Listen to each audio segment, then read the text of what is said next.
Ladies and gentlemen, are you ready? Cause it's time to enter the world of PBS Kids!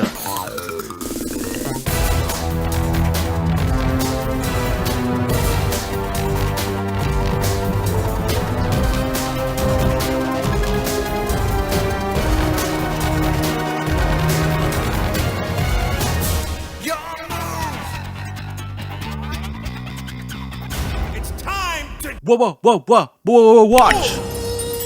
I bet Arthur doesn't have to deal with stuff like this.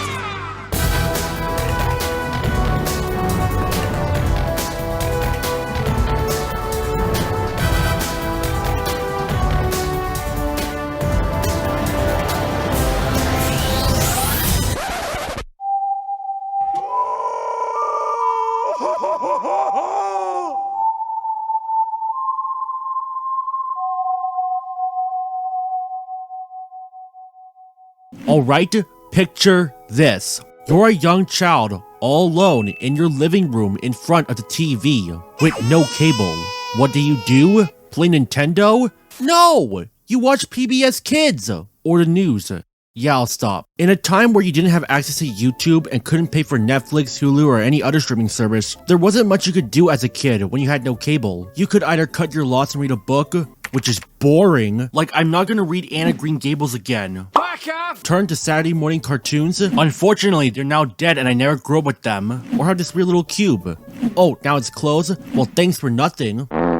Or you could have PBS Kids. For those that grew up with cable and never experienced something that was once the king of low-income entertainment, PBS Kids is a non-cable channel specializing in airing educational children's shows between the ages of 2 to 8. But you know that I, who was once a 10-year-old boy, watch it also. They were the perfect substitute for the Disney Channel, Nickelodeon, and Cartoon Network. But PBS Kids wasn't always PBS Kids. You see, PBS Kids is a brand owned by the Public Broadcasting Service, or PBS for short. It was a free-to-air network specializing in educational programs for all ages. Hell, some of their content that later aired on PBS Kids first aired on PBS. And before PBS, there was this network that you barely knew of called the National Education Television, or NET for short. This is where most of the early PBS Kids shows aired before the channel was shut down in 1970 and replaced by PBS. And then later, PBS Kids. Now we're back to the present. The network first launched in 1994 as PTV, unrelated to the Family Guy episode. Still, 5 years later, PTV changed its name to the one we know today, and it's still going strong. But there's another possible reason why PBS Kids was greenlit. Cartoons have existed since the dawn of television, and were bringing huge loads of cash to their studios. So you know what this means, let's manipulate kids into buying our products. But as these commercials promoting sugary cereal grew, concerns arose. According to a source from the National Science Foundation, children, especially young ones, have a hard time distinguishing cartoons to commercials, leading to kids believing that the same characters promoting that brand of cigarettes to be the best thing ever since sliced bread. Now before you argue that this PDF file is a lot of words and that it looks old as shit, it could be outdated, I do agree that I had to question the legitimacy of it. It wasn't all bad until the 80s rolled around. Enter 80s Saturday morning cartoons, the poster child of every grifter on the internet. With patriots murdering terrorists, mutant animals being shit with furry bait, and the gays. What's not to love? But let's just say that two kinds of people were not so impressed. The 80s may be an age where we got Ninja Turtles and Transformers, but it was also an age where cartoons would be based on other media like toys, video games, films, and other TV shows. When it comes down to basic product placement, two kinds of people were pissed. Those two groups being Moral Guardians and Ronald Reagan. Whenever they see patriots murdering terrorists, Moral Guardians will believe kids will commit violence. Whenever they see mutant animals fighting robots and other mutants, they would call animal control, and whenever they see a gay couple kissing in public, they would call them indoctrinators for their kids. You see, furries, it happened since the dawn of time. The Moral Guardians eventually turned to Ronald Reagan for help, but Ronald Reagan was offered a truckload of cash from Activision to be in Black Ops Cold War than to calm down concerned parents. So he said, screw you guys, I'm gonna even be more rich, suckers. And you could tell that the Moral Guardians were pissed. Undeterred, the Congress eventually passed the Children's Television Act in 1990 that restricted commercials or outright banned them. But it also began the end of Saturday morning cartoons as we know it. Who signed this act? Why, that would be the 41st President of the United States, George Bush. So Gen Z people, if you miss 4 kids, blame the government. not the internet. Thus, Saturday shows are dead, and the moral guardian said, "Hooray! We did it!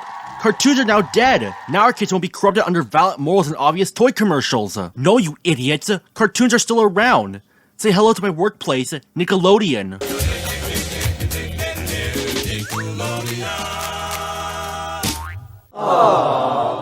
As with any law established, there were many loopholes that reared their ugly heads. Studios such as Warner Brothers, Disney, and Paramount could exploit these loopholes for their own benefit, and exploit them. They did. Enter cable networks. Ads that can be aired without any repercussions from the CTA. No educational morals had to be learned, and the ability to air as many cartoons as you want 7 days of the week. It was a kid's dream. So you know that they flocked to see Squidward firmly grasping it for the first time. Firmly grasp it!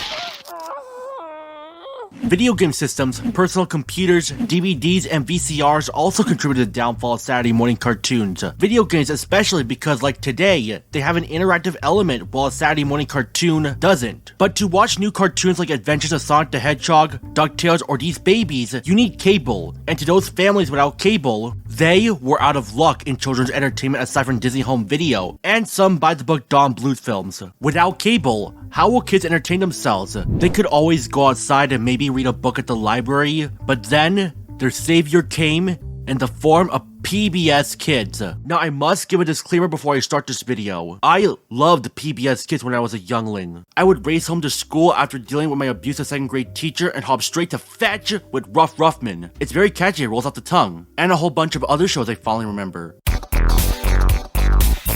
But as I got older, PBS Kids standards are getting lower and lower to me each day, and it brings me no joy to be hateful to them. The characters in the new shows are voiced by children after all, and I do not enjoy making fun of children. I do not want another Jake Lloyd, another Bobby Driscoll, or Corey Feldman. But let's start with the positives of PBS Kids as a whole. The shows are not gonna kill you. It's not gonna be the end of the world whenever I watch this. Most of the characters are tolerable, animation is passable, albeit not as impressive, and it still has the edutainment feel. It can be serviceable, and definitely way better than the trash YouTube for Kids is doing.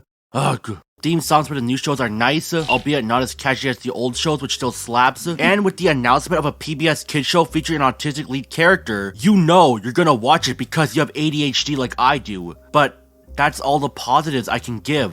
Now, some people might say, why do you care so much over edutainment cartoons meant for preschoolers? You're not the age group to watch these shows. Go watch the mindless action movie instead. And to that I say, no! Look, I'm not saying that we should all watch freaking Hazbin Hotel or something. Fuck, I made a Vizzy Pop joke, it's not part of the script. But I'm talking about the shows that taught us lessons way ahead of what we learned in school. The part where we learn about the digestive system while under the threat of being pooped out. Or offering us the ability to save the world from an evil organization using science that spans over multiple episodes and not just a two-parter. That was what kids were invested in back in those days. But now we got kids who will watch these embarrassing and gross out videos that make me barf bricks. There goes my old avatar again. Guess I'll fill in for him. Anyway, without further ado...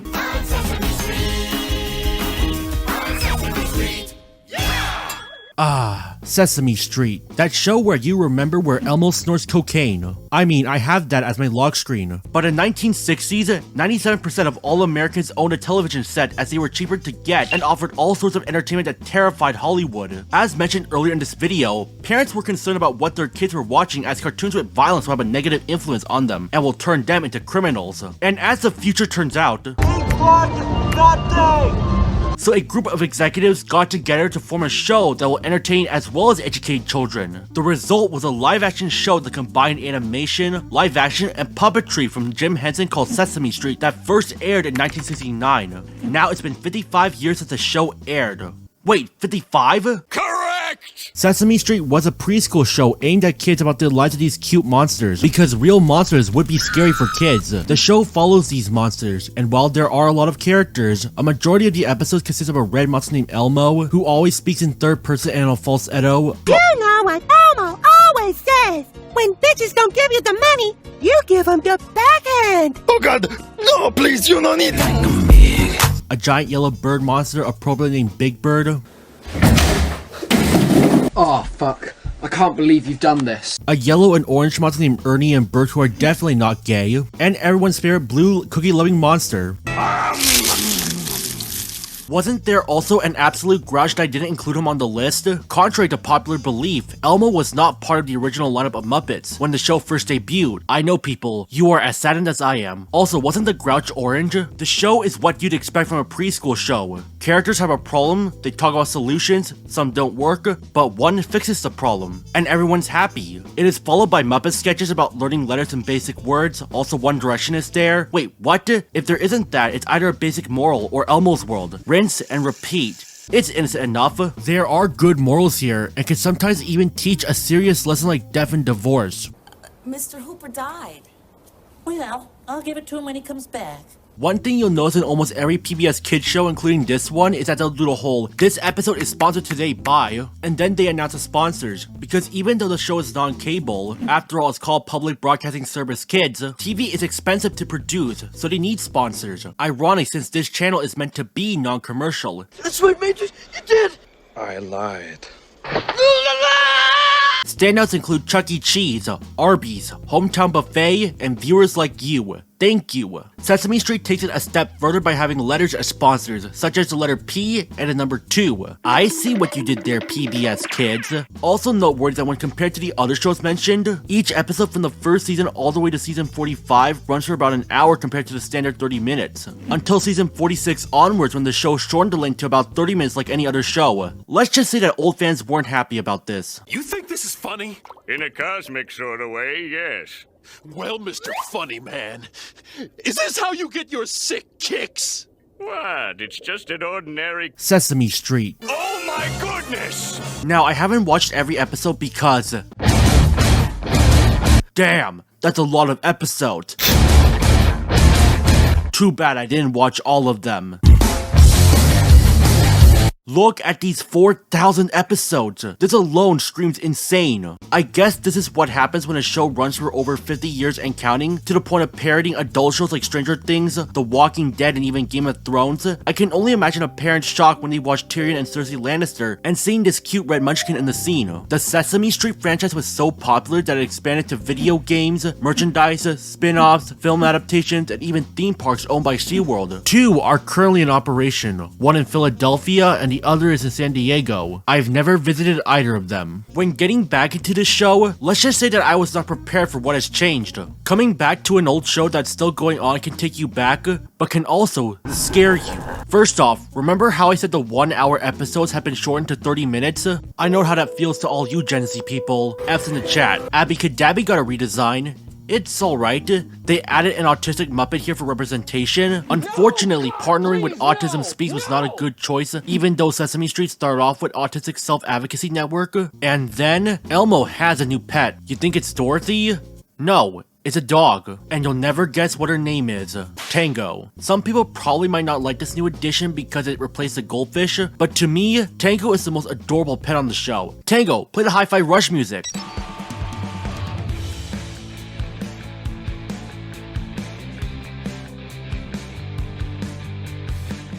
Perfect. Everything, down to the last minute details. Overall, it's a great start for PBS Kids. Due to its universal appeal, it was no stranger to see Sesame Street referenced in other shows, or parodied, or see an R-rated Muppet comedy that used their tagline. Now, can you tell me how to end this segment and move on to the next show? It's a beautiful day in this neighborhood, a beautiful day for a neighbor. Would you be mine? Could you be mine? Mr. Rogers' Neighborhood. You know, Fred Rogers really did leave a legacy on us by having a letterbox review saying that you can get a free therapy session from him. Similar to Sesame Street, it's what you'd expect from a preschool show, learning to be a good person with Rogers interacting with his neighbors around the neighborhood about everyday problems. However, unlike Sesame Street, it focuses on more serious topics like divorce, death, war, assassination, racism, and more. Not that Sesame Street didn't do that. The actor playing Mr. Rogers, Fred Rogers, was so beloved that when Burger King tried to have an ad featuring a parody of his character, Disney McDonald's, Fred disowned it by firmly but politely saying that he didn't want his likeness is being used, causing the main competitor to McDonald's to pull it off the air. In another far more severe incident, although not proven, was about a group of thieves stealing Fred's car until they realized who it belonged to. They not only returned it, but also cleaned it up, refueled it, and left an apology letter acknowledging they wouldn't have taken it knowing it was his car. That's how wholesome Fred was. And I'll leave you with the best quote he made. When I say it's you I like, I'm talking about that part of you that knows that life is far more than anything you could ever see, or hear, or touch. And with that, Fred knew that his legacy would live on forever. Oh, and to reiterate, Fred Rogers was a better role model than Ellen DeGeneres.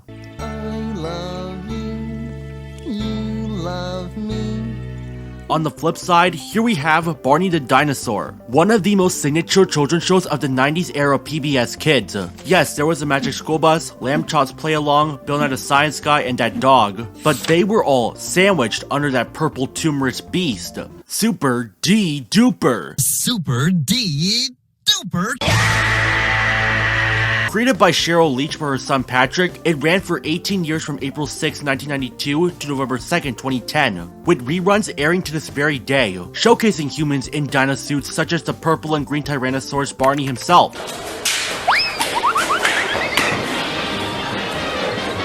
He's friendly, likes cookies, and is adorable as fuck.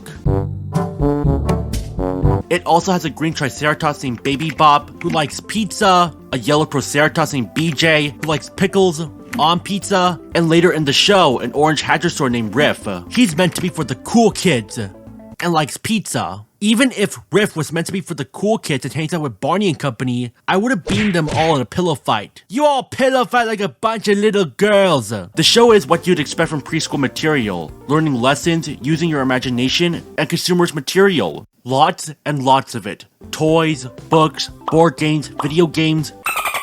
Even movies were made for it, with a bunch of direct-to-video films, a theatrical film that no one saw literally, and an upcoming one produced by Daniel Kaluuya. There was even a theme park attraction at Universal Studios Florida that closed in 2021. Wait, come to think of it, the fact that Barney comes to life with the power of imagination makes me wonder if the kids were talking to air the whole time. But what do I know, eh? This show also featured future famous actors like Demi Lovato, Selena Gomez, and Jaron Lewinson. Even better, disabled actors like congenital amputee Claire Burdett, who played Colleen, and deaf actor Kurt DeQuizen as Jason get to be on the show. I'm glad to say that Barney can not only be a positive message for children, but also adults as well. So you can imagine you're surprised to see this happening. I love you, you love me. Let's wipe out humanity. He's got a flamethrower!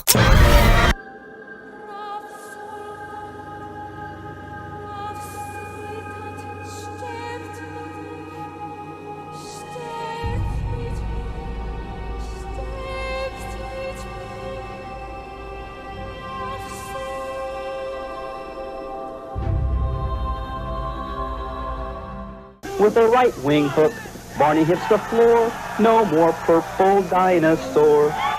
Yeah, the most beloved and hated children's show. So that purple dinosaur became everyone's punching bag due to its overbearing niceness. Also, who on Barney's purple will go barefoot on the road? Your feet will get dirty and smelly. Oh fuck god, not the toads, not the toads! Argh! In a time where hating kids media made you one of the cool kids, it was popular to see Barney get the noose, or crucified. Like Bayek. And since Barney was popular, it also increased the idea of hating something because it was popular. It also doesn't help that channels like MTV encourage cynical views on society, as it made you cool if you were part of it. The rise of the internet also made the hate them even worse, as one of the very first web pages was a Barney Must Die website, run by a group of teenagers and college students. Edgy emo teen is on. Teenagers, am I right? Up top, folks. Good! Felt good, yeah, it felt really good. I can see how that feels, but if you really think about it, it's not as overly sweet as I thought. Barney is enthusiastic, but everything is not overly saturated. It's just another kid's show with a costume man as a purple lizard. Hoo boy. Unless you count the reboot, some of the old cast members didn't approve of the new design, including the original body of Barney, the actress for Tina, and Demi Lovato's mother. I do feel bad for the actors and crew involved with the original, as they were just doing their jobs and making a wholesome kid show for the family, only for it to be plagued with Barney is a murderer on them. Not only that, but after their time on Barney, some of the actors were bullied solely because they were on the show. And even worse, sometimes they have a tragic life before and after the show. Hope Cervantes, who played Tosha, was abused as a child. Plus, Ricky Carter, who played Derek,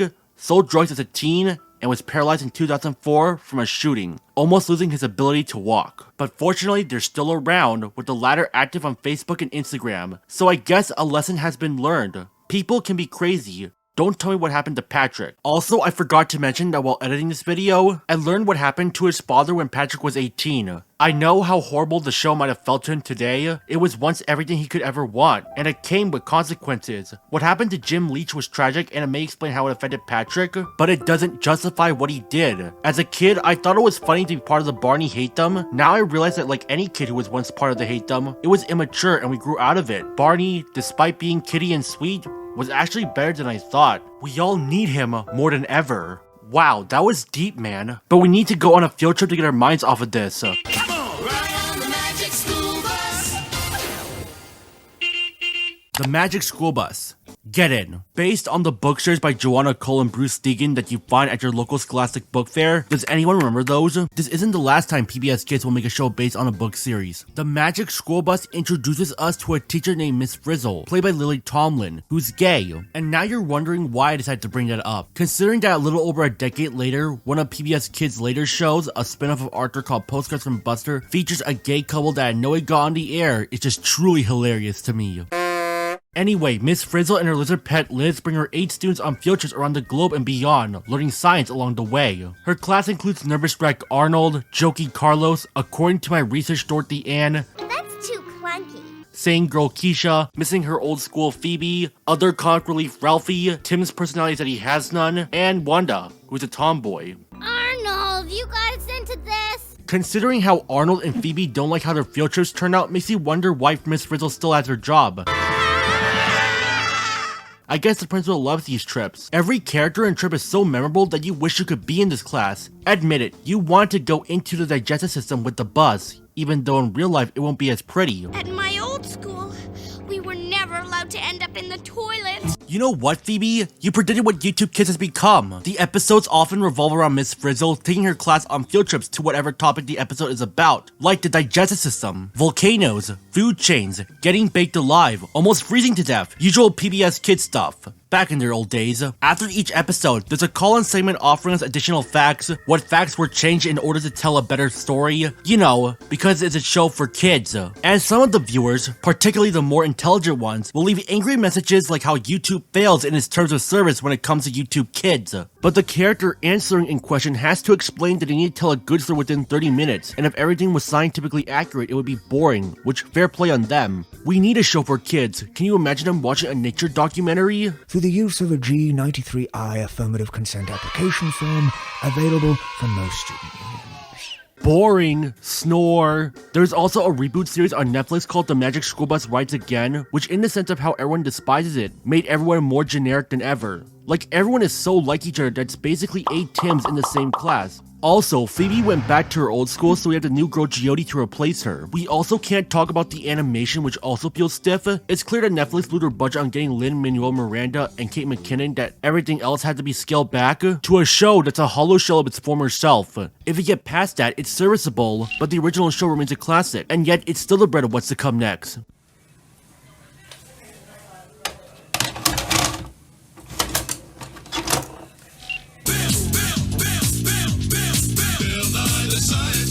That'll never get old. If the Magic School Bus was the bread of science kid shows on PBS Kids, this show was the butter, and that butter is from Disney themselves. So this is Bill Nye, the science guy. But in reality, he's an engineer. In his free time, Bill worked in stand-up comedy where he won by looking like Steve Martin, as in Pink Panther Steve Martin. Hey there! This is where Bill met Ross Schaefer and John Keister, 2 fellow comedians. The 3 of them did a sketch show together called Almost Live. Bill in the show had a science-explaining persona where he was first known as Bill Nye, the science guy. One of his first experiments involved liquid nitrogen, but doing it in his usual goofy persona where he put an onion in the substance and shattered it, the crowd exploded. Actually no, they went nuclear. Bill, with a couple of studio executives, pitched this concept to various networks including Fox and MTV, before finally settling with PBS Kids. But who's gonna produce it? Well, we might need to wish upon a star. science guy. Disney ABC Domestic Television, then called Buena Vista Television, partnered with PBS to make this gem of a show. But it also became a double-edged sword for Bill because there's no proper way to experience the series in full aside from 31 episodes out of 100. Disney has to pay royalties tonight to use his likeness. 90% goes to Disney while the remaining 10% goes to Bill and his producers. Yeah, Disney was always greedy. But I digress. Many PhD and master students have cited Bill Nye for inspiring them to become scientists themselves. If being a goofball counts. Yes, I'm an alien. I've been sent here like the landing party. After all, this is a show for kids, and if we break down the science accurately, it'll be boring. In each episode, Bill will do something entertaining for the audience about whatever topic the episode is about. And it just works. Bill has so much charm and humor that many audiences believe that not only was he a scientist, but in one study also helped children like science more than just being a boring lecture in class. Of course, since science marches on, some of that stuff can be outdated, like Pluto being a planet. And finally, way out here is the very small planet, Pluto.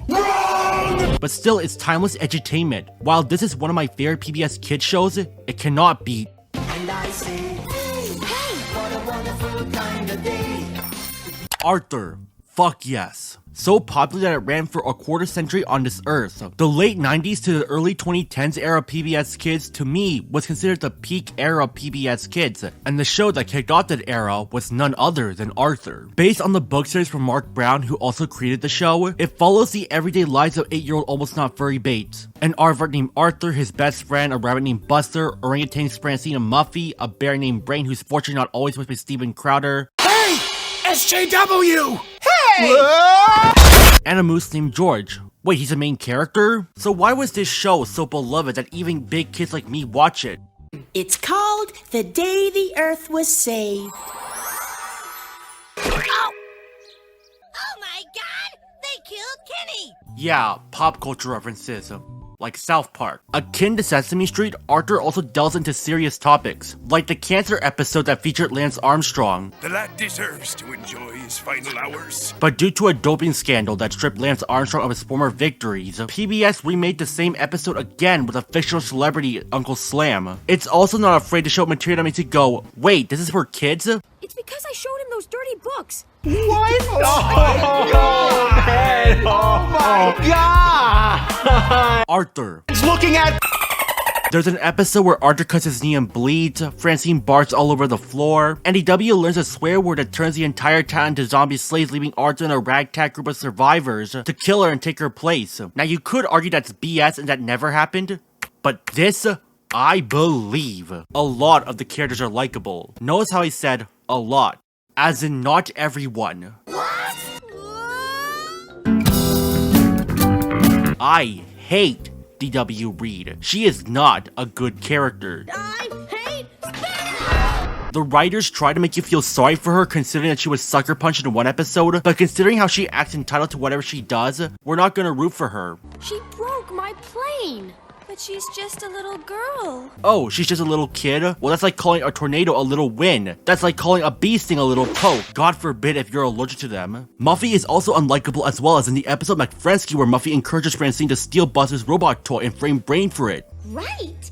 Is it right that Brain sneaks in at the last minute to get your prize? Biggest piece of dog. While yes, Francine did went along with the plan and rightfully got punished, Muffy was the one who orchestrated the whole thing and got rewarded for it. I guess nowadays, if you're the one who did the criminal action, you're charged with it. While if you made someone else do it, you get off scot-free. Imagine if most crimes, big or small, are done this way. We would have way more criminals roaming this world. The Ku Klux Klan! Good going, Arthur Crew. In the 16th season, the animation changed to Adobe Flash and introduced a new recolored Sandy Cheeks clone, LaDonna Compson.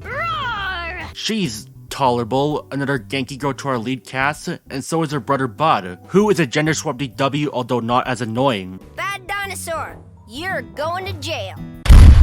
The show recently ended its run in 2022, but new Arthur content is still being made, just not in the way you'd expect. Banana was my idea. Without me, there's no banana. It's always their podcasts and shorts. Why didn't I think of that?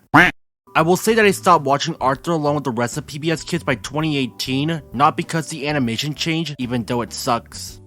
Balls, am I allowed to say that? But I think like the more recent PBS Kids shows, it's gotten boring and stale. Oh no. Now what?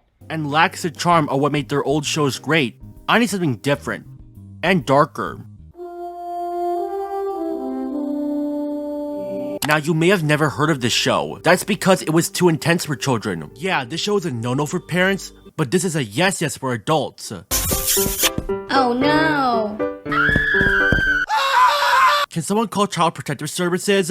I had to debate whether the show counts as a PBS Kids show because according to the Wikipedia tabs, it is listed as a PBS Kids show. It did air on networks that normally aired PBS Kids content, but the premise leaves a lot to be desired. I can only imagine how it goes in a pitch meeting. So you have an animated series for me? Yes sir, I do. So I have this idea based on a children's book series that we can air on PBS Kids. Oh hell yeah, PBS Kids and their children's book adaptations are killers. Whoa man, you gotta tone down the age word because there are kids in your audience. Oops. It's going to be a piece of cake, hardly a conflict at all. So the series is based on a children's novel about anthropomorphic mice and their lives working in a castle. Ooh, sounds interesting. But they're in conflict with the evil rats who seek to take over the castle. Maybe we could teach the rats about sharing and caring and nah, we're gonna murder the rats. Excuse me? We're gonna fucking murder the rats. But isn't this meant for kids? We can't show this to kids. They'll be traumatized and do it. Redwall is about a mouse named Matthias, who, after his parents are killed and losing his sister to rats, grows up to be a powerful warrior. Based on the book series of the same name by Brian Jacques, the show ran for 3 seasons, with each one adapting one book of the series. And let me tell you, that if you grew up with Sesame Street and Arthur, which at times went to some serious topics but still was kid-friendly, you ain't seen nothing yet. Try as they might, PBS Kids wouldn't reach the same level of its darker, more serious storytelling. Because this is now for kids. This show is Avatar The Last Airbender before Avatar The Last Airbender. As in war, on-screen blood in the 8th episode, and actual decapitation of a snake in the 11th episode. The main villain gets crushed by a bell and falls off a building in the season 1 finale for good measure. Rose. Dear Rose. Please. Please be alright. Believe it or not, there's no educational content here. Yeah, we don't learn any appropriate material for this show like history, reading, or being a good person. Just mice and other woodland critters beating the shit out of rats. Also, while editing, I tried to visit the website shown in this promo, and it turns out, you can't visit it anymore. I either get redirected to Brian Jacques' website, or the website doesn't exist at all. Then I tried Internet Archive, and while I was able to find the site, I couldn't click on anything that wouldn't redirect to this error page that tells me to bugger off. Excuse my British, but it did bug me out. Even the first episode doesn't shy away from its dark tone, as not only Matthias' whole family is killed, but a rat falls to his death, and you could even see his body when he hits the ground. What, you thought it was some High Guardian spy shit and was just trying to scream that the show isn't meant for kids? Well, sucks to be you.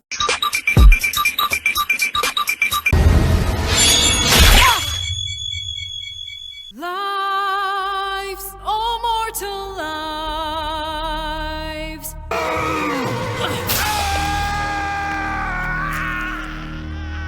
You know what also made this show so great? Something that was in not a lot of kids shows back then. A story arc. Previous PBS kids shows, or hell, a lot of kids shows back then in general, don't really have an ongoing plot. He told my joke. It was a good joke. Sometimes there was a 2-parter, but it's just a bad guy does something, the hero stopped them, repeat. Left you behind, did she? Redwall told a different plot each season, so you can imagine that's what kept my attention more than whatever the hell this is. Alright, you can kiss the bride. The first season adapts the first book, Redwall. Season 2 adapts the third book, Matameo. And Season 3 adapts the sixth book, Martin the Warrior. Season 4 adapts nothing. The show ended by its third season, but at least it lasted longer than most Netflix shows. It's also important to acknowledge that these books, like Kingdom Hearts, are not told in chronological order. Martin the Warrior may be the 6th book, but it's the 2nd chronologically. And as we can see here, it's a mess. And because Season 3 is based on Martin the Warrior, that season is not a continuation of Season 2, but rather Season 3 is a prequel to Season 1. Only with a different set of characters, but it's still Redwall. The series can be watched on YouTube, Amazon, and that service that has a whole bunch of low-budget trash and old movies your dad will love but you will hate because it's old. When it comes to the show itself, at first glance it seems to be your basic fantasy. Castles, swords, the comic relief who's secretly a badass. Hello, stinkers! That's great and all, But would it surprise you that there's no magic here? This is blasphemy. Yeah, for a show that's supposed to be graphic that makes you scratch your head and wonder why PBS Kids gave it the green light, there's no Avada Kedavra. Not even the books have magic in them in a supernatural sense. The closest thing we ever have to magic is the more traditional magic you find at a talent show or your local birthday party. The shows and books are more like Game of Thrones than anything. Imagine Game of Thrones or Kingdom Come Deliverance, but make it for kids with obvious bad guys. It may be a fantastical war with swords and armor, it's grounded in serious and more like Dungeons and No Dragons. But even without the magic, blood, or the goddess Shar, it was still epic on a fantasy scale. But all good things must come to an end. Good afternoon, chaps and chapesses! Good afternoon! Brian Jacques passed away from a heart attack on February 5th, 2011, and his final Redwall book, The Rogue Crew, was released 3 months later. I get that since there were 12 books in the series at the time that were already out when the show first aired and was still going until 2011, the show couldn't run for that long, but at least the writers ended each season as if it was their last. Each season finale felt like an ending, and not just some unrelated episodes, no. It was an ending that was an ending. This show was the darkest PBS Kids could ever be. And sadly, it was. While yes, we are getting a Netflix adaptation, nothing much has come out of it. Even over the Garden Wall's creator who's supposed to work on this film, Patrick McHale, acknowledged that it's still under development hell. Honestly, I don't have much hope in a revival of Redwall, because nowadays, cartoons need to be wacky, and aim specifically for kids, or be vulgar to brag about how their show isn't meant for kids. Give me a fart joke. What if a cartoon said fart?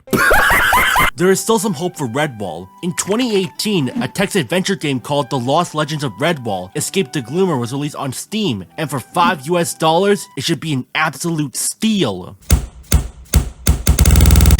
If text games aren't for you, then how about an action and adventure game called The Lost Legends of Redwall, The Scout, an episodic game that was released in 3 parts between 2018 to 2021. Oh, I'm sorry, did I say episodic? I mean to say only 1 episode was released in 2018, while the remaining 2 were released in 2021, with no content from Redwall in 2019 and 2020, probably because of the Big Sick. But at least we can buy the full package today, and as for the game itself,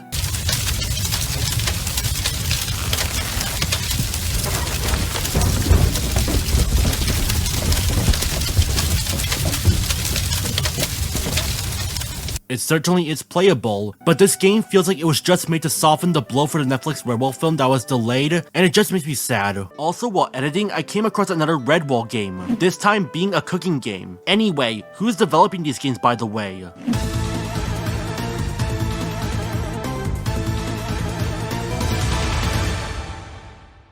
Soma Games. Yeah, I never heard of this studio before. They're a company based in Oregon, and they're a Christian company? Oh my god, am I gonna go to hell playing a zombie game where the best part of a game is beating the shit out of a zombie? So for a Christian company, surely they would have some games that are like Super Noah's Ark Gritty 2. Call it Super 3D Fuck Farts. And they don't have Christian games. Yeah, some Christian company it is. The company values story and visuals over quote-unquote action. So that's why we don't get a Redwall game with God of War style combat. Plus, there's not really much developers can work with when it comes to combat when magic doesn't exist in Redwall, and there's no gore and minimal blood. Can you imagine though if we do get a Redwall game with God of War style combat? You don't have to have blood and gore. Some of my favorite games don't have blood and gore and were just silly and funny. Like, instead of Kratos doing glory kills, we can have a custom Redwall character knocking the enemy out in a cool Batman-like way.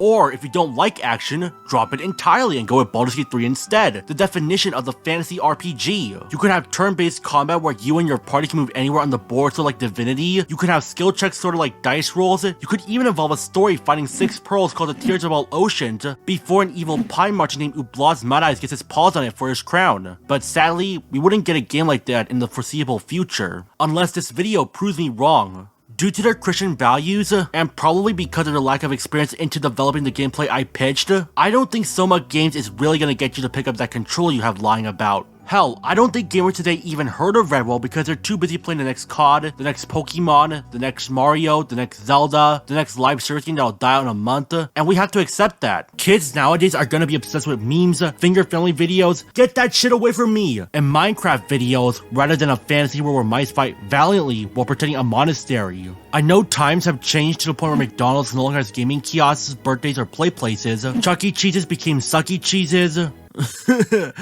And everything is considered woke propaganda nowadays, all because of the alphabet. I should sound angry about this for the funnies and all that, but now it's just turned into sadness. I just want to feel like a kid again. Why is it so hard? I guess that's why nostalgia is a selling factor nowadays. I'll say this, modern films and shows are still fun to watch.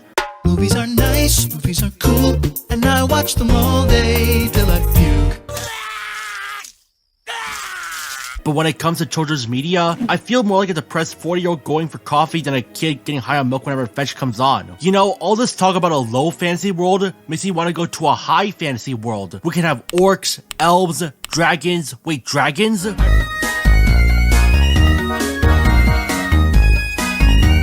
I'm sorry, but this was just too good for me to pass up, considering that How to Train Your Dragon is popular again. But instead of watching DreamWorks' cash cow franchise, we have to stick with Dragon Tales. This show kind of reminds me of Sesame Street, where we learn basic problem solving and social skills like any preschool show. Ironic, considering that this show was also developed by the studio that co-produced Sesame Street. There's two kids who wish and wish with all their heart to fly with dragons in a land apart.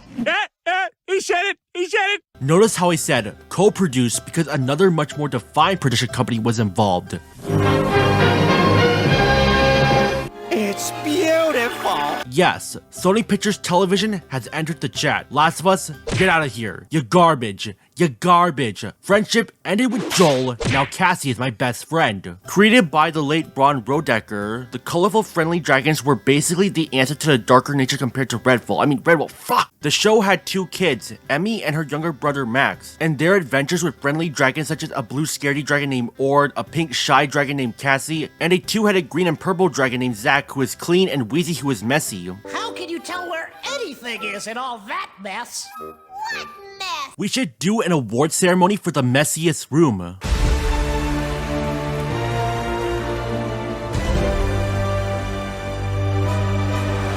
Hello everyone, this is Jeff Crincha here, and today we're here at the first annual Clutter Chamber Cup. Rooms are not always tidy, but looking at these confinements will make you go Kirby mode. Seriously, clean your room people, and don't call it what Kirby is doing ladies and gentlemen, just get a vacuum or broom. As for the nominees for the Clutter Chamber Cup, the jury selected Asmongold, Illuminati, Chris Chan, Wheezy from Dragon Tales, Barney Gumble from The Simpsons, and the entire planet in Wall-E. And the Clutter Chamber Cup goes to Chris Chan for nearly burning her house down with all that clutter. And also one of her cats died from smoke inhalation. A moment of silence for Chris Chan's loss. Tell me why, now back to Dragon Tales. Aside from the dragons I mentioned, they also go to a school of dragons led by... Hola, niños. You speak Spanish? Sí. A Spanish dragon. Nice. Even though I question why is there Mexico in Dragonland. Later in the show, they're joined by their neighbor Enrique as they travel to Dragonland. As for the new dragon, Lorca joins the party. He doesn't have wings and goes around in a wheelchair. And I know it's a he because he doesn't have eyelashes, which is the one cartoon rule to distinguish males and females. Come on, Defunctland TV, Lorca is a he. Another notable thing about watching this show for the first time is the voice acting. It's something alright. And when you're done making it yo-yo, you can blow bubbles! You may have well-known actors like Andrea Lippman, Kathleen Barr, and Ty Olsson. Wait, Ty Olsson? He was Red! Cause we can show you all our favorite places. Humans destroy you. Their colonel has all power. Actually, you know what this show reminds me of? Barney the Dinosaur. What, you don't see it? Both shows feature colorful talking reptile-like creatures interacting with the child protagonists. Both shows involve magic, basic problem solving, and social skills. Both shows had songs. In fact, stage shows were made for both. I rest my case. So for a show that's basically Barney the Dinosaur 2, there must certainly be the same level of hatred. Gary! I was just looking for the sports channel, Gary. And there's not much of it. Dragon Tales didn't last as long as Barney, with only 3 seasons compared to Barney's whopping 14 seasons. Also, Season 3 recycles a lot of episodes from Season 2 and earlier episodes of Season 3. Yeah, kids won't notice that. I get that budget can be a problem, but why not make less episodes and not recycle old material and disguise them as new media? That certainly didn't help the show's case, as PBS Kids pulled the plug on the show in 2005 and stopped airing it in 2010. Prime Video had it, until you can't watch it anymore, but I was able to find the show on the Roku channel, so the dragons will have a new home until Roku kicks them out and leaves it on the street for piracy. There's not much to talk about this show, but I can see the appeal it had to certain other internet figures. There's Orgy's the biggest, not so brave of heart. Hi, my name is Emily Elizabeth, and this is Clifford, my big red dog. Clifford the Big Red Dog. The premise is exactly what it says on the title. A girl named Emily and her big red dog named Clifford. And the show is, yeah, you get the drill. Characters get a problem, they solve the problem, rinse and repeat. Based on the book series by the late Norman Bridwell, the show was so popular that it had a movie in 2004, an unrelated film in 2021, a spin-off series that failed to pick up an audience, and a reboot in 2019 that failed to pick up an audience. Look how they massacred my boy. While the show focuses on Emily and Clifford, it also follows the adventures of Emily and her friends Charlie and Jetta, as well as Clifford and his friends, a poodle named Cleo and a bulldog named T-Bone played by that guy from Good Burger. Along with that, segments include a scene of Emily reading a storybook to Clifford and a 30-second moral of being a good person. Standard PBS fare, we're always gonna get this. This show serves as one of the final performances of the late John Ritter as Clifford, who died of aortic dissection 7 months after the final episode. But how was the show? Charming. Nothing much to praise about aside from the characters, animation, and soundtrack. The movie? A flop that no one heard of. No really, it's bare bones, has a generic movie villain, a generic moral of being yourself, and why is the ferret blue? I can accept a big red dog the size of a T-Rex. Oh wait, he's bigger than a T-Rex. How big is Clifford? He's 25 feet, but due to inconsistencies, it makes it even harder to tell. But a blue ferret is where I crossed the line. Unrealistic, 0 out of 10. To give you an idea of how much of a flop it was, this film came out 5 days before The Passion of the Christ. Yes, the movie that had plenty of queer baiting and a famous whipping of a moral guardian's ideal man beat out this red canine that can crush it to death. This is why you should not believe in God, kids. And the only religion you should believe in is cringe. Clifford's really big movie sunk to the financial returns of hell, and his director never recovered from his career, as he moved on to Powerpuff Girls, the reboot. What is wrong with you people? But at least one of the writers for that movie, Rhett Reese, would later go write Deadpool. Maximum effort. It's kind of hilarious to me that the writer for an R-rated comedy film about a fourth wall breaking hero would write a kids movie, although to be fair he did write Zombieland. Clifford and Emily's designs are great, especially when you look at their old designs. Oh god, I'm looking at. The other characters are just as memorable as well. I have an appointment with Dr. Mayorti today, Charlie. Holy smokes, that's Kratos! The hands of death could not defeat me. The sisters of fate could not hold me. And you will not see the end of this day.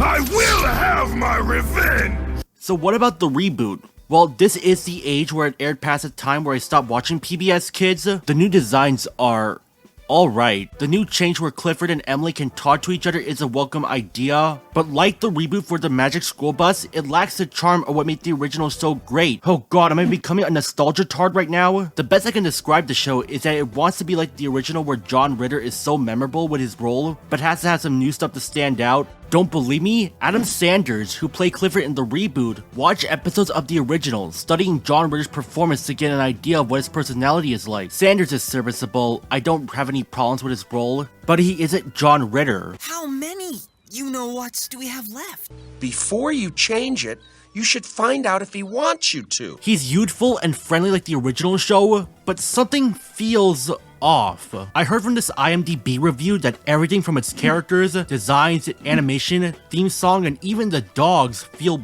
bare bones. You want another reason why this show isn't as memorable as the 2000 one? Just go to TV Tropes and look up the Characters tab. There are no character pages for anyone who appeared in the 2019 show. Oh, they still have pages for the 2000 show's characters, but not for the 2019 version. Why is that? I mean, yes, the reboot version of Clifford is more accurate to its book design, but so what? Just because you have a more accurate design than your old counterpart doesn't automatically mean that your reboot will be better. Apparently, this IMDb review also says that everyone is way too nice to each other, and that there's no one who has differing viewpoints aside from interests. Like Jeddah, Mac, and Bleakman were all jerks, or at the very least cynical, but at least they were still on the side of good at the end of the day. What memorable traits do these kids get? Nothing.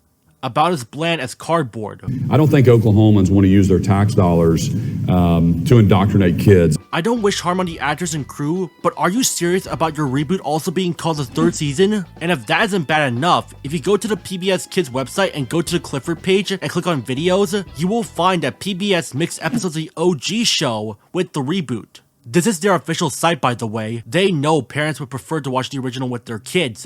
Look, I'm not saying that reboots of old cartoon shows are bad, as there are great ones like Carmen Sandiego, Rise of the TMNT, Spectacular Spider-Man, and more. It's just that this show is forgettable at best, and disingenuous on it being called the third season of the original show at worst. Maybe the next show will be better.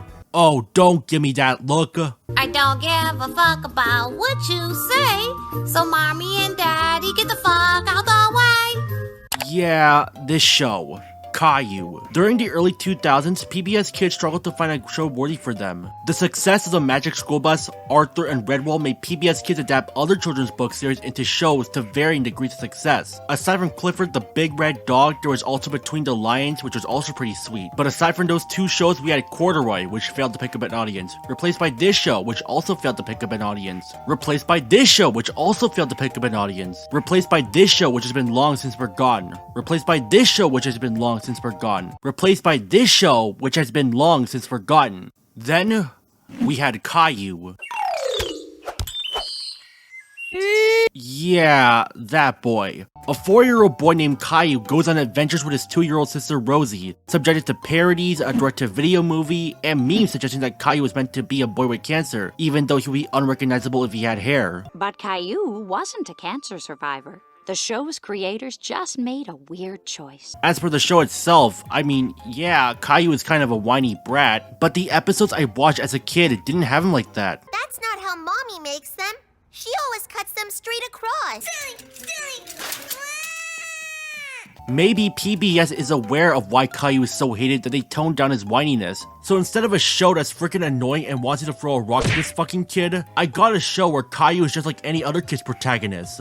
Curious about his world like any preschool hero, just watch Bluey instead. I still don't understand why people like the show. Oh yeah, I gave Dunzo $30 for his game. But on the flip side, at least we can respect one of his actresses who died in a car accident. We were way too harsh on this bald kid. Although I will admit, this web series is freaking hilarious. You don't have the guts, Daddy.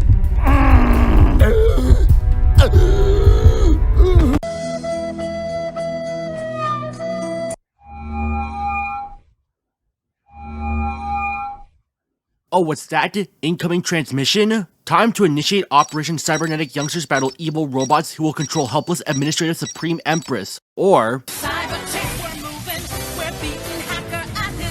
Yes, compared to the other shows I mentioned, which are simply telling you to be a good person or using your imagination, Cyberchase taught something different, which is why shows like The Magic School Bus and Bill Nye are remembered to this day. Cyberchase taught math. And it had a premise that is just as cool as math. Get ready for this. A mad green scientist named Hackers to you. Whatever. Seeks to control a fictional world called Cyberchase. It's up to 3 kids named Matt, Jackie, and Inez to stop him. They join forces with a wacky bird named Digit who rebelled against Hacker. Gives me some good references to jump on. A good scientist named Dr. Marbles. And their friends from across the lands. Or in the show's terms, Cybersites. Cybersites are sort of like planets to the show's much larger universe, cyberspace, which is ruled by Motherboard, who has been infected with a virus implanted by Hacker. Is she an AI, or a computer, or... I don't know what she is. Your guess is as good as mine. For a show with so much backstory, which we'll get into later, there must be a reason why PBS greenlit this show aside from the aforementioned story. At the time the show first launched, a little thing called the internet was taking off, and PBS wanted to capitalize on it. Enter a computerized world where any land is possible. Or... sites. You know, such as a site based on fairy tales, a Wild West themed land that screams kid-friendly Red Dead Redemption. Oh yeah, remember Red Dead Revolver, partner? And a Harry Potter parody world. Give J.K. Rowling some more royalties. Inez? Jackie? Your girlfriends? It was an epic plot for PBS Kids, although not as epic as Redwall, which wasn't even educational to begin with. PBS Kids, were you on drugs when you greenlit this? But who cares about learning? We want action, and Cyberchase offered it. The show was epic. Then the show went downhill when he never stopped Hacker or Cure Motherboard's virus, and later switched to learning from math to protecting the environment. You've seen them use teamwork to save the day before. But the show was still great back in its former years, with really nice animation, suspense, and Gilbert Gottfried. Unless the council is having a mud bath. In the original Alpha build, I had a full-on Tiger sex scene. Oh, it was hot. It also happened to be another long-running series for PBS Kids, still airing new episodes to this day. So you know what this means. More protecting the environment shows. Let's just focus on the characters and not plot. Matt is the jokey comic relief, always teases but generally means well. And the award for Best Dramatic Outburst of the Day goes to Jackie. Jackie is the panicky, always dramatic, and is always Ew, and triple ew. Inez is a smart girl and always speaks big vocabulary to sound like a big kid despite being the youngest. And Digit is comic relief. Again. Every time the simple solution of flying over an obstacle is given, some contrived convenience has to stop him from doing it. Want him to fly over an icicle? Well, too bad. As for the villains, we have Hacker. Oh, sorry. The Hacker. The Hacker to you. Why is it always duh? Does it make it cooler? He's your average one-dimensional villain with an inconsistent motive. Sometimes he wants to take over cyberspace, other times he wants good luck, and other times he wants to be green. He has two henchmen named Buzz and Delete who are the epitome of idiot sidekicks. Have some fun! Aside from Buzz, Hacker, and Delete, there's also the Wicked Witch, or just Wicked. She's Hacker's on and off girlfriend. You know, thinking about the show again, considering the epic plot we get in Cyberchase, there must be some level of backstory and context. I said earlier on how Digit used to work for Hacker. He, Buzz, and Delete were created by him to help him on his quest for cyberspace domination. Oh yeah, I forgot to mention the full backstory. Thankfully, the webisodes explained this, and for your viewing pleasure, I had to zoom in this footage, because in reality, it looks like this. So what's the story? Hacker was built by Dr. Marbles, who in turn built and— wait, I thought Digit was built alongside Buzz and Delete. What kind of consistency is this? Anyway, Hacker becomes evil by locking away a superpowered MacGuffin chip into a vault, and you must unlock the vault as Digit. Yeah, this is the interactive part. You solve a puzzle. It's not hard, it requires me to think, and before you know it, Hacker is banished from the northern frontier by Motherboard, and he takes Digit along with him. We still retcon stuff. Also, we gotta talk about the animation. It looks very primitive. You also have to remember that this was made without Adobe Flash. Ah, the memories.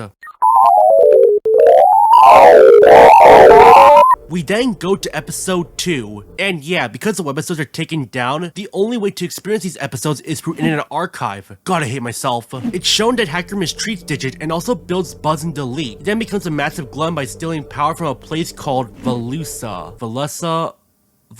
Digit, having enough of Hacker, swoops in with a secret code, so he must solve another puzzle.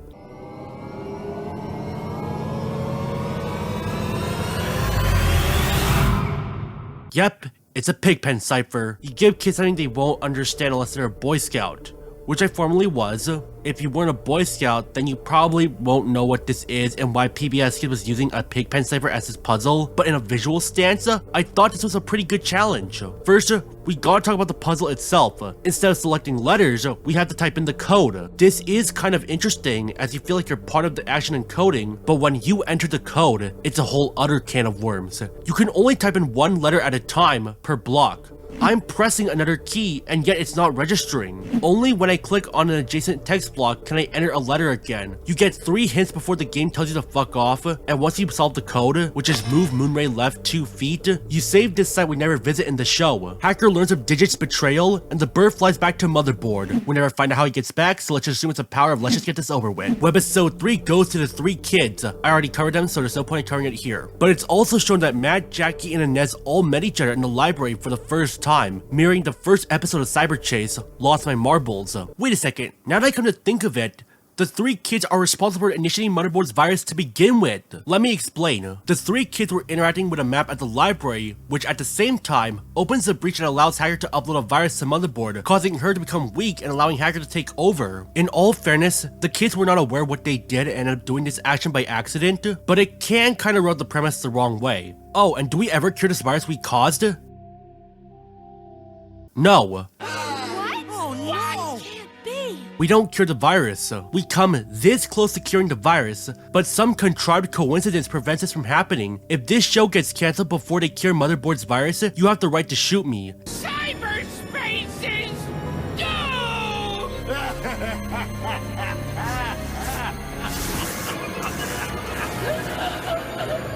And you wanna know the worst part about this? In the episode, Trees Please, it doesn't focus on the virus that affected Motherboard at all. Well, that's pretty standard considering recent Cyber Chase episodes, but this is the most inverted episode of all time in Cyber Chase. Also because Gilbert Godfrey passed away, we got a new voice actor for Digit. Enter the mayor of Paw Patrol. I just need to find the perfect spot to plant this tracker. Just know he's Motherboard's worst enemy. At least he tried. Anyway, the rest of the episode takes place on Earth, and along with her brother Leon. Oh, Leon. Screw it, I'm gonna call him Leon. Can't remember the name, huh?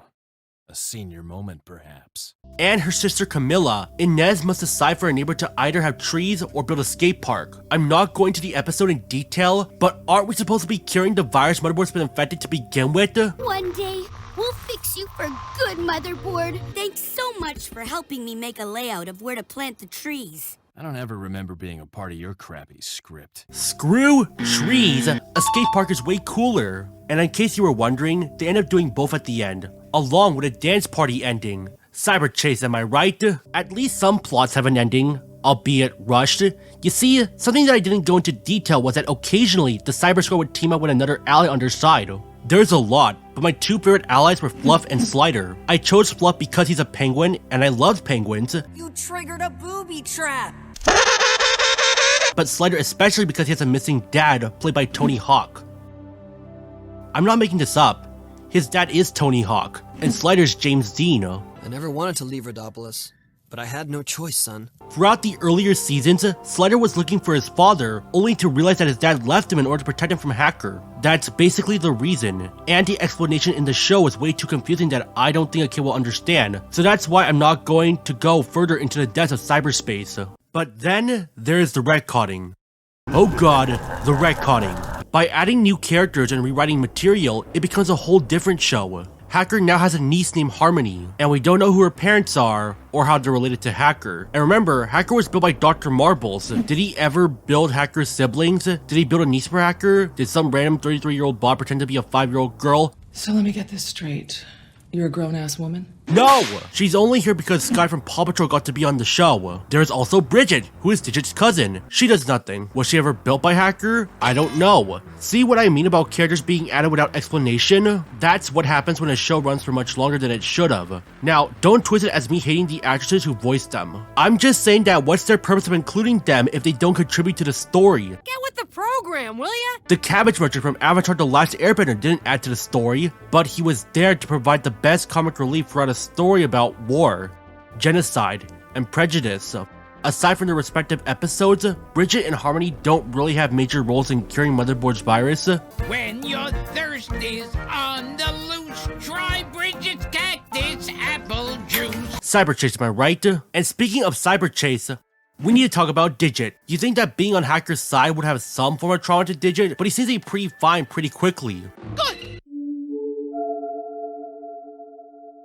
And that's about it. The The rest of the show plays out as if he never defended from Hacker and was always built as good to begin with. Even when he was captured by Hacker and was given the opportunity to be programmed to evil, Digit is pretty much unfazed. I'm back and I'm bad. Yes, there were episodes where he pretended to be bad, but it's pretty clear that he was still on the side of good all along. Oh yeah? Well, you're grounded too, mister. Let's take a break from the show and move on to real life. Stay right where you are. It's Cyber Chase for real. After each episode, there's a live action segment called Cyber Chase for Real with the basic concept from Cyber Chase featuring real life people Bianca and Harry. Harry? Bianca? Despite both being in their 30s, acting like man-children when the situation demands so. Harry's running gag is that he can't find a job, despite him still living a decent life. Hey! No running! Is he on a monthly tugboat of $3,000 per month? And I say monthly tugboat because Christian is released from prison. Bianca's running gag is that she's a self-arrogant prick who's also bossy boots but generally means well. They even met each other in several episodes, meaning that these Cyber Chase for Real segments take place in the same universe. Later episodes of Cyber Chase for Real removed Bianca and Harry and have regular kids instead. Wow, even the Cyber Chase for Real segments got boring like the new episodes. And it's generic environmental morals too. Let's just pick up trash in a park. Let's recycle cans to make pencil holders. Bang your head against the wall in insanity from watching all of this until you beg for the sweet relief of death. Part of the charm of the old Cyber Chase for Real was the wacky antics Harry and Bianca would get themselves into. And now it's all gone. Come on, don't be a wuss. Get up and play. But we only went through one of the two crippling problems that made the show worse than it is.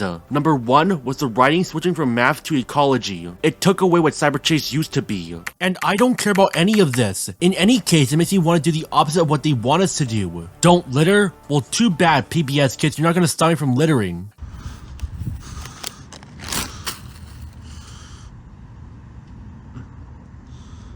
Nature, go fuck yourself.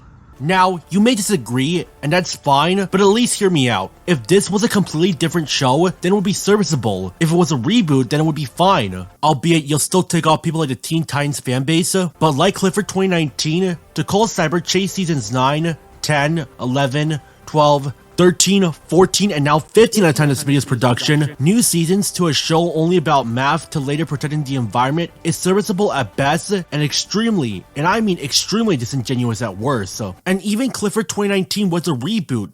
I mean, you have people who remember watching Cyber Chase when they were kids. And now they come as adults to discover the show is still airing, and they go see a new episode and it's in Spanish. Oh, sorry, I mean we're protecting a coral reef. But what about learning math? Now we're learning to exercise and eat healthy? Why teach us that when we could clearly go outside and touch some grass? Hey Shannon, I'm touching grass. Happy memories making this video. I could keep ranting on and on, but we got to go to the even worse second reason. Number 2 is the animation. By far the worst change Cyber Chase did. And I love seeing all the animation errors. Look at these clones of Ice. Look at these penguins who are the same model but with different scarf and kneecap colors. Look at this penguin who's been copied and posted. Look at these 2 pairs of 3 penguins all wearing the same color. Look at these clones of Bernie. Now, I can't say I can do better because I'm not an animator. The models seem alright at first glance, but then you look at the movement and it looks off. I even discovered that the official Cyber Chase channel uploaded one of their storyboards turned into animation, and yeah, it looks pretty not good. And I swear that modern seasons of Cyber Chase animation all have the same problems. Since I'm not an animator myself, I can't say what's really the issue, but these are my 2 cents. Ahem. We got janky movements, backgrounds that look like JPEG images, background objects that look like either poop, chocolate, and yeah, it looks like poop. Very sloppy textures, and these character models look like something you would see in your worst nightmares. What are these guys? And something I held off until now is the world design. Redwall may have had world building, but the setting is your typical realistic fantasy world but with furries. Here's a challenge for all you PBS Kids fanatics. Can you name any recent world in Cyber Chase? That's what I thought. Remember Casablanca, Our Fair City, Solaria, Sensible Flats, Poodleville, Happily Ever After, Pyramidia, Shangri-La, Tikiville, Penguia, Mount Olympus, Radopolis, and there's so much more worlds I did not cover. And some worlds like Aquarium get replaced by this generic coral reef I mentioned earlier. And there's a pride flag now? No one's gay in Cyber Chase. Why'd I bring that up? And even then, the pride flag is just a solid object on the wall, and not, you know, a flag? And it's upside down, how do you mess that up? It's the equivalent of the JPEG flashback you see in Skull Island Rise of Kong. And even that game did a much better job when it came to context, and I know I'm being very nitpicky here. But all of these animation errors create a lack of immersion, and that's on top of the mediocre writing from math to the environment. There's always a saying that good writing can save bad animation, but many people tend to disagree on that. I tried, for once, to see if I can disprove it, and the only show I could think of that had animation that wasn't the best was South Park. You listen to me. PBS Kid Fanatics, High Guardian Spice actually looks better than this. I said it, I much rather prefer animation errors and stock breadth than tweening. That looks like shit. I may not be an animator myself, but the old Cyberchase didn't rely on Adobe Flash and tweening like this. The old Cyberchase relied on traditional animation, and that looked way better than the new episodes. There's nothing wrong with using Adobe Flash and tweening as long as it's used well. Hell, some PBS Kid shows look fine with Adobe Flash. Then it must be money issues, right? Actually, that's not really a problem either, because one of PBS Kid's newest shows, Work It Out Wombats, had a marketing campaign by having a character meetup around the Boston area, even getting approval from the mayor there. So I think the real problem is because of higher ups. The animators, writers, and actors probably must contend with PBS Kids holding a chainsaw to their throats and make a show about being a good person, learning other cultures, protecting the environment, and eating healthy over a simple you get what you pay for. This is why I stopped watching PBS Kids. Cringe, this is a kid show? It wasn't made for you. If we had a plot, then your kids would be traumatized. Silence, parents who claim that their daughter loved it! You have created a monster that will soon become everyone's worst nightmare! And now you will pay the ultimate price!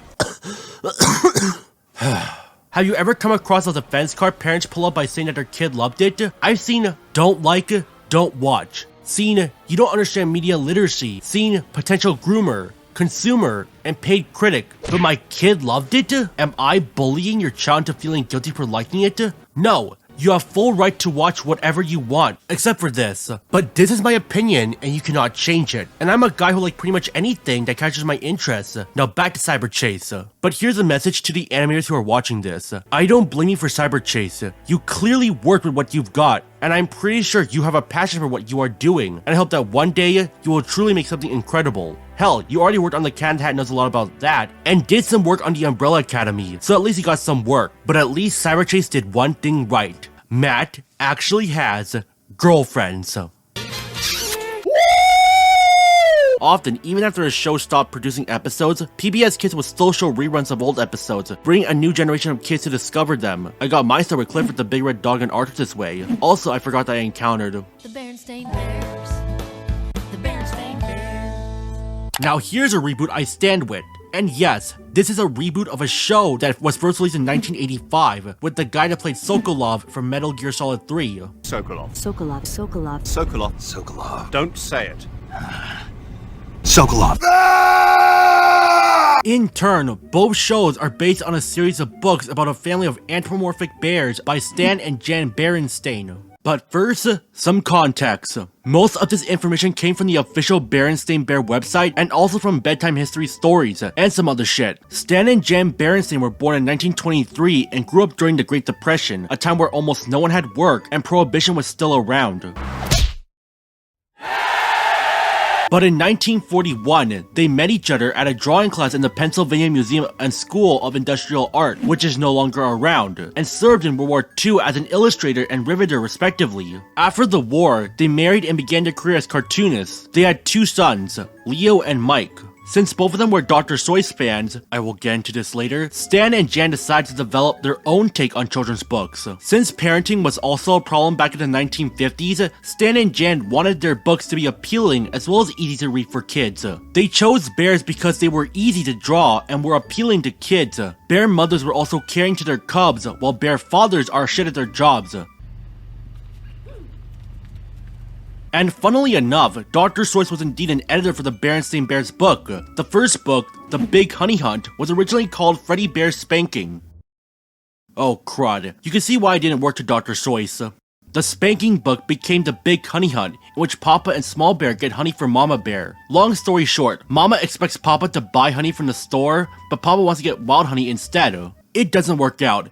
Eventually, Papa and Small Bear buy honey from the store. The first book was published in 1962, where it became an instant hit. To this day, the Berenstain Bears have sold over 260 million copies in 23 languages with over 400 books made. There were specials airing since 1979 and a series in 1985, both of which had involvement with Stan and Jan. Oh, hey, honey mother, I'm the mayor. Along with that, there were stage shows, Angry Video Game Nerds, theme park attractions, Angry Video Game Nerds, and the subject for this section, the reboot that aired in the same year Cyberchase aired, and also Angry Video Game Nerds. I gotta say that despite an Angry Video Game Nerd helping me out, the name still confuses me. The Berenstain Bears or the Berenstain Bears? Are we just small dots living together in a parallel universe? Are we time traveling but not knowing it? Is the misspelling a ploy by the government to make kids dumber than they should be? Should we really believe what the internet says? It's on the internet. That means it must be real! Anyway, the Berenstain Bears focuses on the everyday lives of the Bear family. Brother, sister, mama, papa, and Honey. Oh wait, Honey doesn't exist. Actually, she does exist, but only as her cousin. I gotta say that even to this day, the names still perplex me. Brother, mama, papa, and sister? What kind of name is sister, anyway? Isn't there a cousin Fred and Lizzie Hillary? So why focus on this show? Well, guess who voices Brother Bear? You know Sonic the Hedgehog? Holy shit, Scott Pilgrim! What a wonderful kind of day! So yeah, Michael Cera is Brother Bear who plays sports and skateboards. Fakes off the backboard! Motherboard wins! Motherboard wins! It's always sports for the boys, and for sister, Barbie dolls, and that's it. It's also kind of funny that Barbie dolls are meant to be a parody of Barbie dolls and that Michael Cera will later appear in Barbie. It always has to be playing with dolls for the girls, not stuff like soccer, ponies, or being a puss. Papa Bear's a carpenter, and Mama is a strict mother who makes eating candy look bad, even though it's colorful and looks delicious. To quote one child, Mama Bear's sad. Mama Bear needs to eat some candy. I know junk food isn't good for you, but admit it, you want some. At first, I thought about reviewing both shows, but then I discovered that the 1985 variant of the Berenstain Bears cartoon isn't a PBS Kids cartoon. It also doesn't help that it aired before PBS Kids debut and not even on the same network. So the 2000 series it is. Also, fun fact, if you go to YouTube and look at Berenstain Bears full episodes, you will find mostly episodes from the 2000 series over the 1980s one. Nothing much to talk about here, but I'd like to point that out. But there's nothing else to say about this show, so I'm gonna let Angry Video Game Nerd finish this off. I mean, that was a little intense, but surely the books wouldn't have any form of inappropriate content. Oh, maybe they won't do that in the future? Hell, let's do the opposite and make stories about not learning to swear because it's a sin to Christianity. Oh god fucking damn it! I'm now an unfamily friendly channel. Yes, Christian morals are now part of the Bear family. And that, my friend, is why it's unholy to the sinful earth. I must go to hell to cleanse its holiness. I'm here to kick demons and chew wafers. And I'm all out of wafers.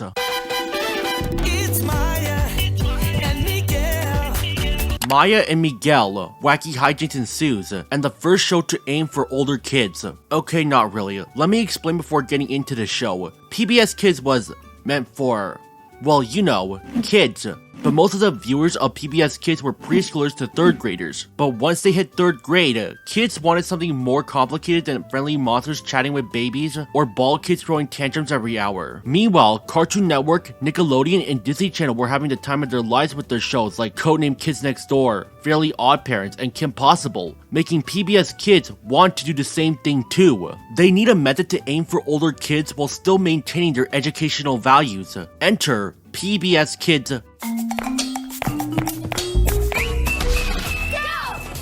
Yes, PBS Kids already has shows aimed at older audiences like Arthur and Cyberchase, but Maya and Miguel was the show that premiered meant for older audiences, focusing on 2 fraternal twins, Maya and Miguel Santos, and the wacky world around them. Maya is ecstatic, wants to solve the problem presented, and fails almost all the time. In almost every episode, Maya's antics always falls flat. Probably the most humorous antic to me is the episode where Maya suggests on going camping, but doesn't understand what spelunking means. What's spelunking? It's me. If you were a kid watching this, you'll also probably don't know what spelunking means because they don't show it. But to put it briefly, spelunking is cave exploration. Maybe we're gonna see cave dwellers. Miguel, meanwhile, is the cautious person who wants to solve the problem more practically. Maya means well, but I feel like she's the one causing the problem instead of solving them. We all related to Miguel because he was meant to be the good twin. Even the episode Miguel's Wonderful Life, which gets what it parodies, has him imagining what his life would be like if Miguel was an only child. Let's just say things get worse. I wish I never had a sister. But Maya is not as bad as I got older, and rewatched the show as I made this video. She's just impulsive.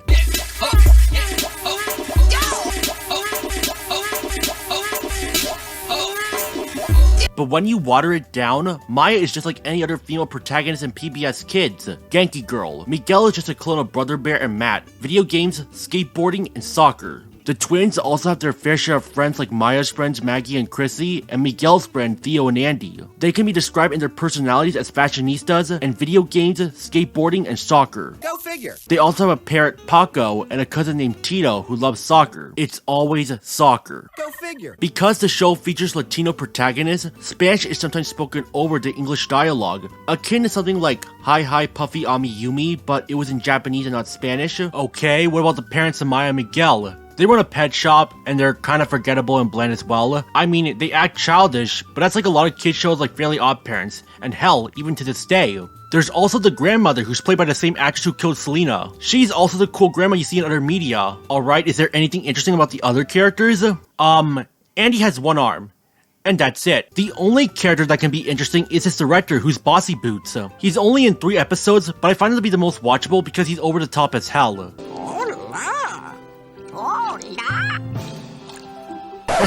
Hey, wait a minute. Paco has a girlfriend? So apparently in the episode Teacher's Pet, Paco gets attracted to a female parrot owned by Maya and Miguel's teacher, Mr. Nguyen. She just serves as a flat character. But this kinda reminds me of a certain blue creature paired with a pink one. You know, all these shows get tiring. It's the basic stock entertainment morals of being a good person. I mean, yes, we did get some standards like the aforementioned Cyber Chase, Bill Nye the Science Guy, Magic School Bus, and even shows I didn't mention like Liberty Kids and Zoom. There are like a million shows on PBS Kids, so I'm sorry JJ the Jet Plane fanboys, I can't cover you.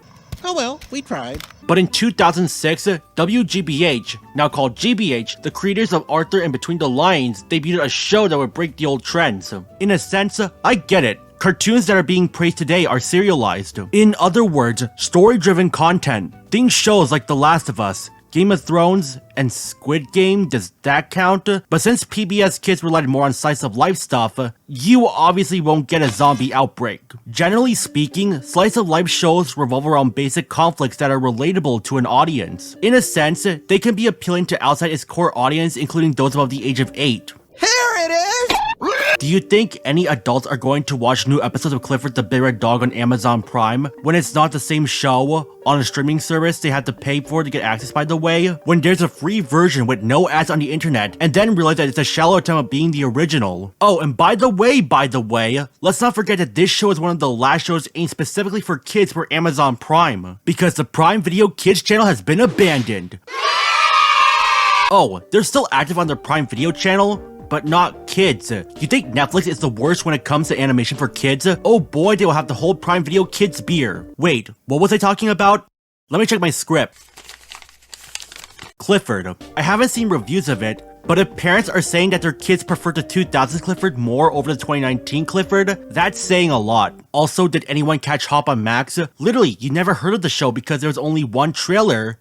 And that's it. I mean, there was some announcement posts on Twitter, but people immediately forgot about it that not even pirating sites are taking the time to show it. I really feel bad for Mark Brown and the crew, by the way, if they don't get a second season, but we need to go back to the doghouse. For the next 2 years, PBS Kids continued to greenlight shows that existed, like the Zilla Patrol, which has been long since forgotten, Granny's Feet, which has been long since forgotten, and Bob the Builder, which failed to pick up an audience. On Nick Jr. Hey, do you know that a wrench is called a spanner in the UK? Because Bob the Builder is from the UK? Where's my packet of crisps? As the 2000s rolled, Disney, Nickelodeon, and Cartoon Network were releasing hit after hit, or cartoons you forgot existed. There was Ben 10, Avatar, The Last Airbender, and The Sweet Life of Zack and Cody. What does PBS Kids have? 1 little, 2 little, 3 little toes, 4 little, 5 little. Show that to your friends with cable and they will beat you up.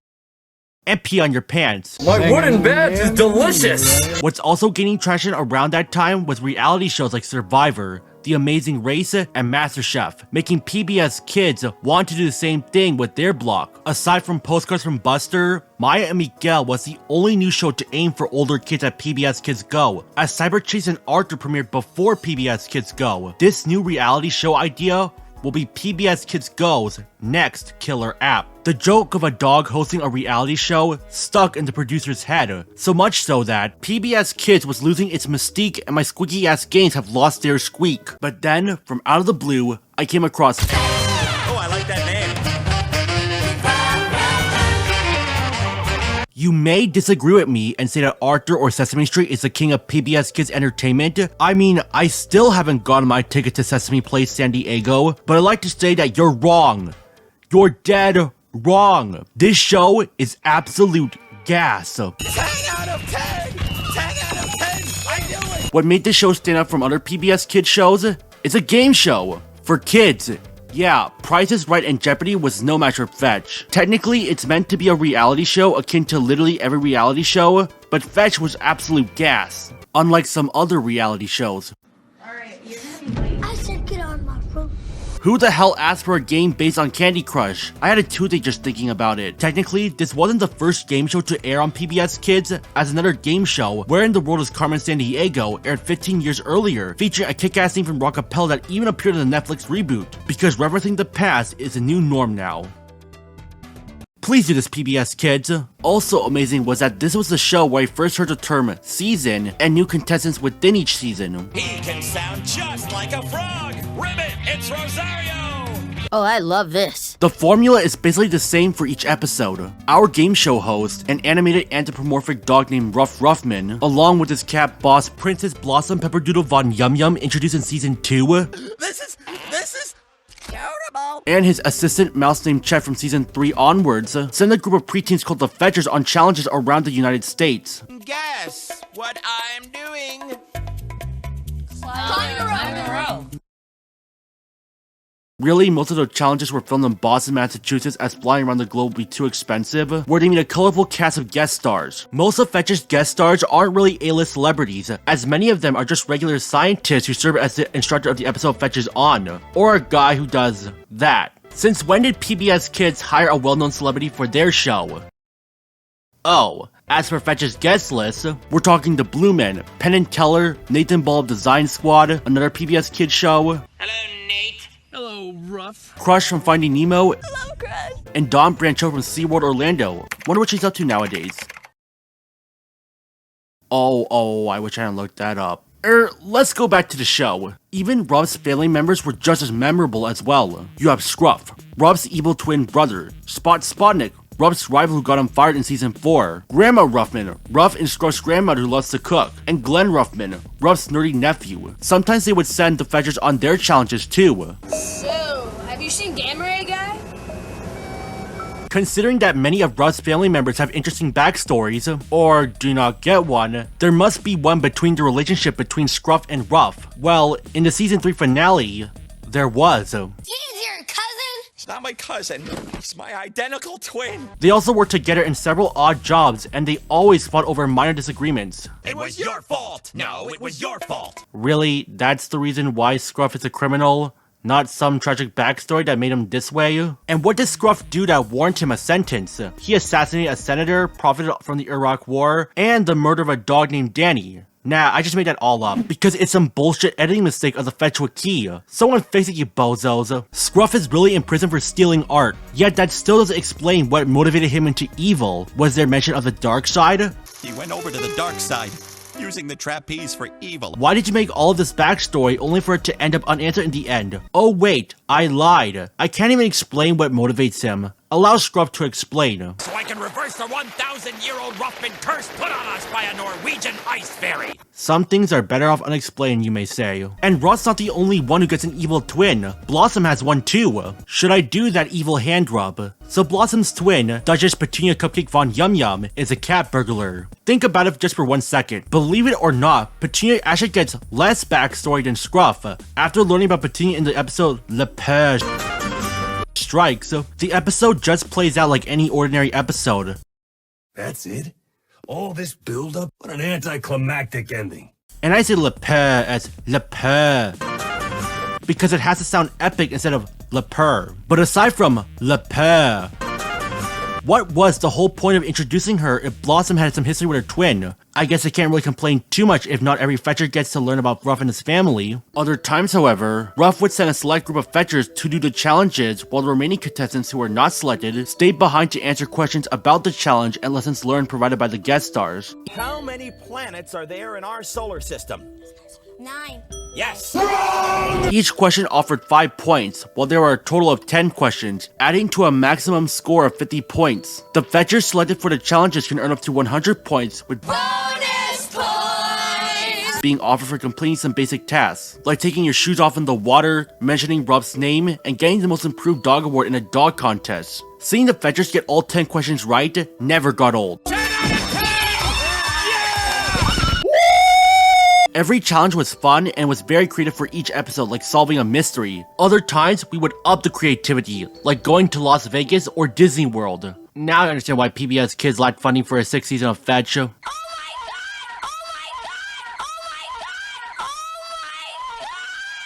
In stark contrast to the reality shows it's trying to emulate from, there's not really competition. It's rather more reliant on teamwork and social skills, along with science skills, rather than being the very best, which can kind of rub the wrong way if someone does lose. However, since this is a competition, losing will have to occur. You can't win them all, children. I learned that the hard way. But not on Fetch. There were not really $1 million prizes for this, but rather minor knickknacks that look like they were fish from a last-minute dollar store. Do you like fly swatter, Shreya? Because the bugs certainly do. At least Mark gets a better prize because he gets a cute wolf plush. And a gift certificate for a barbecue restaurant that doesn't exist. At every season finale, contestants would compete with each other in challenges set up by Ruff, with the process of elimination, and when you're eliminated, it hurts. Don't lie, I would have cried. They should have been disqualified. But Ruff was quick to offer a compilation. The contestant was given a highlight of their actions throughout the past episode, and was given a complimentary prize as a pat on their back for their hard work. The best part was the grand prize offered at the end, where not only did the winner get it, but everyone got it, for being a good player. A hot air balloon trip for all 6 fetchers. After every episode on Fetch, there's your typical advertising of a fantastic website you can no longer visit. It makes my tail wag every time I think about it. PBSKids.org. But it was the home of great games, like Spy Hounds, a spy game in which over the course of 3 weeks, you must find the Poodle Diamond, which has been stolen by, Chicken. I knew Purse is behind this. Oh, it's actually Spot. Aww. It's not really Club Penguin Blackout in which a whole island gets turned into a winter wonderland, but it's still infiltrate an island and get out. Oh no! Oh no no no no no no no! You can imagine how epic it is to a kid. I guess kids always see agents doing agency stuff being the coolest thing ever, something that PBS Kids would later do. As for their spin-offs, I have to ask one question. Will Ruff finally make his world-famous barbecue sauce that everyone so loves that McRuffmantosh and Glenn cannot come enjoy the taste? Does his barbecue sauce have goat milk? Wait, no goat's milk? I mean, do the spin-offs hold up as well as Fetch? One word. No. Boring, stock, it makes me want to do the opposite of what they want me to do. Before you tell me that these shows are harmless and that they don't endanger other people's lives, then you're right. There's nothing wrong on an educational level. Fetch did end on a semi-great note, although there were still many questions left unanswered. But these shows are here to stay, whether you like them or not. And still, we haven't learned anything on being a good person. You know what also made the show great? Similar to Redwall level of amazing? A story arc. Cyberchase may have had a story arc, but it has been long since forgotten and been replaced by a generic show. Who would have guessed? Redwall also had a story arc, but each season you could watch individually and still understand what's going on. You could jump into season 3 and still know what's going on since it doesn't require viewers to watch seasons 1 and 2 aside from the characters who are reading the story of a mouse warrior who became Duke Ravengard. Redwall's story is more like an anthology series rather than a continuing plot, although Mossflower was planned to be its 4th season, so I guess it is story driven. By the time the 3rd season of Fetch reaches its end, that's when the plot begins. Dear Mr. Ruffman, you're fired. The third season technically ended with Ruff being fired from his job only to realize it was a prank in the season 4 premiere, thank goodness, from his rival Spot. Spot, you fucking— Then in the fourth season, there was a story arc for the search for the Helmet of Victory. It does nothing, it's just a trophy. I don't know if anyone else wants to know about the Helmet of Victory, but this thing is heavy.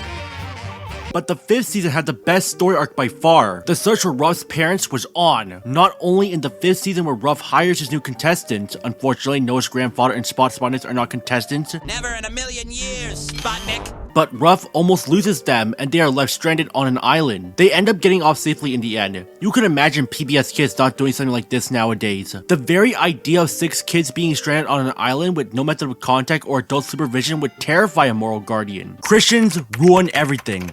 That should be my new slogan. But after the Fetchers get off, we're back to the normal episodes. Or is it? Because the 5th season of Fetch seems to really hate his contestants. Good on you for giving tweens potential diseases, WGBH. How come we get the smelly part? In the episode Look What the Dog Dug Up, the Fetchers end up at an Egyptian temple where they must solve the puzzles. Or die.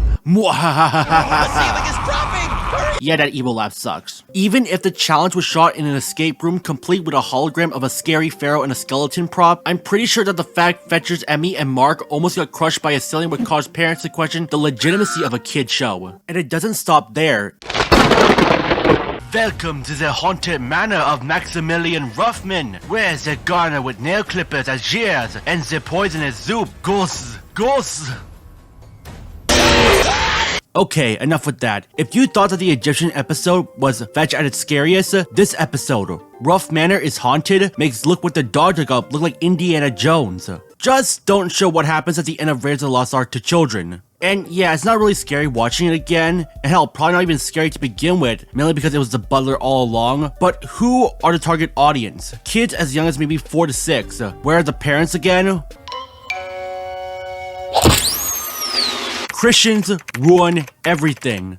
Let's get back to the plot. In the episode Snoop Dogg, unrelated to that guy, the Fetchers learn of a secret organization called PURS, Pussycat Underground Ratter Rotten Society. They said the word puss. Anyway, they discover the organization's plan to get milk, get tuna, and take over the world. In the penultimate episode, the Fetchers are dressed as pirates as they search for the trophy of that season, the Golden Fetchie. The Fetchers did their challenges of density as normal, in which they found a secret phone number they had to call. For your information, I tried calling the number they said in the challenge nowadays to see if it worked. It doesn't. But a dirty cat ends up stealing the Golden Fetchie, and we learn of their plan to turn everyone into cats to take over the world. Oh my god. No other plot on PBS Kid did this, unless you count Hacker. But Hacker wasn't always planning to take over all of cyberspace. So in the season finale, the Fetchers end up as a water country water park in Portsmouth, New Hampshire, at the same location where PURS headquarters is located. And through the process of elimination, as well as the relics they found in the second episode, the Fetchers end up inside their headquarters, Studio P. This is just Studio G with a makeover. Oh yeah, remember their plot of taking over the world? Well, Tom and Trixie from Studio P is here and— wait, why are they working for us? Aren't you supposed to take over the world? Why would I want to trust my would-be slavers? Gonna get my baseball bat nice and warm. So Tom and Trixie explain that when viewers go watch the new episode of Go Get It, a game show from PURS that outright copies Fetch, they'll believe they are cats. Forever. I assume it's through brainwashing. Yes, I definitely want to trust my feline slavers who will also kill Blossom because she doesn't go along with their plan for world domination that will turn all of us into cat people. What are we doing again? Quick! Marco and Emmy, use your device! Hit the off button! With the power of force, Marco and Emmy saves the world from our pussycat dictators. But why would Tom and Trixie want to help us? What Tom's trying to say is... We're actually your parents! What? Holy shit, that was awesome! And it came out of nowhere in a good way. It's your father! That's right! But I just wanted to ask a few questions. Not everyone has access to television, so how will PURS take over humans with no TV? If PURS' ultimate goal of world domination by turning everyone into believing they are cats, how will that cause them world domination? Will the brainwash be subservient to them? What about the existing cats like Blossom? Will they be enslaved too for not following their beliefs? Is PURS aware of Tom and Trixie being undercover agents? Who will replace them? What's gonna happen to Go Get It? Is it gonna be cancelled, rebooted, run by new hosts? What about PURS itself? Is it run by cats? Is Le Peur behind this? Okay, Enough with the music. Is it really chickens who built this water park to despise cats so that we humans can replace them as pets with poultry? Or apes who plan on having humans behave like pharaohs so that they can dominate all over us? They already published their video manifesto that is Kingdom of the Planet of the Apes. We didn't even stop Purrs. Yes, we foiled their plans, but they're still active and possibly running another conspiracy under our noses. What about the secret organization Ruff's parents work for? Is the government running this organization? Is that why in season 3 Sam meets John F. Kennedy's brother as well as the Secretary of Education and Margaret Spellings at the time of the show's production? What about, yo, shut up, we still have to declare our winner. There's always a saying that last place is the road to victory. Call it the launching pad to victory! Marco! Seeing Marco from season 5 go from last place to grand prize, beating every elimination round, was an epic moment that I had to stop recording and think about how amazing it would have felt to a young me. For all of us, this champion deserved the win. And yes, a lot of us have made bets who would win. I feel bad for this guy, but at least everyone gets a hot air balloon ride. I may have gone a bit questionable over Purge, but maybe the 6th season will solve and it's cancelled. What the hell? The show ended after its 5-season run with its 100th episode, which coincidentally was the episode where Marco won the grand prize. A 6th season was planned, but was cancelled due to lack of funding. But the show was not forgotten. Spin-offs emerged that were crappy, TikTok challenges which was nice, and cast reunions that was great soon followed.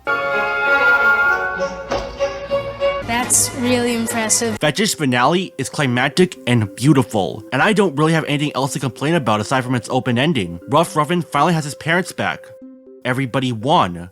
The world is saved. And even though the series was cancelled because of its lack of funding, it was one of the very few shows that ended on a great note. Arthur may have had an ending, but that ending was more or less a regular episode of the show. Redwall may have had an ending, but that ending was standard for a show based on a fantasy book series. Fetch's ending was unpredictable for its time, a time where the only endings for cartoons was only found on cable networks. Kim Possible, Codename Kids Next Door, and Avatar The Last Airbender all had amazing endings, and Fetch was no different. Let's get to the spin-off, shall we? Rough Ruffin's humble media genius. It's the usage of technology because every kid is on their phones these days. Yeah, not all great. The Rough Ruffin show. Notice the animation change? No outlines. So does this mean the animation is worse? Short answer. Yes, Fetch may have not had the best animation, but there was charm in it, so naturally I would hate this change even more. Scruff is back, so there's a plus I guess. The episode where Scruff is back is part of a mini story arc for a cook-off between the twins. I'm gonna skip over this plot because it's generic and mundane, and both sides win,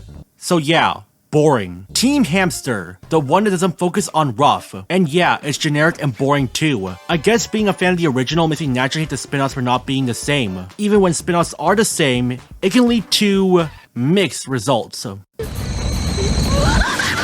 But this is where kids cringe. My kids love it. Here's the thing, parent who would type that I'm hating a show as an excuse for hating your child for liking this show. Fetch can be enjoyed by all ages. I'm not a big fan of milk.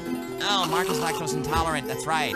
While the spin-offs are just only there to make kids find new sources of entertainment and education, rather than an experience that involves the whole world being at stake of turning the populace into cat people. Having a serviceable show is fine, but at the same time, Fetch spin-offs have a tough act to follow since they're under the show's originally based on, Shadow. I could blame the creators ruining Fetch's legacy, but I realize that hating these shows aren't worth my time and energy. That's all I can say to these 3 spin-offs. Oh wait, there's a 4th one now. But as I said, they all suffered the same problems. Boring, formulaic, cheap, predictable jokes, and a mess to what made Fetch so special to begin with. Like I said with Clifford, I do not blame any animator or crew member who worked on this Fetch spin-off. If you go out of your way to harass these people, you are just as bad as the very thing you are fighting against, and it's obvious that no one learns their lesson. The Fetch spin-offs have its merits, but at the same time, it's a big pile of dog poop. Hey, come here.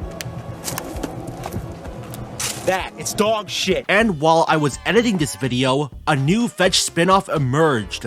That is absolute garbage. First off, like with most modern PBS kids shows, it disregards past events. If you want me to complain about its animation, then you would be wrong! Because animation is subjective, and I also already complained about it in Cyber Chase. Keyframing can actually be beautiful, but there are no outlines. So in this clip of this cat being in the crosshairs of a poor man's Terminator, the crosshairs somewhat blend in with her fur. It's a slightly different color so that you can tell the difference, but kids might not notice that. Oh, and by the way, who is this cat? Did Blossom have a sister? No, I mean Chet is here. So who is this Cyan Furball? Oops, I said a swear. Who you calling furball? Furball. Oh, what's that? It's not a swear? Okay, so this Cyan Furball's name is...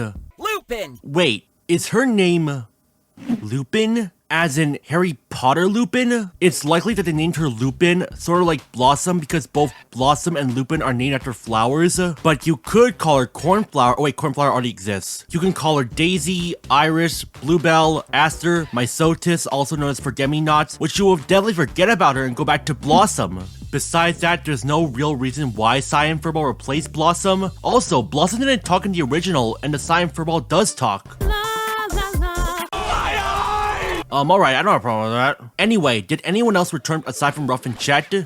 Grandma Ruffman, but as a robot. Oh, and speaking of robots, this new spin-off series is all about AI.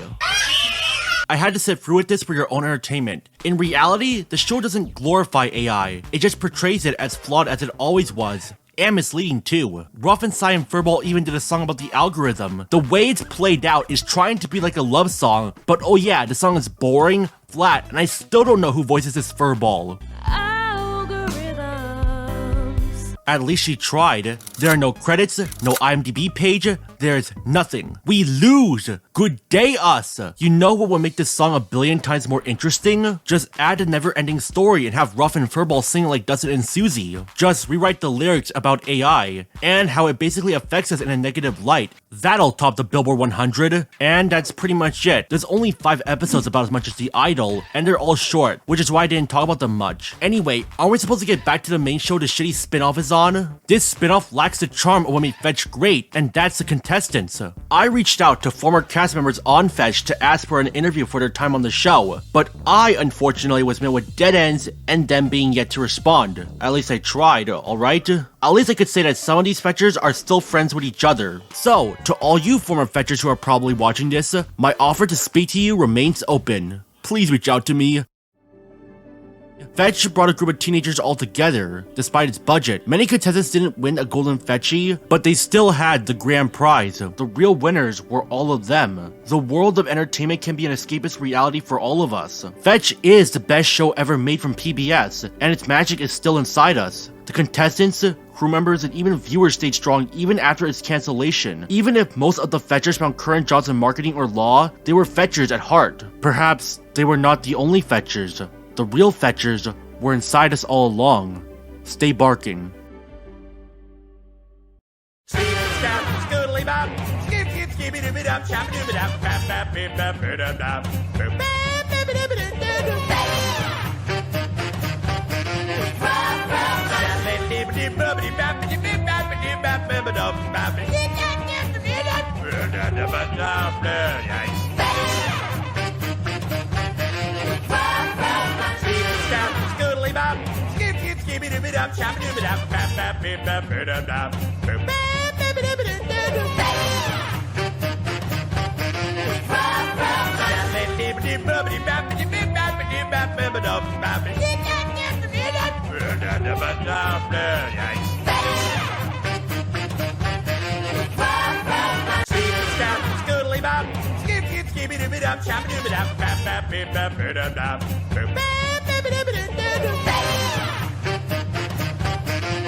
Oh man, that was exhausting. I might have gone bananas. Oh shit! I think all this talk about apes has made me gone to a show about an ape. At the same time as Fetch shared, another film production company, that being Universal, produced Curious George, another long-running show. With the titular monkey, even though he doesn't have a tail, just being curious about his world. Yeah, so basically every other PBS kid show. What makes this show so special? That's my monkey. I don't know, maybe because of the monkey in the room. Then George saw the biggest bird he'd ever seen. And then it took a poop.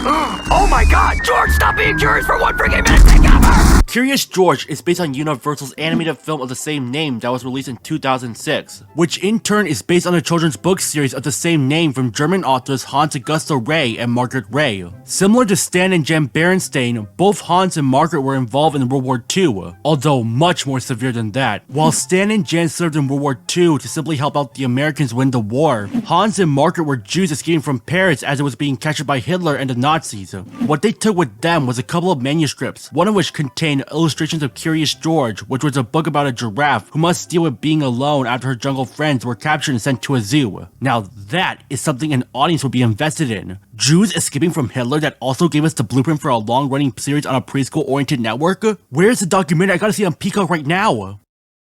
I think the closest thing we've got to a fictional character being involved with the Holocaust is this documentary on Mickey Mouse. Curious George was an immediate hit in both Paris and America, with 7 books made about our monkey with no tail. With the series being popular, you know there has to be a film adaptation. Just don't wreck the monkey universe like you did with the Cat in the Hat, and they did the movie justice. Just not in the way you'd expect. Although a decent hit with audiences and critics, it wasn't something like Final Destination 3, which was released to a wide audience that very same day. I mean, Hoodwink came out a month before, and Cars, as well as Garfield: A Tale of Two Kitties, was 3 months away, so clearly this ape didn't do so well. But Curious George will always be Curious George. Being a curious prick, George is not alone with these adventures. You also have Chef Biscotti, the Doorman, Steve and Betsy, Bill, Professor Wiseman, Mr. and Mr. Rankins, and later in the show, we have Marco and Allie. George also has animal companions like Jumpy Squirrel, Sharky, Gnocchi, Hunley, and Compass. And let me tell you that it was awesome even with all these characters. The best episode to me was the Inside Story, in which George battles a villainous germ named Toots. I'm not making this up. Although I did kinda exaggerate there. Hey, at least the song is better than Humble Media Genius' song. Is it just me, or does the music sound a lot like Don't Fear the Reaper from Blue Oyster Cult? It uses what it already knows to guess my favorite videos. Okay, well maybe only 6 seconds worth of similarity, but it sounded like that. Wait, aren't we talking about a curious monkey? But yeah, All Out 2-part Tootsie War occurs in seasons 4 and 7, and I like to imagine this whole battle with lasers, explosions, and special effects, tons of explosions and special effects, everything will have special effects that'll blow your mind! Followed by some quiet drama so that we can invest in the characters a lot more. Yes, I like big bombastic action scenes, but I also enjoy slower and more intimate scenes so that we can get invested in the characters a lot more. There are too many films to list, so let's just pick a group of films. Kinda reminds me of a series of films that had apes except that are dominant over the human race. What if George was like that? Would he be the next Caesar? Or would he be the next Proximus leader? What a wonderful day! I need to learn words to escape from this ape's teachings. Who's got the power to read? Who answers the call for friends? Super Y, also known as Protogen's evil twin.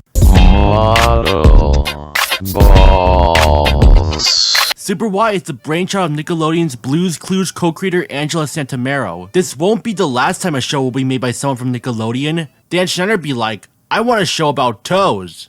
I mean, a show about pros. Super Y is about 4 kids who become heroes known as the Super Readers. Wyatt, Princess P, Little Red Riding Hood, and the Littlest Pig. P is for pig! Learning basic words and letters by going through books and solving the conflict in that book and how it affects them in the semi-real life world that is Storybook Village. Simple. And that's why I won't go deep into it. Now, some of you super viewers might be thinking, but Crinja, you didn't talk about Wolfster, that super dog with a doggy dictionary. And you would be right, but forget about him, or her, or them. But then, there is the reboot. You'd be like, thank you, a reboot to Super Y! Oh, I wouldn't say a reboot, more like a crappy attempt at nostalgia. So Alpha Pig's gone, and in his place is Power Page. Was the pig turned into bacon that the Super Readers ate? Did Protogen rise from the ashes and kill the swine? Did he simply just off himself when his show was canned? Did he find some potbelly and had a night out by banging Alpha Pig? Is on vacation. Why? You sick f- But that doesn't stop the creepypastas from coming in. Someone needs to word up here. The thing about Super Y Comic Book Adventures, which is a reboot, is that it's not really a reboot. Oops, my system crashed. Yes, it's built as a reboot, but it's actually a bunch of shorts, sort of like the Fetch spin-offs. Is how does it know that I like Rhino. If someone could tell me what this song parodies, you deserve a medal. I know algorithms. Now, is this as bad as the Fetch spin-offs? Not really. Aside from its removal of Alpha Pig, the show actually remembers what it's supposed to be, a literacy show to help children read. But it's boring, and I wasted my energy up to this point where I had to rush through with this section and get onto the juicy stuff. What kind of juicy stuff? Another show that features superheroes, literacy skills, plus action scenes, villains, and conflict that's not a bullshit problem that can be solved in 5 minutes? Sign me up! Plus, going on a tangent here, Super White Comic Book Adventures does have villains. There's a shithole, and this shithole, and this shithole, and this bitch. That's it. They don't even go to jail for property damage. We need better villains than whatever the hell these clowns are. You know what I'm talking about. Flying at the speed of sound, vocabulary that sounds from the planet lexicon. Watch out, villains, here she comes. Word Girl, the show where there's a kaiju based on energy. You might think, is it some lizard, moth, dragon, or an ape? Oh. I wouldn't say a lizard, moth, dragon, or an ape. I mean a literal ball of energy that's actually a girl. My name is Maria. So you'd be wrong. Hey, do you know electricity is weak against water in this show? Now I know 2 forms of media where electricity is weak against water. Word Girl is a lot like Supergirl or Superman if you really want to think about it. I have something to tell you. I'm Word Girl. Everyone died. The end. Becky Botsbird is from the planet Lexicon and is weakened by Lexonite, her version of Kryptonite. That would mean I'm wearing a brooch containing power-draining Lexonite. Later in the show, Word Girl learns to freeze objects with her breath, sort of like Superman. It also helps that the writers involved with this show also wrote episodes of Family Guy, and you could tell it's written by Family Guy because there are no cutaway gags. You guys all think you're so much better than me. Oh. Word Girl. That is the least fancy thing I have ever heard. Becky and her ape sidekick Bob go about their lives as they fight supervillains with the aliases Word Girl and Captain Huggy Face. Where's General Smoochington while we're at it? Aw, 13 seconds! The villain roster was just as memorable. Most notably, the cast of Bob's Burgers, including H. John Benjamin and Larry Murphy, were involved as Invisibill and Amazing Rope Guy respectively. But those two were basically villains who didn't really pack a punch. For actual villains that pack a punch, does the Butcher ring a bell to you? Chicken pot! I'm not feeling it. You're a fucking disappointment. How about Granny May, Chuck the evil sandwich making guy? What about Theodore Toby McAllister III, who secretly has a crush on Word Girl? Recognize these? Or Dr. Two Brains, who used to be a good scientist before having his brain merged with an evil rat, turning him evil. I wouldn't really call Dr. Two Brains evil, considering that he was brainwashed into evil like his Ice King counterpart. But then again, an evil rat is an evil rat. You were a great scientist before you turned to a life of crime. Yes, you should love yourself now. And do we ever redeem Dr. Two Brains? Never. Because that would require a plot that preschoolers wouldn't interpret. Yes, 4-year-olds are the target audience, but if you don't have any cable, it was either this, Cubo, 4Kids, or be a monkey's uncle. But by far the most dangerous villain Word Girl has ever faced is Miss Power, the embodiment of a supervillain. She makes the hacker look like a pussy, which he is currently. I'm not being nice. I'm being tricky. She was only in 1 episode, but damn, that was an epic episode. Jane Lynch really showcased what it's like to be a villain who bullies her victims into submission for a preschool network. Why didn't we cast Ellen DeGeneres as Miss Power? But the character is utterly wasted because she was only in 1 episode and is never seen again afterwards. It also doesn't help that she swears revenge and flies off. Like, you have a potential hacker.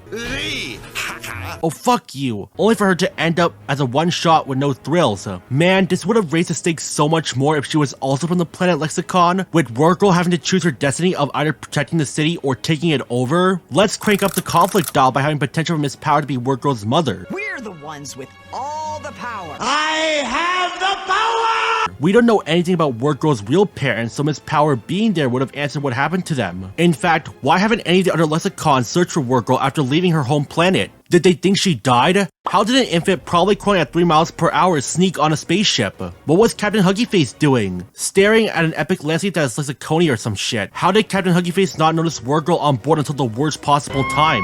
That meteor was very conveniently placed and caused no lasting damage to a ship, but crashing on Earth does cause damage. And despite the wing being broken, most of the ship remains intact.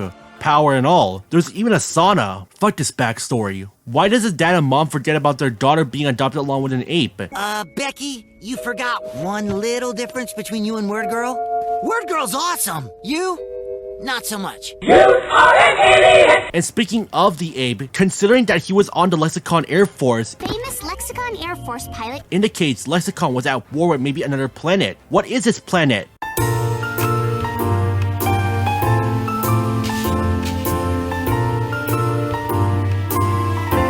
But Word Girl doesn't fight alone. Sure, we have Captain Huggy Face, but enter Kid Math, a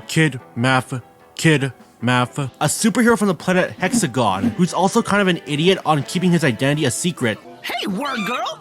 It's me! Kid Math. Unlike Miss Power, Kid Math does stay on Earth, but he's forgotten about aside from being a background character. In fact, you wouldn't even know who this guy is if you've never seen the episode he's introduced in. If you're a kid watching this, you might think he was called Equal Boy, considering his equal sign insignia. But nope, he has the power of numbers. If we divide, one of us can stop Dr. Two Brains, while the other one of us stops the cheese ray. Kid Math, from Equal Boy to Equal Hero, he's a one who made bad guy zero, using the vision to win every fight. He's Kid Math. Oh, I would love to play Wolfenstein 2 all over again. I got kids on the way, and I'll be damned if I'm gonna raise them in a world run by these Nazi assholes. But the thing that made the show most notable to me was the reveal of Word Girl's secret identity. She could be curled up in front of the TV right now, possibly reading a book, maybe helping someone with a crossword. I don't think we'll ever find out who Word Girl really is. You just stand there like an idiot! So popular that there is a compilation of every person who knows that Becky Bosworth is Word Girl. Most of them were subtle, or adults trying to put the pieces together and end up forgetting what they were talking about. Other times, it's the grandpa who finds out. And some, like my personal favorite, is when Becky has to use her power to save those who need it, like Becky's best reporter friend Todd Scoops Ming. Yelling at each other is not going to help us. You're right. But it makes me feel better! But in the final episode, Becky's other best friend Violet Heaslip also discovers that her friend was Word Girl. Hey, Violet. Is everything okay? Then Violet goes through the whole, "Are we still friends?" line. Are we friends? What? Yeah, of course. We're best friends. And although Becky insists that they're still friends, friends don't lie to others. I'm sorry, Becky. Word Girl. I wish I could believe you. But how could I? All you've ever done is lie to me. Violet. Goodbye, Becky. Word Girl. Violet. As one comment points out, the emotional complexity of this episode outclasses several blockbusters. They get along at the end, but that was brutal for PBS Kids.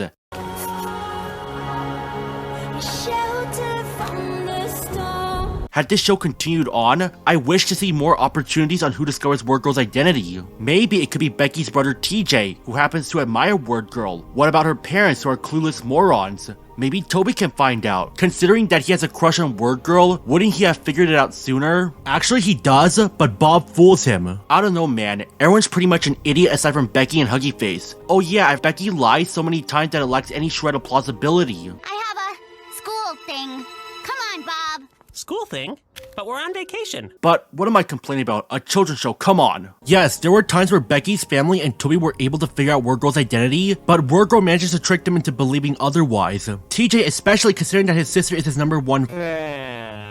The only family member who knows and retains Word Girl's identity is her grandfather, and even then he was only in 3 episodes where he had a major role. Can you imagine if Word Girl reveals her identity to her family? What kind of conflicts can come if Becky reveals her status as Earth's protector to her family? Will TJ view Word Girl the same way, knowing that his sister is Word Girl? If there is another season of Word Girl after Violet discovers her best friend is a literacy superhero, in which her family discovers her identity and keeps it, I would have taken back everything I said about modern PBS Kids being what it is today. And I don't care if you say your kids love it. If I had kids, I would show them kid shows I like, and likely they would enjoy it too. Because what if there was a definitive finale where Word Girl's real parents land on Earth and tell her they need to come back to Lexicon? This could also be the episode where her family discovers their daughter is Word Girl. After 11 years of not knowing about their adoption of an extraterrestrial, the family will discover her identity at the worst possible time. TJ will be hit the hardest, knowing that Word Girl is his sister. Her family will be in shock and appall over their obliviousness throughout their 8 seasons.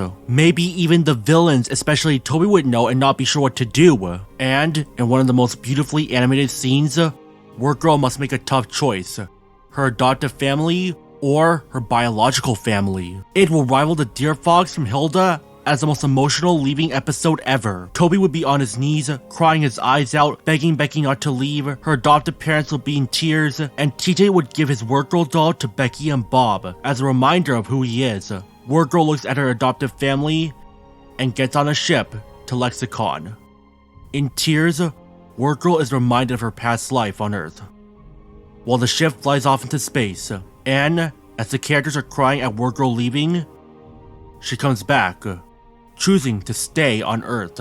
Everyone is overjoyed by this decision, aside from her real parents, who are sad about her leaving them again. After a goodbye from her real parents, Word Girl makes a vow to protect the city, with her parents, brother, friends, and even villains cheering her on. The end. Damn, that ending got me good. If I was on the writing team, I would pitch this idea, and all the viewers to the toddlers and the most manly of men would bawl their eyes out. Even the crew would be moved, because that is emotional complexity, and that is how you end a show. This wasn't the only show I remember where I had to learn new words, because the year after that we had Martha was an average dog. She went and Martha Speaks.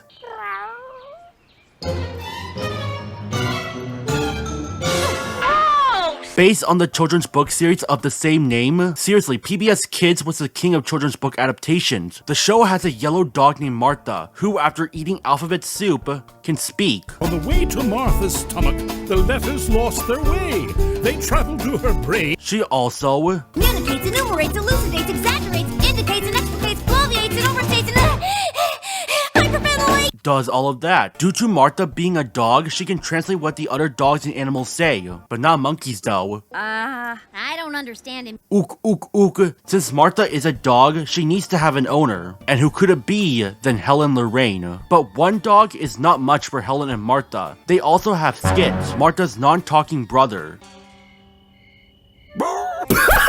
Helen tried giving Skit soup one time, but let's just say it fucked him over.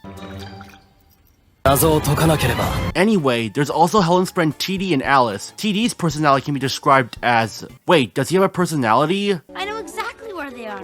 Where? In my room. Add another one to the Clutter Chamber Cup. It's been 13 years since we had the last one. And as for Alice, allow this clip to summarize it for you.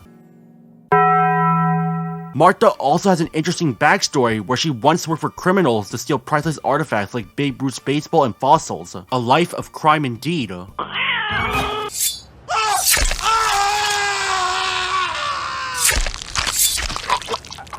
Now about the episode, aside from some interesting moments such as where Martha is set as an undercover spy to obtain the secret formula for her favorite alphabet soup only for her superiors to betray her, and the villains quote, Weaselgraph and Pablum scheming to get Martha or scam customers for money. Doggy is saying it wants to follow law and come with me. Say, oh, that you only meant well. And an episode where Martha searches for her long-lost family members on Thanksgiving. There's not much to talk about. Conflicts are your standard character has a fatal flaw, or one person initiates the conflict, or just a cranky old lady. Objection! I understand that I'm not the target demographic for PBS Kids shows nowadays, but let this be the one that initiates everything that PBS Kids is doing now, instead of the past. I also like to point out that unlike Redwall, Fetch, and more recently Arthur, PBS Kids shows don't really get proper send-offs. They just stop making episodes. Why is this an issue? There's a feeling that cartoons nowadays need to give their characters a send-off. Back in the old days, a cartoon was only made to sell toys, and if the toy was starting to lose interest, it was time to pull the plug. Bye-bye He-Man, even though you lasted 2 seasons, you may have gotten revivals, spin-offs, video game tie-ins, whatever, you're pretty much forgotten like Ghostbusters. Now times have changed. Cartoons are now being treated as if it was some extended movie. A sense of adventure and action. That's what keeps audiences invested, and older viewers glued to the screens. They want to know what happens next, and they expect everything to get bigger and bigger before we get to the climax, the big part where conflict is at its peak. PBS Kids has done this before with Fetch and Redwall. Why can't we get this again? Well, there's another reason why Martha Speaks was canned. When shows end, usually it revolves around two things. One is by the creator, producers, cast, and network's own decision, where they wrap everything up, send final goodbyes, and give the audience a sense of, wow, that was an amazing ending. Or, oh, it was an alright, not the best, but could be worse kind of ending. Or, oh god, that was horrible. The other was simple, low viewership. Word Girl was axed when its company, Soup to Nuts, went out of business from restructuring. What does Martha Speaks fall on? Let me tell you, neither. We're gonna crank up the axing dial. It's revolutionary, you never seen it before. It's a lawsuit. Now, most of what is said in this lawsuit is purely alleged, but when Dragon Tales gets cancelled with no reason why, and the Clifford reboot gets read by both Amazon and PBS themselves, you gotta take what PBS says in response with a grain of salt. So the lawsuit details that Susan Meadow, the author of Martha Speaks, was cheated out of royalties for the show. Not a good look for a company who also allegedly increased salaries for employees who were not involved with the talking dog voiced by Rarity. Hey, fun fact, Daniel Ingram composed the show. In addition to unpaid royalties, PBS also had Chick-fil-A sponsor the show, and to all the gay people including this thumbnail artist, you can imagine why Meadow chose to sue. Eventually the case was dismissed, but that also created another show to throw in the canceled pile of shows that ended with no ending to the point where it had its own section on TV tropes, because serialization in a cartoon? What's that? I guess the network believes that kids wouldn't understand plot and care more about bright colors and bouncing about, that they focus more on silliness rather than plot-wise. I mean, in a sense, it's understandable. If a show was story-driven, you would have to watch the entire series to know what's going on. There's no aspect of just plopping around, watching one episode and leaving it at that. No, we'll control the world! Oh no, please! But at the same time, Fetch was awesome, and the fact that we don't know what happened to Purrs or if they'll ever be stopped means that we're left hanging on the balance of the earth. Are we gonna stop the cats? That's not to say Martha Speaks is a horrible show, but let's just say that after Fetch was cancelled, PBS Kids would never be the same. A kid may enjoy a simple toy, but they deserve better. All I had was a pine cone and a box of matches. The Electric Company, 2009. G to a B. Whole brain bread? A reboot of the 1970s show of the same name, which starred notable actors such as Rita Moreno, Morgan Freeman, and unfortunately Bill Cosby. I have to admit, this one was pretty funny though. This show kept the trend of casting at the time unknown actors who would be memorable today. Josh Segarra, who would play the main character Hector, would later be in shows such as She-Hulk, Arrow, and even films like Scream 6. William Jackson Harper, who would play fellow prankster and my favorite character from the show Please Marry Me. Danny Rebus would get an MCU role as Quaz from Ant-Man and the Wasp: Quantumania. And as for Coy Stewart, who was 12 at the time when he was cast in season 3 as the new Kid Marcus, let's go to the age of Wonder Beasts.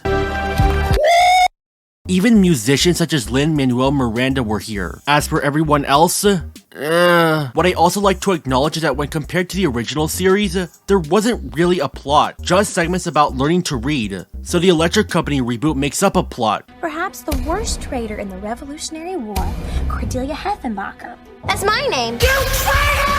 The show has the heroes Hector, his sister Jessica, Keith, Lisa before she left in season 3, and Marcus Barnes, Jesus Christ, as they use word powers to battle against the evil gang, the pranksters consisting of Francine, Annie, Manny, Danny, and later in the show, Gilda. There they are.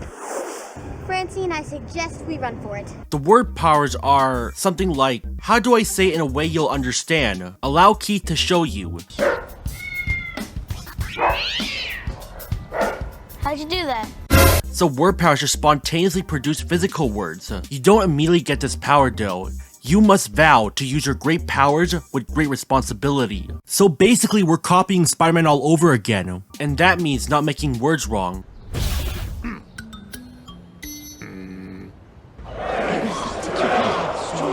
Each of the Electric Company also possesses a special power of their own. Hector's ability is that he can generate an image of whatever he sees, sort of like a camera. Jessica's ability is that she can replay audio like a recording. But the thing is, I don't see much of a use in generating an image with your powers when all you have nowadays is a phone. Audio recording power seems fine, but what benefit can you do with it? Maybe have some more abilities like copy another person's voice?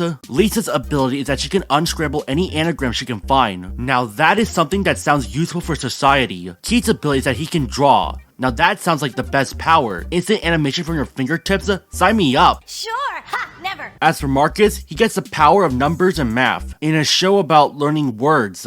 Okay, cool. The pranksters have their own powers. Francine's powers is that she can create word balls. Annie's powers is that she can scramble words. After all, her last name is Scrambler. But we just copied powers of two of the Electric Company. By far, the pranksters that were different was Manny and Danny. The Electric Company doesn't like you. Manny doesn't have powers, but he can build robots. Manny, read the fine print. P.S. This also applies to Manny Spamboni's gadgets and pranks. And as for Danny, he can build Rebuses, which is why his last name is Rebus. Uh-oh. Oh no! My mom is gonna kill me. Wait a second. Annie, Manny, and Danny? They all rhyme. And before you argue that Francine doesn't rhyme, we could call her Franny. Annie and Franny. We cracked the code. Annie, Danny, Franny, and Manny. That is mission accomplished. Good work. Genius! I wouldn't call the pranksters the bad guys because they're so comically over the top that you can't take them seriously. Plus, some episodes force the pranksters to team up with the Electric Company to solve a problem that they themselves create. This would never have happened if you had just let me have my way. He started it. Like switching brains, scenting smells, and when their powers are being banned due to a dispute, everyone has to join forces. Better. Like a lot of PBS kids shows, some segments brought us away from the plot, such as musical sketches about words. That. Meet your fate. A super secret spy, Special Dog Agent Jack Bowser, which is meant to be a parody of 24's Jack Bauer, and one of my personal favorites, the Haunted House sketches. This cat is cute and I wish to buy it. Later in the show, there was also a segment called Prankster Planet, in which Jessica and Marcus stopped the pranksters from taking over the world. It was fully animated, and there were 2 seasons worth of it, Word Sucker Uppernator and Reversaballs. What's great about them was that it encouraged viewers to go on the PBS Kids website and play the Prankster Planet games. Simple side-scrollers with basic mini-games like mini-golf and trivia questions. Unfortunately, you couldn't play these games now, so here's some old gameplay footage. That's all I can say about the show. And you want to know the worst part? I have more enjoyment talking about what goes behind PBS Kids shows rather than the shows itself. So what behind the scenes issue did the Electric Company suffer under? Let me tell you, none of that. It's more about trying to find the episodes rather than the quality of said episodes. It's Bill Nye the Science Guy all over again. Amazon Prime doesn't have the full show, Google Play has even less episodes, and Apple TV Plus doesn't come close. What a joke! You took the words right out of my mouth. The closest amount of the full series I was able to find was on PBS's Learning Media website for teachers, and even then, only 2 episodes were missing, Francent and Prankster Holiday. But whatever, we have 95% of the content already, so keep that seatbelt fastened. Now let me catch my train to Orlando, Florida so I can talk about the next show based on a famous book.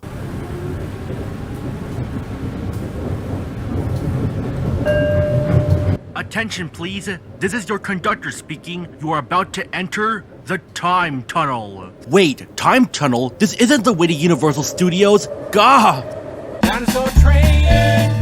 So yes, we had to take a detour to not Jurassic Park from the creator of Hey Arnold. Yes, as in that Craig Bartlett. The show follows a family of pteranodons plus a T-Rex for good measure, learning about dinosaurs both on land and sea throughout multiple time periods. Triassic, Jurassic, and Cretaceous. Do they have a time machine to get in the past?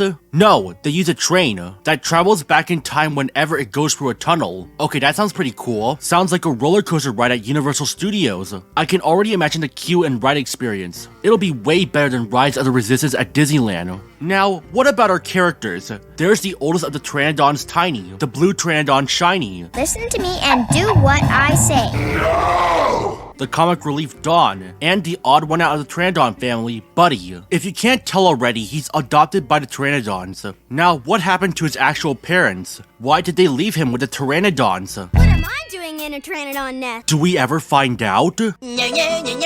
My prehistoric asteroid, another potentially interesting plot point is never developed at all. Just like Fetch, there goes another show that could have potential for the mystery behind the story of Buddy. And I can't believe that I'm finding new problems even as I'm editing this. Someone on Reddit came up with the concept of Mr. and Mrs. Pteranodon kidnapping this poor fool, which isn't hard to conceptualize. An article I found went even more down the dino hole by saying that Miss Pteranodon took Buddy to feed her chicks. I expect regurgitation. I eat dirt. The article also goes as far as to say that despite herbivores and carnivore dinosaurs existing at the same time, they don't eat each other. This was a problem in Zootopia with its predators and prey dynamic, but it's explained that the predators get their food from bugs and fish. But in Dinosaur Train, there's carrion being served like it's a 5-star restaurant, so what creature was killed for breakfast, lunch, and dinner? For all we know as we got older, the carnivore dinosaurs could be cannibals, which only raises the horror aspects.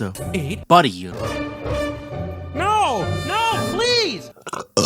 The article goes into detail about the trope of a big blockbuster movie-style time travel, as in going in the past may have some effect on the future, but for all I saw, it doesn't change anything at all. Everything is still happy and colorful like a Cocomelon episode on Cracked. There is no fate but what we make. There isn't much to talk about for the rest of the show, but there are some rather interesting moments, like an episode where Tiny and Buddy go to the Permian period before the time of dinosaurs. We never hit back there again. A dinosaur modeled after Elvis Presley. What the hell do you want me to do about it? And the final episode. Yes, the final episode was the episode that defined Dinosaur Train. It's basically the Fetch Season 5 arc all over again. So I forgot to mention the conductor of Dinosaur Train. He doesn't have a name. He's just called the Conductor, and his personality revolves around being the conductor of Dinosaur Train. I wanted to look at the pretty trains! So in the final episode, the conductor joins the Pteranodon family on a picnic about Father's Day. But aside from his embarrassing mother, we know little about the conductor's dad aside from the fact that he's an explorer and left when the conductor was a child. Through a song I couldn't understand the lyrics at,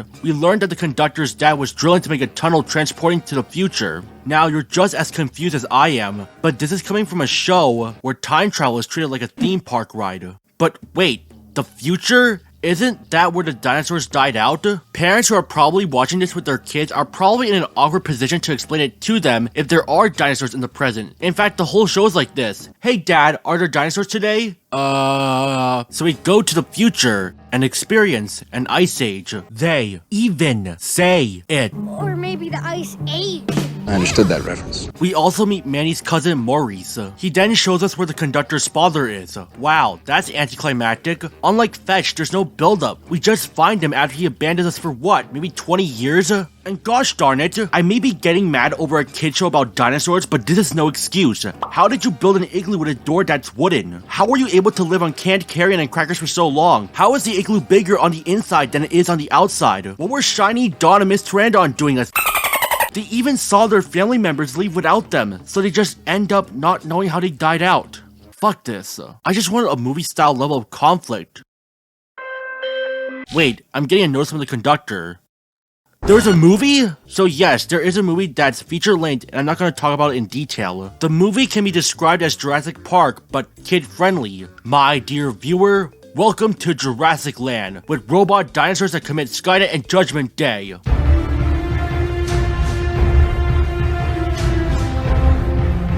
They don't kill anyone, they just go samba de amigo. It just serves as a promotion for Universal's Jurassic World area of their park, because there's the globe, there's waiting in line like every theme park, and it's co-produced by Universal Studios. Can I go back to the present now? Please? Attention please, this is your conductor speaking. We are heading back to the present with no interruptions. And if you bother trying to sue us for taking you to a cartoon depiction of Jurassic Park, I want you to go suck on an egg. Then I'll suplex you into a vat of dinosaur poop and finish off with a falcon punch.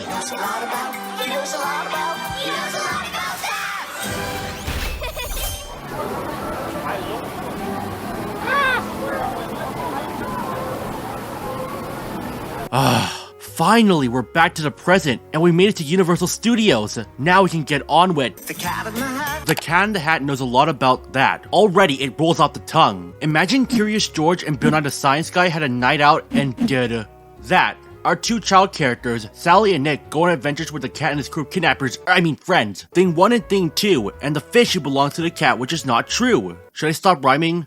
I should stop rhyming. The cat is voiced by Martin Short, as in this Martin Short. Welcome to hell! Throughout the show, the cat takes two kids to learn topics like science, astronomy, and wildlife. Along the way, they meet a cast of characters from around the globe and even outer space. That's all I can say about the show. What did you expect? But does this show have trends common in Dr. Seuss? And I say Seuss because that's how it's pronounced. His real name is Seuss, Dr. Seuss. Don't even do that. Like Green voice, yes. You know how Mads Mikkelsen is supposed to be pronounced as Mess Mikkelsen? You know that? Although Seuss can still be pronounced as Seuss, as Ted Giesel doesn't mind. I mean, the designs look like they belong in Dr. Seuss, and the cat occasionally rhymes. There's a reason for that. Dr. Seuss was tasked by his publisher to make a children's book that was easy to read, so basically it's Berenstain Bears all over again. Coincidence? I think not. The challenge was to make a book in a specific list of 250 words. Easy, right? Or was it? Every time Seuss came up with an idea, he had to use a word that wasn't in the list. Eventually, he chose words that rhyme. Cat and hat, and the rest was history. But what else is there to talk about? The show is serviceable, nothing offensive, but nothing to write home about. It's very formulaic that my brain is suffering a mental decay. The characters want to know about something, the cat takes them there, Thing 1 and Thing 2 pop out from anywhere, they find the answer they were looking for, and I swear this formula wouldn't make you bored unless you happen to be 5 years old or less. If I wanted a better Dr. Seuss show for kids, I'll just watch Green Eggs and Ham. Despite there only being 2 seasons, Green Eggs and Ham was everything the Cat in the Hat knows a lot about that wishes to be. There's a goal in Green Eggs and Ham, and what stops the characters from reaching the goal? Conflict. Just without the educational material that makes the moral guardians go kaboom. But then again, the series is on Netflix, so... There's also a lack of Dr. Seuss characters in this PBS show besides Cat, Fish, Thing 1 and 2, and Sally. Yes, Nick is not in the original book, as that boy who became the narrator in that book is actually Conrad. Now, I could appreciate it for being somewhat in a different universe, but most of the characters are drawn in the style of Seuss, so where's the Grinch? Oh yeah, I forgot, this is meant to be educational. We cannot have a green abomination stealing presents from children. You stupid! So instead, we have a reindeer that eats moss. At least reindeer do eat moss in real life. PBS Kids must like the show so much that they retooled the concept of meeting creatures from around the globe and made it their next show. You know, I should head back home.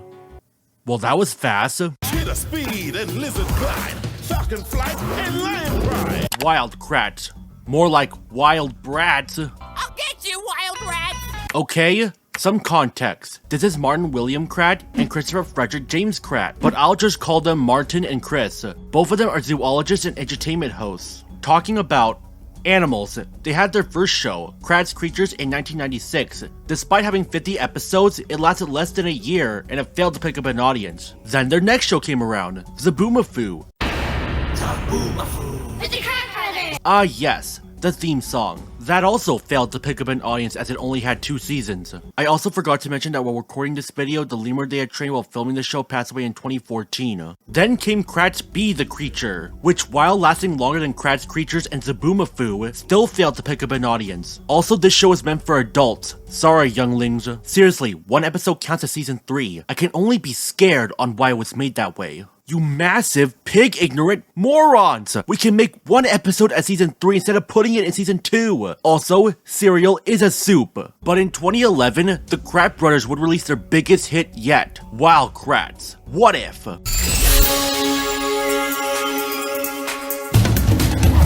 Unlike the Kratts' other shows, which are all live action, this one was animated. Sort of. Each episode normally begins and ends with a live action segment of the 2 brothers talking about the creature featured in the episode and their abilities. Now imagine if a human had those same abilities such as the speed of a cheetah or the strength of an elephant. What if? The show then transitions into animated form as the Krat brothers study the same creature close up. Don't try this at home, kids, as these brothers are trained professionals, or else this will happen if you screw up. There was a reason why this show was animated, but how are the Krat brothers going to get to the habitat where the creature lives? Bring on the Krat Crew. Notice how I spelled that with a K. Allow me to introduce you to Lindsay Perez from Saws 4 and 6 as Aviva, Koki, and Dante from Devil May Cry as Jimmy. Sort of. What's that? What the hell is this? All of them serve as engineers as well as the good guys? Notice how I said good guys because there are bad guys in Wild Kratts. I've got the fighting mommies now! PBS Kids had villains before like the Hacker, any of the Rogue Gallery from Word Girl, Pussycat Underground, Rather Ron Society, but I remember Wild Kratts villains just as much as the evil techie Zach Varmatek, fashionista Danita Donata and her dumbass cohort Dabio, Chef Gaston Gourmand who cooks, and more recently, corporate executive Paisley Paver and her dumbass cohort Rex. Did I forget to mention that Paisley gets a redemption arc? What? News to me! Maybe I should have waited until you were finished. I get that these villains are meant to be representations of current everyday problems with wildlife. We eat them, turn them into clothing, pave over them, or fucking turn them into robots a la Dr. Eggman style. You know, realistic problems. Give me a big fat break! But how are we gonna stop them if they have robots, mind control devices, and sticky dough? Let's activate creature power. So yeah, the Crappers have the powers of animals through high-tech suits called creature power suits. All they have to do is touch the creature or its fur and teeth and have the creature power disc. Then, they become the creature that they touched. And with those powers, save the day. Why are you dancing? You're supposed to be enemies! Surprise, motherfucker. So basically, these creature power suits give every man from The Simpsons a run for its money. Not every episode has the Crab Brothers stop a villain. She's eating her babies? Sometimes the problem is caused by a natural disaster or by the creature's negligence. But the Kratts will use their creature powers to save the day. Let me tell you, this was PBS Kids' answer to transformation sequences such as Power Rangers, Transformers, or Ben 10? This formula of either villain endangers the creature or the creature endangers itself so the Crab Brothers come to the rescue keeps repeating itself as with every kid show at the time, so eventually this trend got stale. And that brings me to another point why this show lasted longer than Zaboomafoo or Kratts Creatures. With the world of live action, you're stuck with limitations on what you can and cannot replicate in animated form. Don't even get me started with Disney live action remakes. But in animated form, there's a lot you can get away with, like the injuries that are slapstick that will make kids under the age of 10 burst out laughing. Or maybe make the most nostalgic of this show smile. Something like the Disney Lion King remake would cost a bola from PBS Kids if they do a live action CGI heavy show. And there's the unpredictability of live animals if you do try to work for them. There's also the fact that the villains themselves are just people with robots, mind-controlling disco balls, and sticky dough as weapons. There's also the fact that the Kratts crew themselves have inventions and even the ship itself is designed to be based on a turtle. And I could go on and on with everything Wild Kratts could have done, while their live action shows are stuck under their budgets and material they have to work with. This was also the last show to air on PBS Kids Go before the block was discontinued so that PBS could retool their kids channel for all ages. Now, why do this? Studies showed to PBS that kids of all ages were watching shows meant for older audiences. That sounds great. Kids watching shows not meant for them? That brings new audiences to PBS Kids.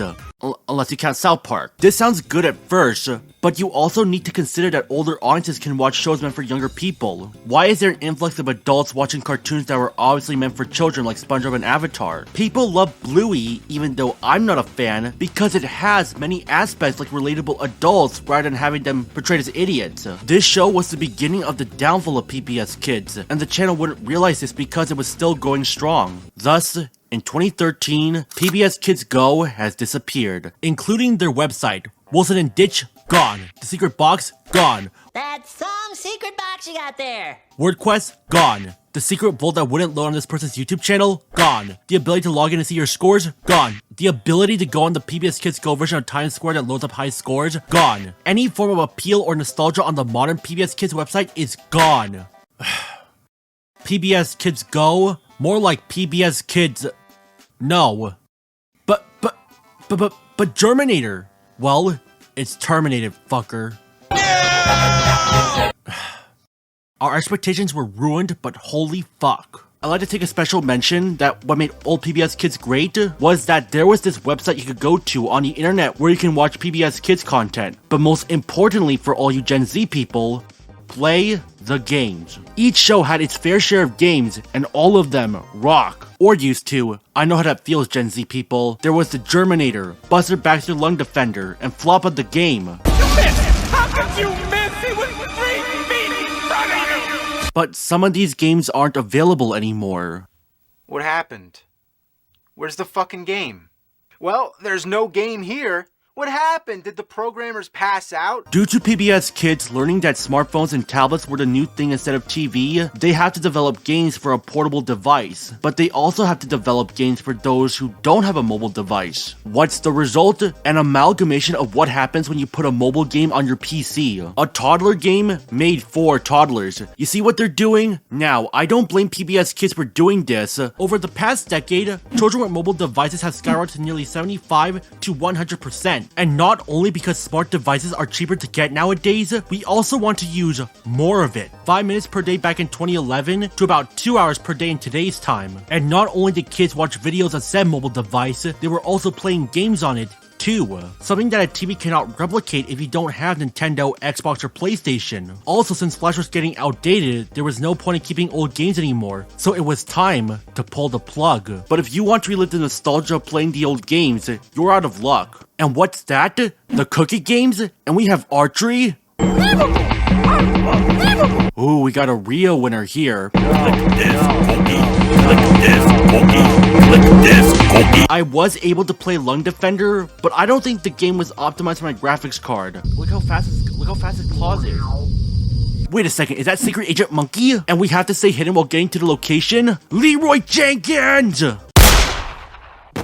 I'm sorry, children, but George is dead. Like, why does George have to stay hidden? I know he's a secret agent. Whoops. The fire engine bumped into jumped you. over that. Be careful. But more likely, if I was George, I would blend in with the crowd, not hide behind boxes. They see a monkey and they're like, gun him down.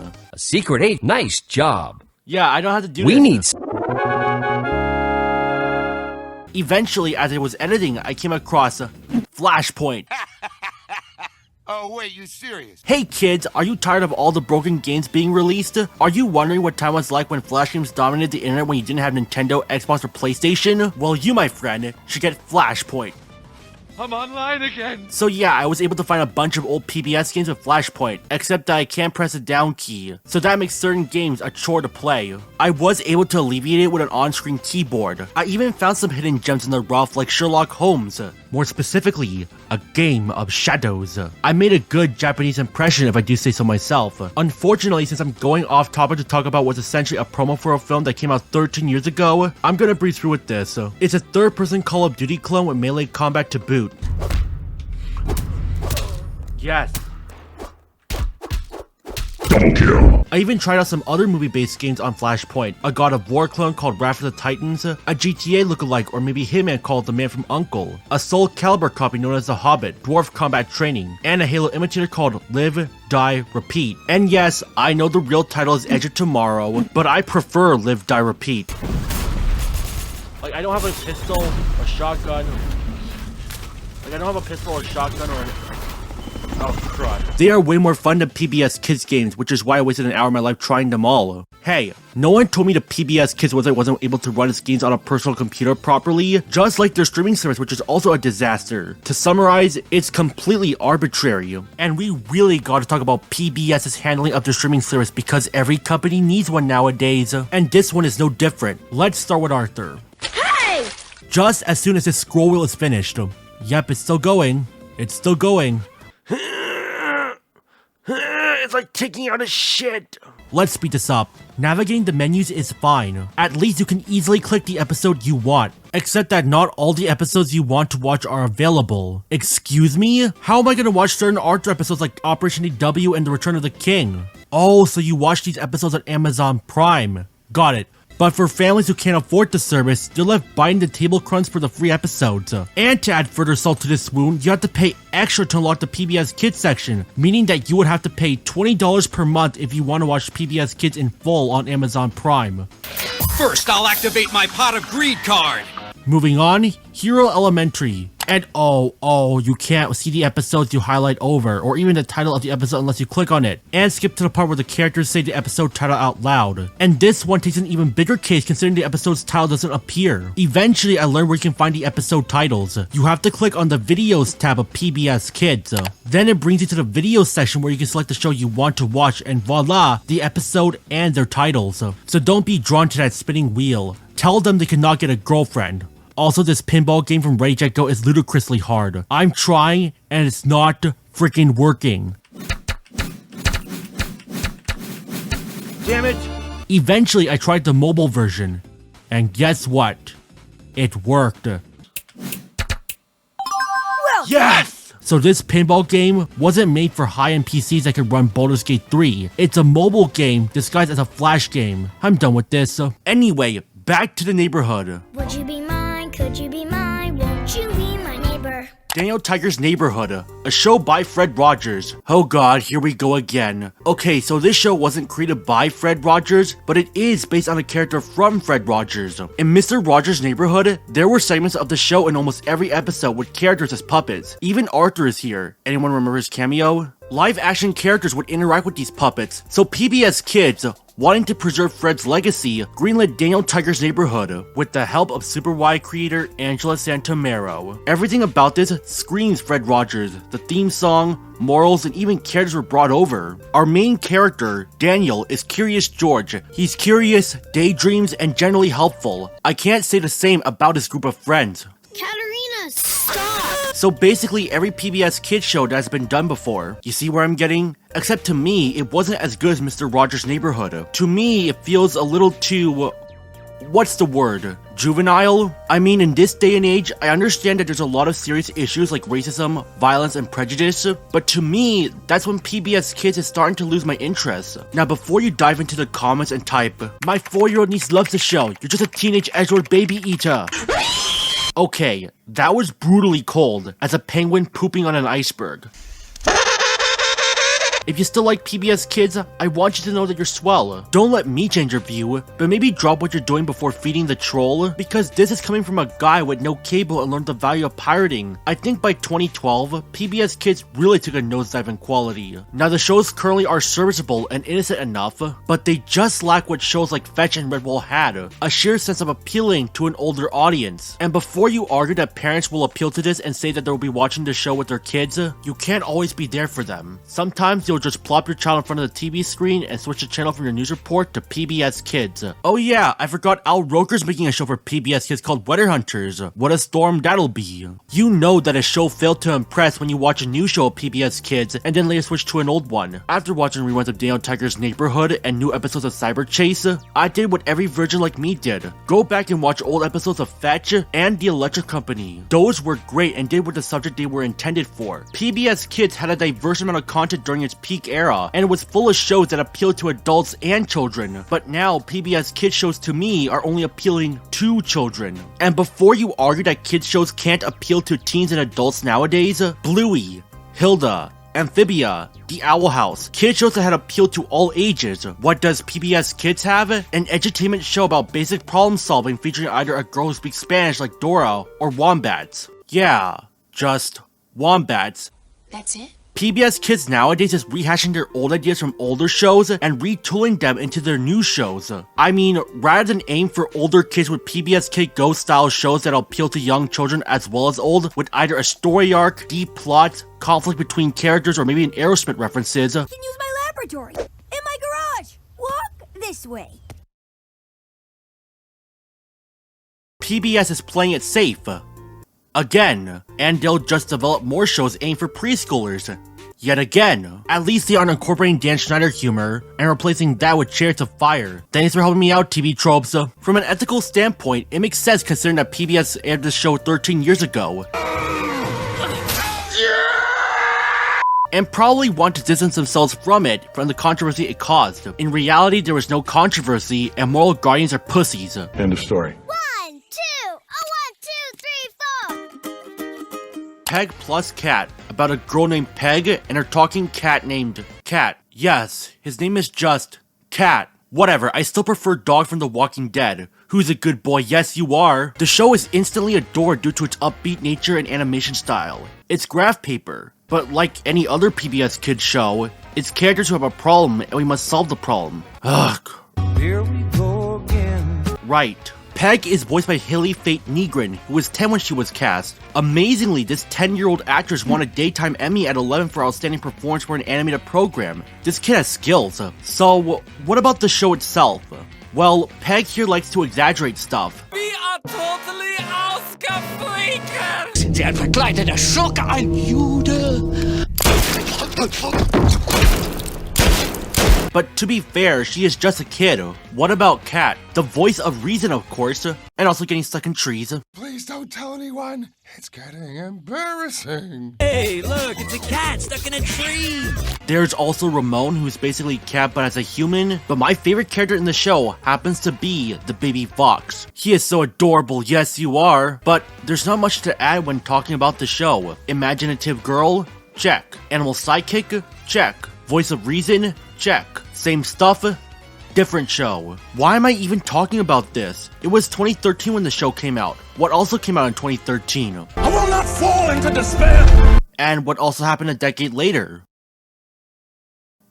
Maybe we shouldn't talk about that. I have finished explaining Peg plus Cat because that's all to it. We are currently in 2013. Go has just been killed off. GTA 5 came out a month ago when this show was released. That's the problem with PBS I'm watching today. There's nothing wrong with Peg plus Cat. It is very safe of a show. When it comes to a bad show, there's stuff to complain about. Poor animation, poor pacing, poor writing. Literally what makes a bad show a bad show. Or you could argue it for being derivative and unfunny. Go fuck yourself. But for Peg plus Cat and the rest of the PBS Kids lineup as we go through the rest of this video, all suffer from being incredibly safe. We are at an age where kids are watching shows not meant for them. And it's not like a 5-year-old girl watching Word Girl and that. No. 15-year-old boys are spamming gore, interrupting award events, having interviews with InfoWars infamous for slandering Sandy Hook people. A 9-year-old girl has been watching an adult cartoon.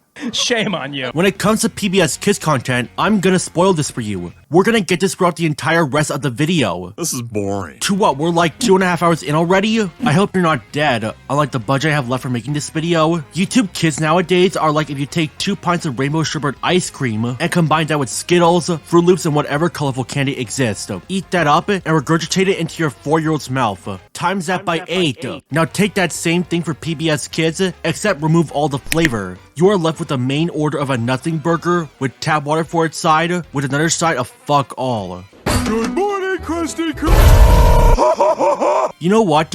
I'm done with this section. What's next? Who do we work for? We work for Odd Squad. Odd Squad. Ah, yes. This show that I finally remembered debuting while I was playing the old Avatar game on my dad's iPhone 1. Beat that game, by the way. 2014 became PBS Kids' best and worst comeback. Cyber Chase had a movie, although it's another environmental plot as well as the conflict not really accounting too much. I don't care. Why would the writers have Inez tell the other characters that her bowling match ended in failure? Here's a tip, writers. Show. Don't tell. Show Inez fucking up her bowling match. Don't have her tell it, stupid. Show me, don't tell me. And when we end on a cliffhanger for part 1, it's solved like almost a minute later in part 2. Boring. Why is it so odd that PBS Kids can't make a kid show that's still appealing to all ages?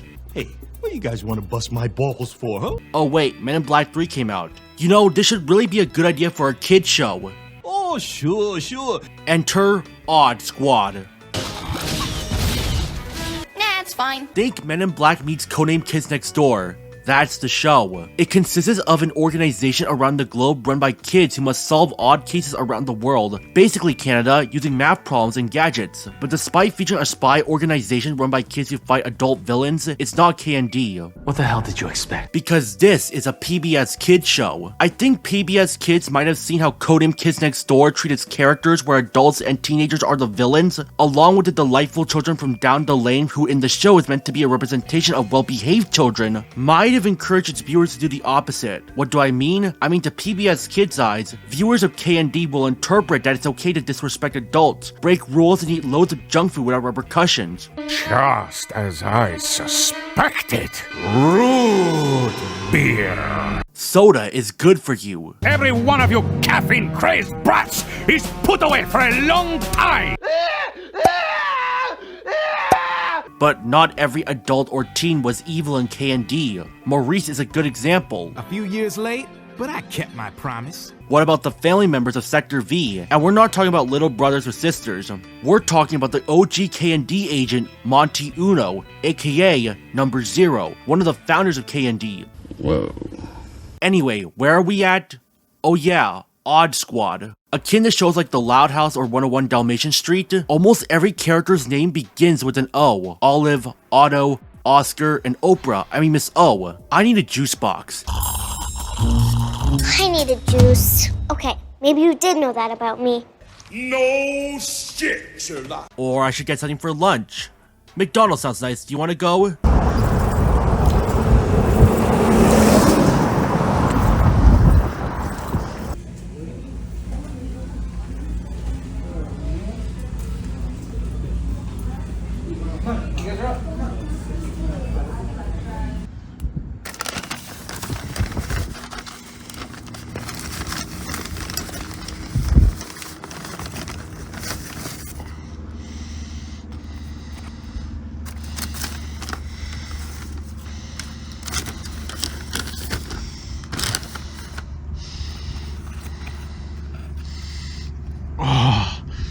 Epic. Odd Squad felt different from other PBS Kids shows, ignoring the live action parts, because there were villains, except that they're not as good as Word Girls. I thought your evil lair would be more, evil. The villains in Word Girl were all kind enough to our titular heroine, even though they still got their butts whacked in their criminal actions, while the villains here are just cartoonishly evil like a Saturday morning cartoon villain who just wants to be more one-dimensional than he or she already was. I have a question. Who are you? I am the Shadow. What an odd name. Another notable treasure about this show is the movie, or television special if you ask me. The Odd Squad movie, where a group of adults led by Jack McBrayer, remember him? Put Odd Squad out of business and replaced by Weird Team. The Odd Squad of Season 2 has to team up with the old agents of Season 1 to save the world. Pretty epic plot for a TV movie aimed at a preschool audience. There was also another movie, but who the hell watches that one? You may be surprised that this show has Dahlia Bella from the Diary of a Wimpy Kid films, Philip Gelger, who would later appear in Avatar: The Way of Water, and Anna Cathcart as Kitty, as in this Kitty. You know, PBS Kids really became everyone's breakout role. Aside from breakout roles, Odd Squad brought in creators who wrote episodes for other cable networks. What I'm saying is that it's a natural trend for creators who previously worked on a show to create a new one for a different network, so this is not really a surprise for an entertainment channel like PBS, especially if its writers were people who worked on adult media. Look at my Word Girl section if you want to know. One of Odd Squad co-creators, Adam Peltzman, is a Nickelodeon alumni who worked on Blue's Clues, Backyardigans, Wally Kazam, and Go Dog Go. The latter is on Netflix to clarify. Meanwhile, the other creator, Tim McKeon, is more of a Cartoon Network and Disney Channel alumni, with credits to Grim Adventures of Billy and Mandy, Foster's Home for Imaginary Friends, Adventure Time, Gravity Falls, Fish Hooks, Wander Over Yonder, and Helpsters. Wait, that's not a Disney Channel or Cartoon Network show. Odd Squad itself is actually pretty decent, and they do something clever every now and then. And I made a bar craft. I made a bird. Kids will love it, autistic cartoon Twitter users will love it, parents will love it because it appeals to their kids, PBS Kids love it that it was allowed to run for currently a decade and counting, and I am done with PBS Kids. PBS Kids will always be within us, a great alternative for cable networks. I can always watch the shows I loved as a kid, even if I had to pirate it, and I don't have to watch what's currently airing right now. Odd Squad may not be PBS Kids' best, but it certainly was a decent note to send PBS Kids off with, because even though it entered the world of teenage years, PBS Kids will be looked back fondly, and that is why PBS Kids was once awesome. Make sure you stay out of cringe. And I say, it's a simple message, and it comes from the heart. What the hell? You definitely want to watch more PBS Kids, my dude. No, I don't want to watch. Yes, you do want to watch. No, I don't wanna. You do wanna. I won't watch it. You will watch it. I don't wanna. You won't watch it. I will watch it. You won't watch it. I will watch it. You're not gonna stop me. Oh, fuck. Nature Cat! Backyard Explorer Extraordinaire! Tally-ho! Nature Cat.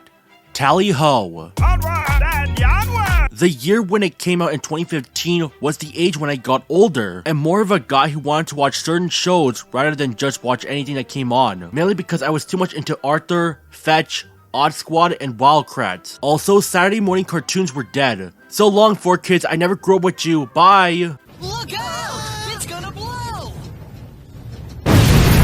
Welcome to the land of boredom. This is the part where I'm gonna start roasting these shows. Because if I tell you that I love Lion the Loop for being innovative for its black family and a cat that's a poor man's Doraemon, are you going to treat me like a real person? The animation fans might say no, but your coworkers might treat you differently. As you go to your lunch break, they talk about the shows they've been watching. I've been watching Stranger Things 5. I've been watching House of the Dragon. I've been watching Fallout. I've been watching Rosie's Rules. It's so adorable, the characters are so cute. You're a fucking Get the f out, man! crap, I can't say the R word. Your coworkers in real life will treat you like a fool. You look at the show again and then realize the simplicity of the show. I'm not saying you should stop watching PBS kid shows or any cartoon in general, but I'm saying this from personal experience. So it's time to be told you're too old to watch cartoons meant for preschoolers, and parents who are watching this will defend it by saying that their kids love it. No, it's not. Or people with hyperfixations on Rosie's rules because of its cuteness. Hello again. As for Nature Cat, it's another show about the environment. So, Wildcrats? Well, there are no animals to copy their powers with, and it has cast members who appeared on Saturday Night Live. So, what is Nature Cat? That would make the media right, a media wrong. There's a cat named Fred, but when no one is looking, he turns into Nature Cat. So basically, we have a bipedal cat dressed like Robin Hood. What about the other cast? You have Squeaks the Mouse, who's a sass. This is totally and completely bogus! Daisy the Bunny, who has a phone. And Hal the Dog, who's a dumbass.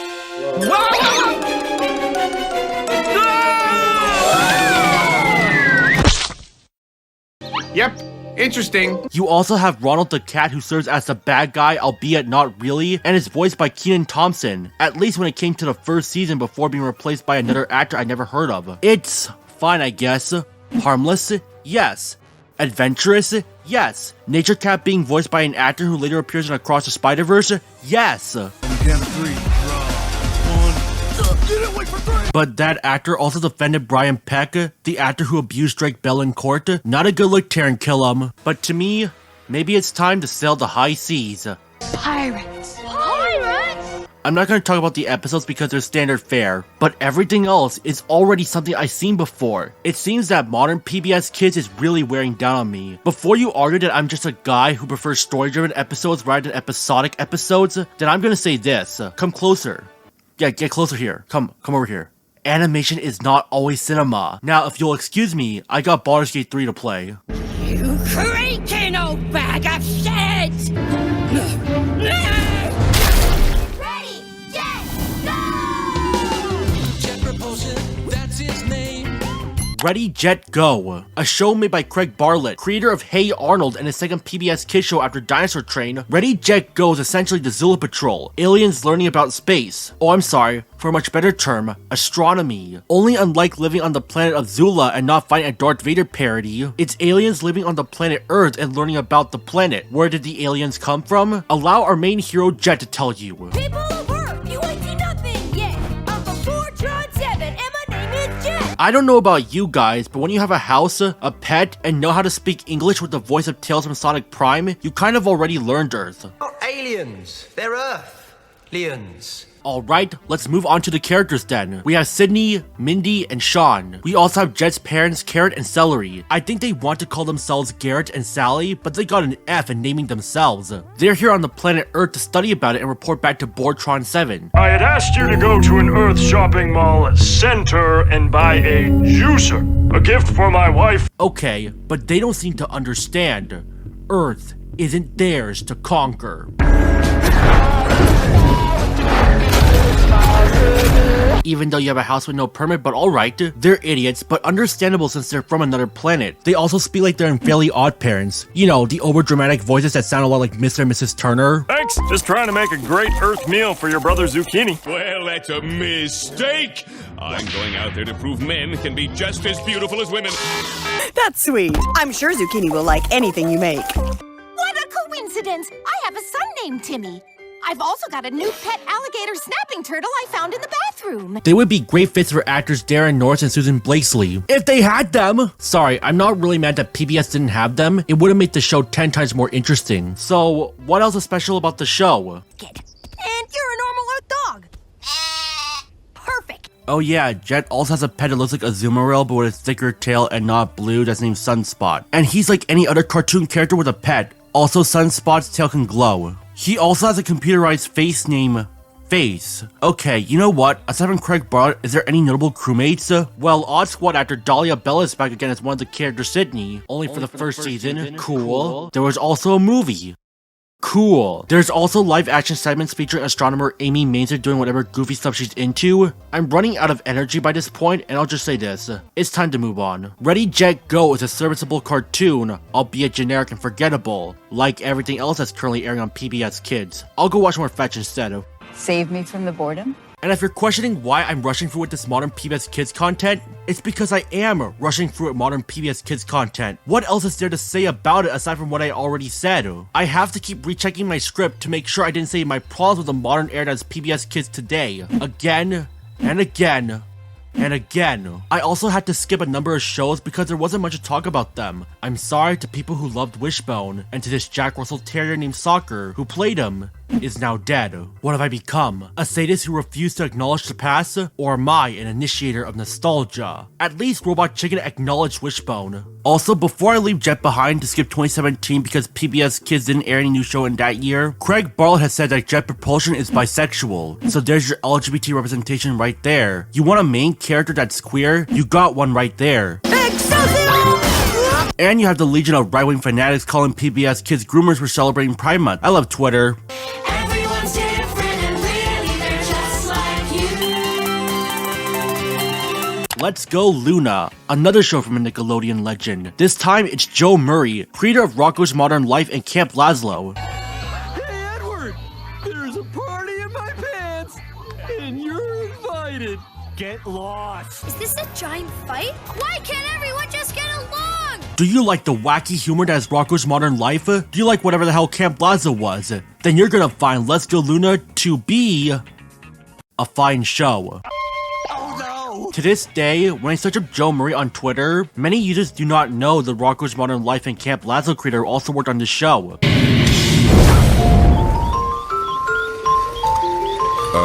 I can explain. Only when I add the Let's Go Luna in the search bar is when I find tweets talking about how he developed the show. So already, we're often calling Let's Go Luna to be the forgotten Joe Murray show. But just because a show is forgotten doesn't mean it's bad. In fact, Let's Go Luna is a tolerable cartoon kids will love, but not for me. So get this, 3 kids, a wombat named Leo, a frog named Andy, and a butterfly named Carmen, whose families perform in a traveling circus around the world, learn about other cultures along with their moon buddy Luna. Luna, come and play. Luna's here. What do you say? Luna, right as tree. Show us the world. Lead the way. Boy, you 3 sure are a happy bunch. I am Buzz Lightyear. I'm Buzz Lightyear. Luna is played by Judy Greer. As in this Judy Greer. Yeah, that's pretty cool to have Cornelia from Planet of the Apes here to voice the moon. And also in some Turn Your Brain Off Netflix film produced by Phil Lord and Chris Miller. I was just doing Tai Chi, a very calming activity that originated here in China. You bet your ass once those dreams were realized, he would have snorted a line as long as the Magna Carta. The animation is pretty good since this is from Joe Murray after all. Scratch that. Joe Murray did not have a hand in the animation. He did work on the series though, but that didn't stop the series from having fluid movements compared to this trash heap. You're off model. Of course, like previous Joe Murray shows, or hell, any show with furries, you can't tell if the character is the species the show describes him as. To illustrate my point, tell me what creature Rocko is without looking it up. You might think he's a dog, but he's a wallaby. So, tell me, which brother is which? Basically a kangaroo-like creature but smaller and comes from a family of animals known as macropods. Not even Joe Murray himself knows what he is. You're off model, kangaroo boy. Tell me this character is a steer and not a cow without looking it up. Tell me this character is a turtle and not some alien. Going to Camp Lazlo, tell me these characters are meant to be dung beetles and not aliens. At least when it comes to Camp Lazlo, you can tell a lot more about what species this animal is. Now, Let's Go Luna. Tell me Leo is meant to be a wombat even though he looks like a dog. Tell me Hawkbar is a vole and not an armadillo. Now, I'm not saying this is bad design overall, but I find it funny when someone complains about a character's supposed speeches when they end up being something else, leading to some hilarious hijinks like the famous Joe Murray scene or Mulan. Meow. That's what cats say, right? I'm not here to answer cat questions. Which will end up more interesting than the show itself. Not here. Absent and missing. Minus civilian point. At first, I believed the circus as well as Luna would arrive in pretty obvious locations, like France, Mexico, China, United States, or Canada, which ironically is where a lot of PBS Kids actors are from. They're Canadians. They do go to obvious countries like France, United States, China, Mexico, and Germany. Ich bin dein Papa. Ja, das bin ich. But they also arrive in lesser known countries and regions like Thailand, Kenya, Iceland, Polynesia, and Croatia. But that's it? They don't go to places like South Korea, Finland, Canada surprisingly, or even Luxembourg. The capital of Luxembourg is its name. Luxembourg. I understand that the circus can't visit every country in the world because that'll take very long, and that some countries have very rocky relationships with others that it wasn't worth it to make a kid show out of it. Plus, you'll also have a bunch of angry parents on the phone. I will do something not nice! But as for the episodes set outside the United States, the surprising aspect is that the accents used is appropriate to whatever country the circus is at. Ha! Indeed! Now, who's ready to set sail? You like Neanderthals too? I love Neanderthals! It's a long journey to Loch Ness, but no distance is too great for a true Nessie hunter. That's what you want to be, right, laddie? It can be a bit stereotypical, but at least it is an accent. PBS Kids is at least trying here. Remember, the whole aspect of this show is learning about other cultures from around the world, to which this show doesn't really cover much. Let's Go Luna had potential, but it only lasted 2 seasons despite running for 4 years, and it focused on service level countries rather than other countries that could be interesting. It's our patriotic duty! Where's Belgium? They made french fries. You can't beat the country that made America's staple with burgers. Let's take the continents we visit throughout the show. Because every list of individual countries, it'll make your head spin faster than how many times Hana keeps breaking her porcelain. You don't say. I'll make this simple. The circus visits multiple continents throughout their journey in the show's lifetime. To give credit where it's due, the circus does indeed go to every continent. Yes, including Antarctica. I don't have an anthropology degree, I'm just a guy who wrote the countries down on a sheet of paper. Now, let's discuss how many times we visit each continent. Obviously, if we only visit each continent once, there would be 7 episodes, and the whole concept of learning other cultures would be more wasted than Leo eating durian in Thailand and hating its taste, after a song of why you should try different foods. I don't like it! Very subversive. Let's start from the lowest amount of times we visit a continent and work our way up. Obviously, we start with Antarctica. Only once in the show. That being the Christmas special with the penguins. Had them say hi to Fluff for me. Allow me, children. I happen to speak a little penguin. The second lowest amount is Australia. We only visited twice throughout the show. Understandable since Australia is the smallest continent. I should also point out that Australia is the continent that Circus plans on traveling to in the Christmas special, but since we never actually visited until the episode is introduced in, it doesn't count. South America and Africa are tied together with 6 times we visit for each. After that, we visit North America 13 times throughout the series. At second place, Asia with 17 visits throughout. Let me show you. And our grand prize winner of most times visited is Europe with 20 visits in the show. Hey, Asia and Europe have good landmarks. Andy, what do you think Big Ben is exactly? A giant with 4 faces carrying a huge bell. Dumbass. That brings to a grand total of 64 countries we visit, of the 195 countries in total. But scratch the 64 off the list because we visit a lesser amount than that. This also isn't helped by the fact that several episodes still take place in the same location, like how we visit Tokyo and London again in season 2 despite the circus already being there in season 1. And the answer to why is something I should point out. They can recycle backgrounds by revisiting countries we already visited. You see, the thing about animation is that it's not just movement or characters alone that makes an animated series. It's also having to do with the background. Take the background away and all you have is characters interacting with each other on a white plane. Although the writers made a joke about the characters being in a white void, I would find this to be the most hilarious moment in this series.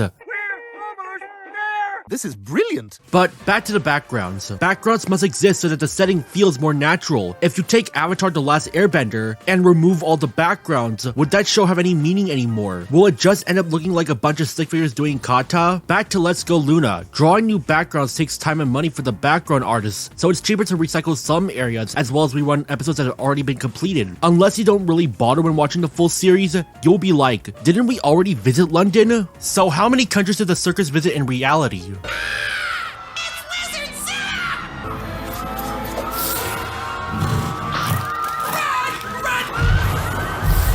It also isn't helped by the fact that the circus also visits the good old USA, and given the states they visit, only makes it more confusing. So after doing a lot of math, the circus actually visits 26 countries, less than half of the total episode count. without ever going to Canada. Vacation's over. Like I said, if you make at least 195 episodes and visit every country at least once, that would take a while. And I think that became the show's downfall. It was quietly canceled after 2 seasons despite its popularity, and like most PBS Kids shows, ended its run with a normal episode in the United States.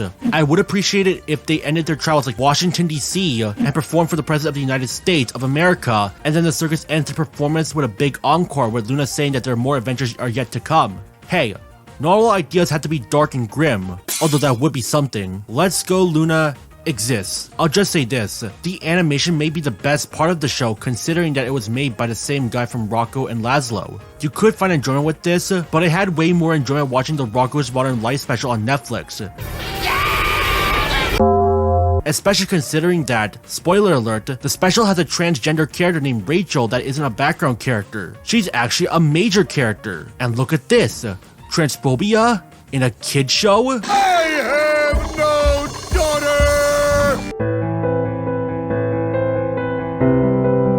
The fact that Rachel is a character and not just a caricature of trans people, but plays a role in the plot, makes Static Cling so brilliant. Also, the animation is better in Rocco because it matches the show's zany and eccentric style, and also because it has a bigger budget. Now back to Luna.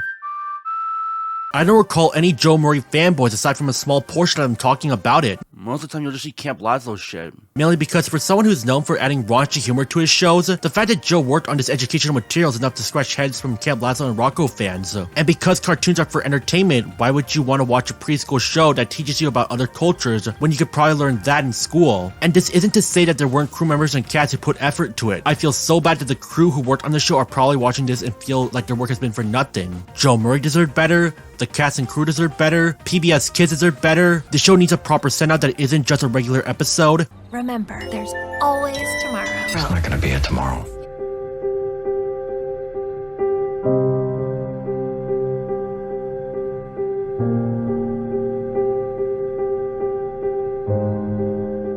And why didn't PBS Kids mention the show during their theme song challenge they posted on TikTok and Twitter? Christine, finish the lyric. It's Daniel Tiger's Why is Daniel Tiger's Neighborhood your first choice of all songs? Won't you ride along with me? Ride along. Who's that kid? That can travel through time. Xavier Riddle and the Secret Museum. Cassie, finish that lyric.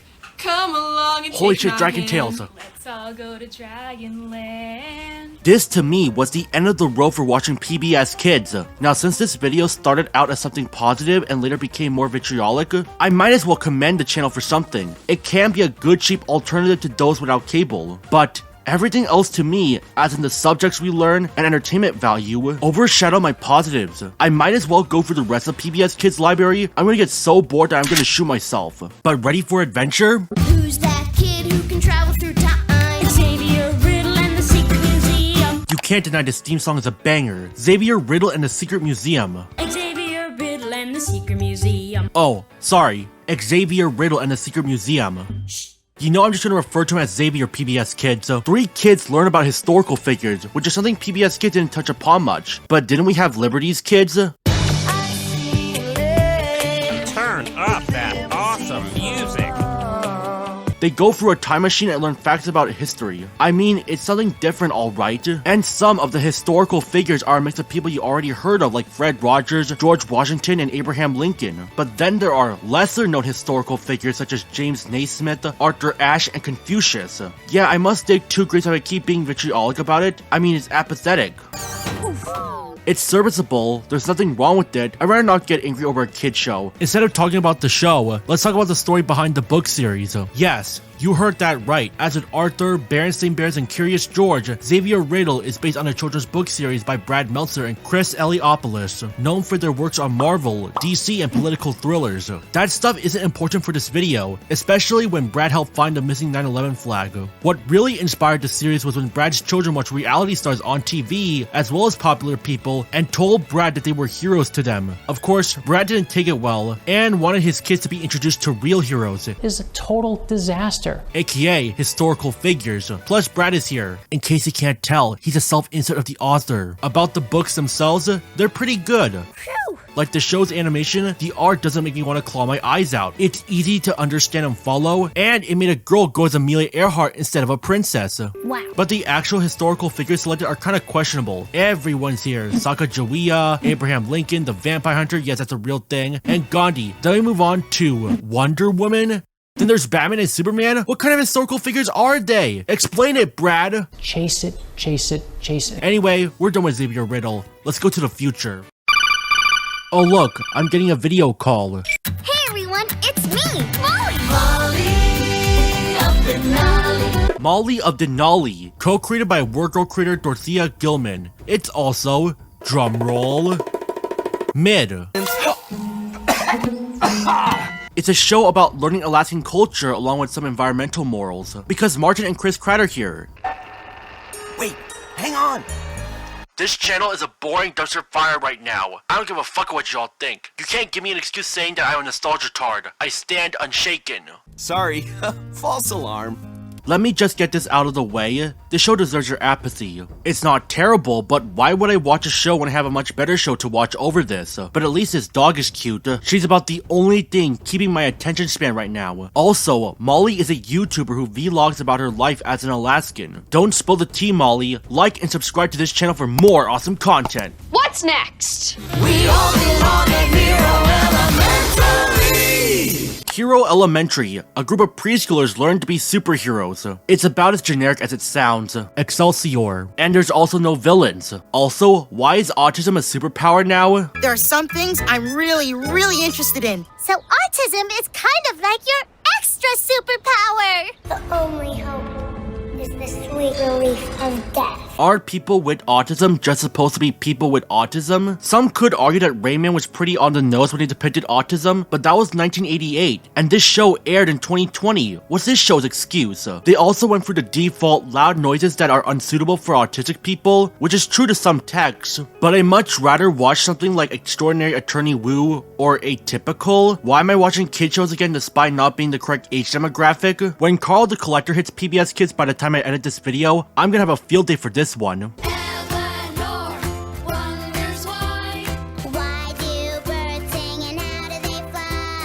Eleanor Wonders Why, from co-creator George Chan, who did the Piled Higher and Deeper webcomic. It's also Nature Cat all over again. A bunny, a bat, and an elephant walk into wildlife. At least the animation and designs are alright. Listen, you may charm me with cute characters like this, but this ain't it, Chief. If you really want to watch a bunny explore about wildlife, maybe this show is for you. That's so interesting. You only need one, fat boy. But I keep sitting here in this room of mine, questioning my existence because of this show. If you want to watch an environmental show, why can't you just watch Wildcrats, which is on the same network that Eleanor is on? Good. Keep them busy. Here comes Don Quixote. Don Quixote. Don Quixote, another Fred Rogers show that I skipped and left it with large amounts of that. Check out my moves, Donkey.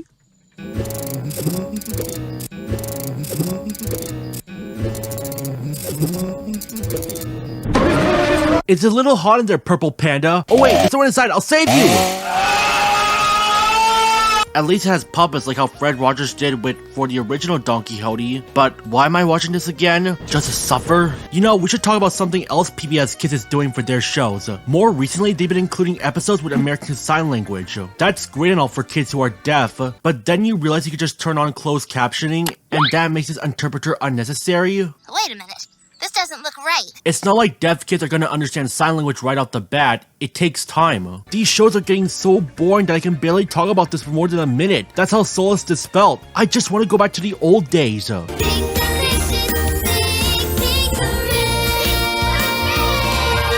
Pinkalicious and Peter Riffrick, from a book series that I saw as a kid in Target and immediately threw up on its floor due to its new book smell and sugary sweetness. Thankfully, the janitor was nice. So, you heard that. Pinkalicious is based on a book series from sisters Victoria and Elizabeth Kahn, based on Victoria's daughters that love pink. Pink. Pink, pink. Pink, pink, pink. There's so much pink. The Pinkalicious books were so popular that they warranted a musical in 2007. The plot of the musical just revolves around Pinkalicious eating so many pink cupcakes that she turns pink. Yeah, it's about as pink as it sounds, but maybe the official Pinkalicious and Peter Riffrick Twitter account can heal me. Wake up in my Damn it! Oh god, not Barbie again. They have to be hip with us. So Pinkalicious loves pink. Wait, does she have a real name? You bastard! I'm gonna call her Pinky. So what about Pinky and Peter? They're kids, simple as that. I mean, the animations and colors are nice and not multicolored eyesores, but I'm not really that invested because the premise is just adhering to any other PBS kids show. A girl who wears pink solves problems with her brother, and that's it. They have a group of friends, and that's it. I remember some viewers who watched the show in person have told me how much they hated it. They would say everything's too sweet, the characters are annoying, and that the adults are useless. And when I watched it myself, I struggle to see why. Let me get this out of the way. The show is tolerable, but the fact of me enduring it wasn't. It's an endurance test. I had to sit here and ramble, and I'm pretty sure you guys got bored already, so that's why I'm breezing through with this. Ah! Wow, that took a while. Now we can move on and... Oh.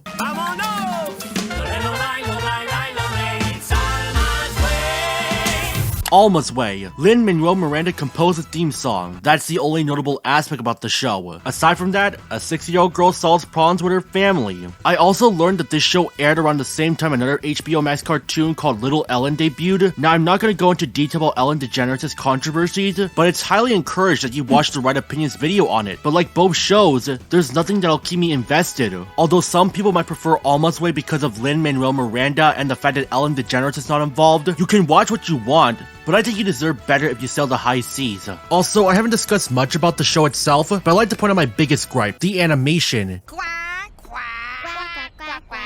It may seem fine at first glance, but then you get to the character designs, and yikes, it does not look good. There is something awkward there, staring into my soul. I say the animation is on par with the Magic School Bus rides again, but slightly better. Still not a home run though. I think this is likely due to the fact that the show pretty much blew its budget on getting Lin-Manuel Miranda on board. Wait a minute. Lin-Manuel Miranda did not sing the theme song? It's actually performed by Flaco Navaja and Summer Rose Castillo. Summer being the voice actress for Alma, but Flaco Navaja did indeed work for Lin-Manuel Miranda for In the Heights, also composed by Lin-Manuel Miranda. So technically, Lin-Manuel Miranda composed this, and that's how the money burned up. Also, for some reason, instead of a short segment where we learn some basic moral before moving on to the next episode, Alma's Way's transitions revolve around a basic dance, and that's it. Not even a live-action segment featuring the voice of Rosa Casagrande, which was originally planned. It doesn't really add anything, and it feels out of place. At least when it came to other interstitials, at least it was related to what the show is about. This is just Alma dancing. Not the way to go, PBS. Not the way to go. But hey, at least you seemingly learned your lesson by season 2. Finally! We're done! Now we can... Aww. Rosie's rules. It's Alma's Way again. Get out. Those are my rules. Get the fuck out of here! At least the cat is cute, but why would I watch it when the premise is copied and pasted from every preschool show then and now? A 5-year-old Mexican girl wants to know about the world through problem solving. There's also a running gag of Rosie talking to her grandmother doing some random thing as well as flopping to the ground because it's funny. Falling is funny. I am screaming for no reason other than it's funny. Oh my god, Angelo Plush! It's another show of all time from PBS Kids. I'm just exhausted by this point. Can I go now? Oh motherfuck!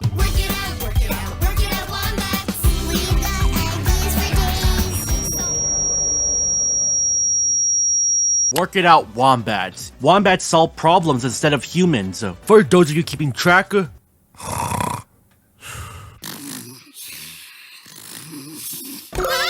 the wombats also live with their grandmother, and like with Dinosaur Train, there's no explanation to what happened to the wombats' parents. Why am I bringing this up when you parents, I can see you freaks typing in the comments, say that this is unimportant to the narrative? It's because according to TV Tropes, the executives will explain this if season 2 does get greenlit, and I'm calling it right now, they're likely going to be explorers exploring or a simple business trip, which explains why they aren't around much. Theories also spread around from the basic car crash to serving in the military. As much as they would like to be my edgy self, I have to offer my condolences if these parents are killed in action. Like, do you want to mention that the parents of these kids are dead to them when they're around 5 to 8 years old? Your parents are dead. They died in a car crash. I was in that other car. Is this PBS Kids' answer to Bluey? I mean, wombats are native to Australia, and Bluey is an Australian cartoon featuring cattle dogs from Australia. And if you're still unsure if wombats are from Australia, then the lesbian kangaroos will help you. She likes girls, girls, girls. This show got in some really hot water in Oklahoma because of LGBT representation. I'd much rather stay out of this argument because why bother? It's always said that gays will groom your children, so let's indoctrinate them by showing that guns are awesome. I could be a moocher from the welfare state, or your teacher who tries to indoctrinate. Please don't do this, parents. Wait, hold the phone. Why is there an iguana here? A tree boa? A tarsier? A moose? Excuse me? What kind of place is this? Ooh. Okay, while editing, I realized that this entire neighborhood of creatures was never meant to be accurate in location to begin with. You know how SpongeBob included a squirrel despite not being a sea critter? First of all, fuck these rappers here. This could explain why there is a moose here. They just want her to stand out. And I also realized that just because the show is set in Australia and features cutesy animals doesn't automatically mean Bluey ripoff. We have Chipchilla for that. But while Chipchilla may be a bad show, Work It Out Wombat ends up with a single rib with no meat on it. I had to sit through with this for the sake of your entertainment. I swear to God that I'm trying to make this chapter entertaining because these wombats are so boring. How can I review a show that does nothing wrong, but also does nothing right, beyond being innocent enough? I feel like I'm being held at gunpoint by some parental fanatics by saying that the kids love it, and that'll end up way more interesting than the show itself. You know what? I'm done. There really isn't anything more I can say about the show. I have to move on to Carl because I feel like staying here is just rotting my brain to nothingness, so I gotta leave for my own safety. This is apathy in the series. It may seem lively and energetic to you, but apathy is all I feel when watching the show. Apathy is death. And by the time this video is released, I bet there'll be parents invading this comment section by saying that their kids love it. Bruh, you're using this quote as an automatic defense card. It was not made for you. It was made for kids. You know what? You gotta own it, you 40-year-old woman named Alice. Hello again, PBS Kids fanatics. I saw you type that you love this show and that it wasn't made for you. You know what? Fine, click off this video. Enjoy what you like. Don't let me change your view as I said in the beginning of this video. But if you're gonna tell me that a show like Rosie's Rules is flawless and that you leave comments on my Twitter and this very page wishing me a slow and painful torture of how I should learn that these kid shows are the sacred bread, you're only going to boost me in the algorithm. So go ahead. I will point the finger at you and laugh. Now let's have a meltdown here. Bitching and moaning and bitching. Lila in the loop. Yeah, Lila's in the loop. Come on in the loop. While I was editing this video, Lila and the Loop premiered. And guess what it is? If you guess another problem-solving show, then you're right. I mean, what else did anyone expect anyway? Plus, there was this one character taking a food pic of her lemon meringue pie in the first episode I watched, mind you. So yeah, that's PBS Kids Today. I heard that the show got into controversy over the usage of AI, when in reality the only AI part of it is its use for interactive episodes. So basically, Amazon Alexa or Siri. I can't believe we got into Twitter drama over a simple kids show with no lunch meat on the sandwich. Unless you hate me and prefer peanut butter and jelly instead. So enlighten me, you Lila and the Loop fans and parents. Aside from Stu, who stands for something truly unique, what's so special about the family and friends? The family all have names that start with an L, sort of like the Loud House, but unlike the Louds, they aren't that interesting in terms of design and personality. You know, Scanlan should make a song about how bland they are. Allow me to give you a proper introduction. Girls, here we go. Your channel tried the best characters, but they're all so fucking bland. However, you never come across a shallow family that you will not understand. There's Lewis, he's just a normal dad, he owns a diner, wow. And Lydia, she's just a mom, please don't ask me how. What? Hardware's not a problem with a friend named Everett Fan. A friend of Lila Loops and her siblings, he makes sure shit doesn't hit the fan. The twins, Liana and Louisa, one is pink, the other is blue. They just happen to be alike, but I can't tell who frickin' is who. Luke is the only boy in the family aside from Lewis in the group. Oh, and did I mention Lila? The show is called Lila in the Loop. And as for myself, the name is Crinja, the man who's not a ninja. The music's jam, go in hand, you can't stand it, get some water, hide your daughters. Sorry. But yeah, that song was probably more interesting than the show itself, which is eating carrot cake but no carrots. I know you're doing the carrot cake dance on me, Lila. It's so boring. Then we get to the animation side of things. It's not very good. Run for your lives! I have seen fan animations that are better than this, and that's not to say that the animators are terrible people. I mean, no harm to them. But I'm allowed to criticize the product, not the people behind this. Everything looks way too bright. That looks like if James Rallison ate Skittles and barfed them up, and this is what you get. It also isn't helped by the fact that magenta and bright blue combined makes purple when you could just use basic red and blue. When you get into the show, you can see how poor the animation is. It's not the ugliest thing I've ever seen, but it certainly is flatter than my bicycle tire. I noticed some animation errors such as the first episode. This cereal is staying on the spoon even though it's being held at a certain angle in which cereal and milk can fall off. Why did the dad not give the waffles immediately to the customer even though he was about to before being called by his daughter? Couldn't he just say in a minute? The backgrounds are generic. Instead of using a measuring cup for flour, the dad, hell if I know his name, pours the bag into the mixing bowl, puts 1 egg instead of 2 for carrot cake, despite being displayed on the recipe book. In another episode, Stu runs like an anime character. I am not even making this up. And that's just some of the problems I have with the animation. There's also basic silhouettes being used for the credits, with something else like concept art, an animatic, a short animation, or even a catchy song would be more appealing. Now, I don't have issues with a black screen or text, but I decided to check several other PBS kids shows with credits like Arthur, Ready Jet Go, and Xavier Riddle and the Secret Museum. And guess what? Their endings are more visually appealing than this.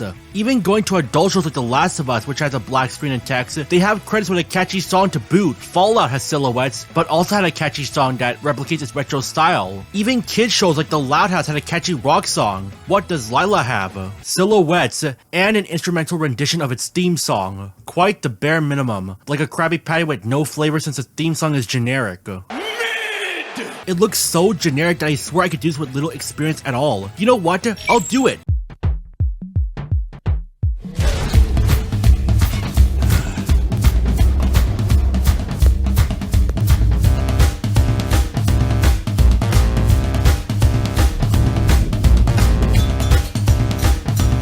There! I did it in less than 5 minutes, with the experience that rivals the slackery of Mordecai and Rigby. Oh! And I think the animation and credits may be that way because the show didn't really have much of a budget to begin with. Remember what I said in the beginning of the video where I said the episodes are sponsored by companies? Yes. For a show like Lila in the Loop, it's sponsored by a government grant, other companies, and viewers like you. But it's clear they got the short end of the stick. And it's not just Lila in the Loop that has to cut corners. If we go back to Ready Jet Go, you'll notice that some of the Amy Mainstream segments are filmed with green screens. Now, it's not the worst green screen I ever witnessed, but it is very noticeable. And I pity PBS if they didn't have the budget to film Amy in a space station. I mean, we gotta cut corners at one point. Now, a small budget doesn't automatically mean a terrible show. Smiling Friends and South Park were made on a budget, and those turned out great. The My Little Pony movie was on a budget of $6.5 million, and it reaped 10 times its budget. But for Lila in the Loop, I think the animators bit off more than they can chew. Plus, the studio who animated this, Pipeline Studios, did work on Star vs. the Forces of Evil and Hotel Transylvania, which had more of a budget to work with. So yeah, Lila and the Loop looks cheap, even though there are cheaper shows that look better than this. So yeah, that's all I can say about Lila and the Stoop.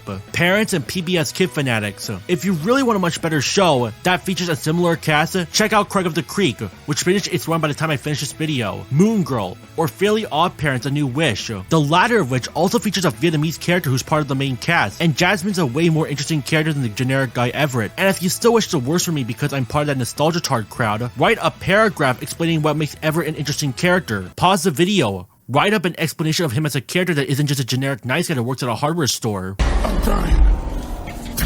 I can't even think of what to say about modern PBS kids anymore. It's gotten so boring that I could barely focus on what is being shown. It's taken me multiple viewings to understand the very basics, and even then, I fear that this video will attract parents and say I'm one of those people who always have those cynical views of the modern world. And not only is that a flat out lie, but also tone deaf. It's Carl, the Collector! At last, we arrive at Carl the Collector. Or maybe we're in chapter 42, I lost count. Now, at the time of this recording, it hasn't been out yet. So why am I reviewing a kid's show that hasn't yet been released? If Jenny Nicholson could talk about the Star Wars Hotel before getting into the building, about its marketing and price for about 30 minutes, I can do the same with this. Autistic cartoon Twitter users, I should coin that term, have been hyping this show. Why? Furries? No! Because the main character has autism, and so does his circle of friends. Okay, first mistake. Autistic characters have been around before autism in media became a regular thing. I could go off topic to explain autism, but then I realized that it'll end up wasting time and that pretty much half of this comment section is autistic. But bragging about autism in your show isn't gonna win anyone over when your basic premise is like another generic problem-solving show. Heck, some people with autism may not even be sold by having your show that just features autism. How do I know it's another slice of life show and not featuring the characters coming across cultists planning to rise Cthulhu? The protagonist is a raccoon named Carl who likes to collect objects. What kind of objects? Just anything. From fake mustaches to plushies to poopsicles to human teeth to... Okay, you know what?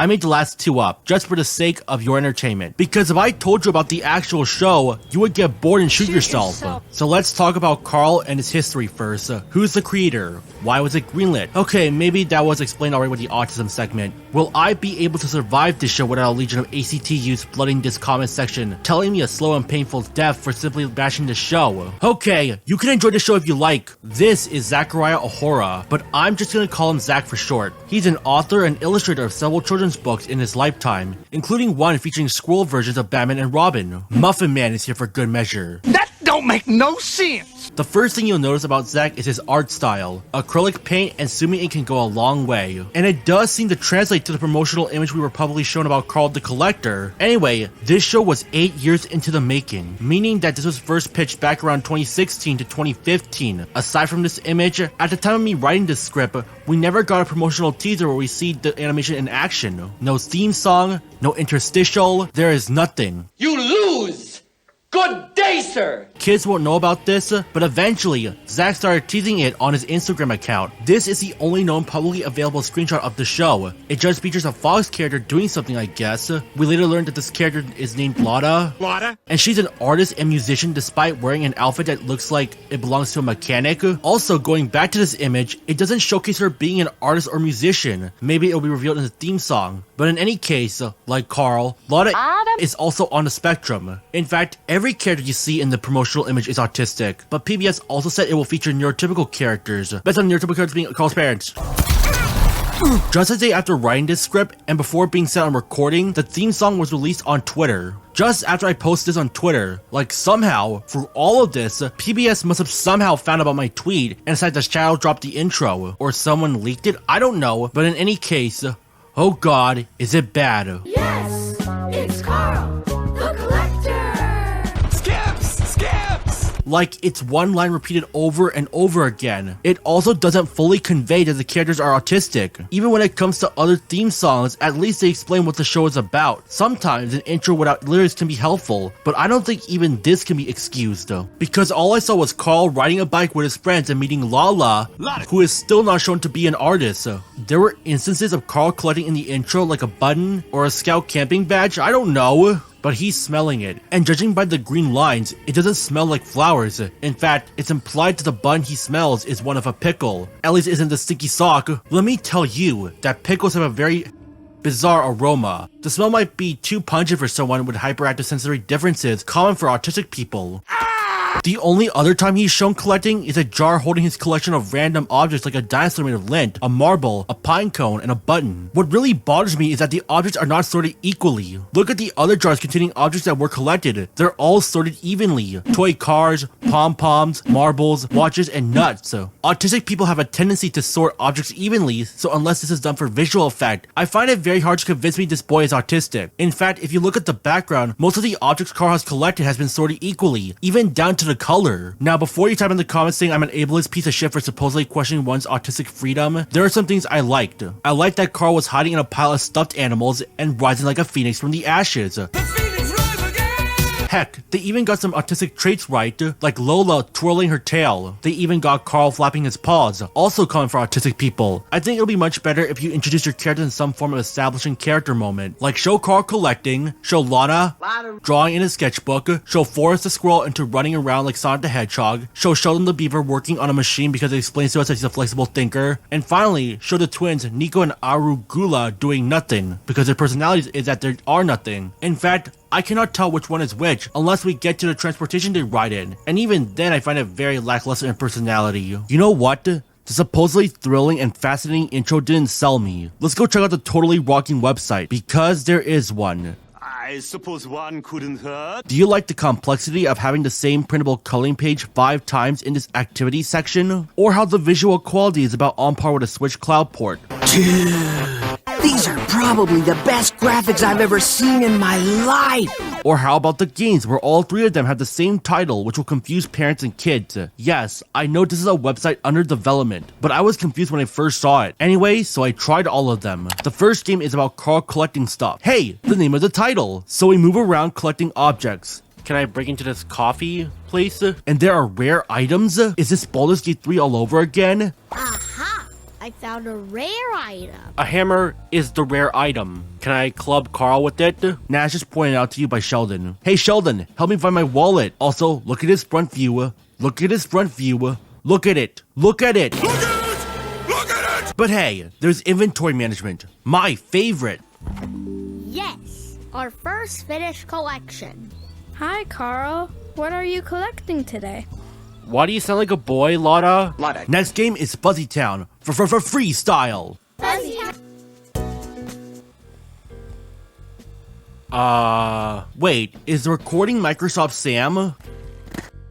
Wow, nice one, buddy. Dude, this is bad. But ignoring that, the game's actually pretty fun. It's kid-friendly Tony Hawk, or Happy Wheels. Ooh, don't try this at home.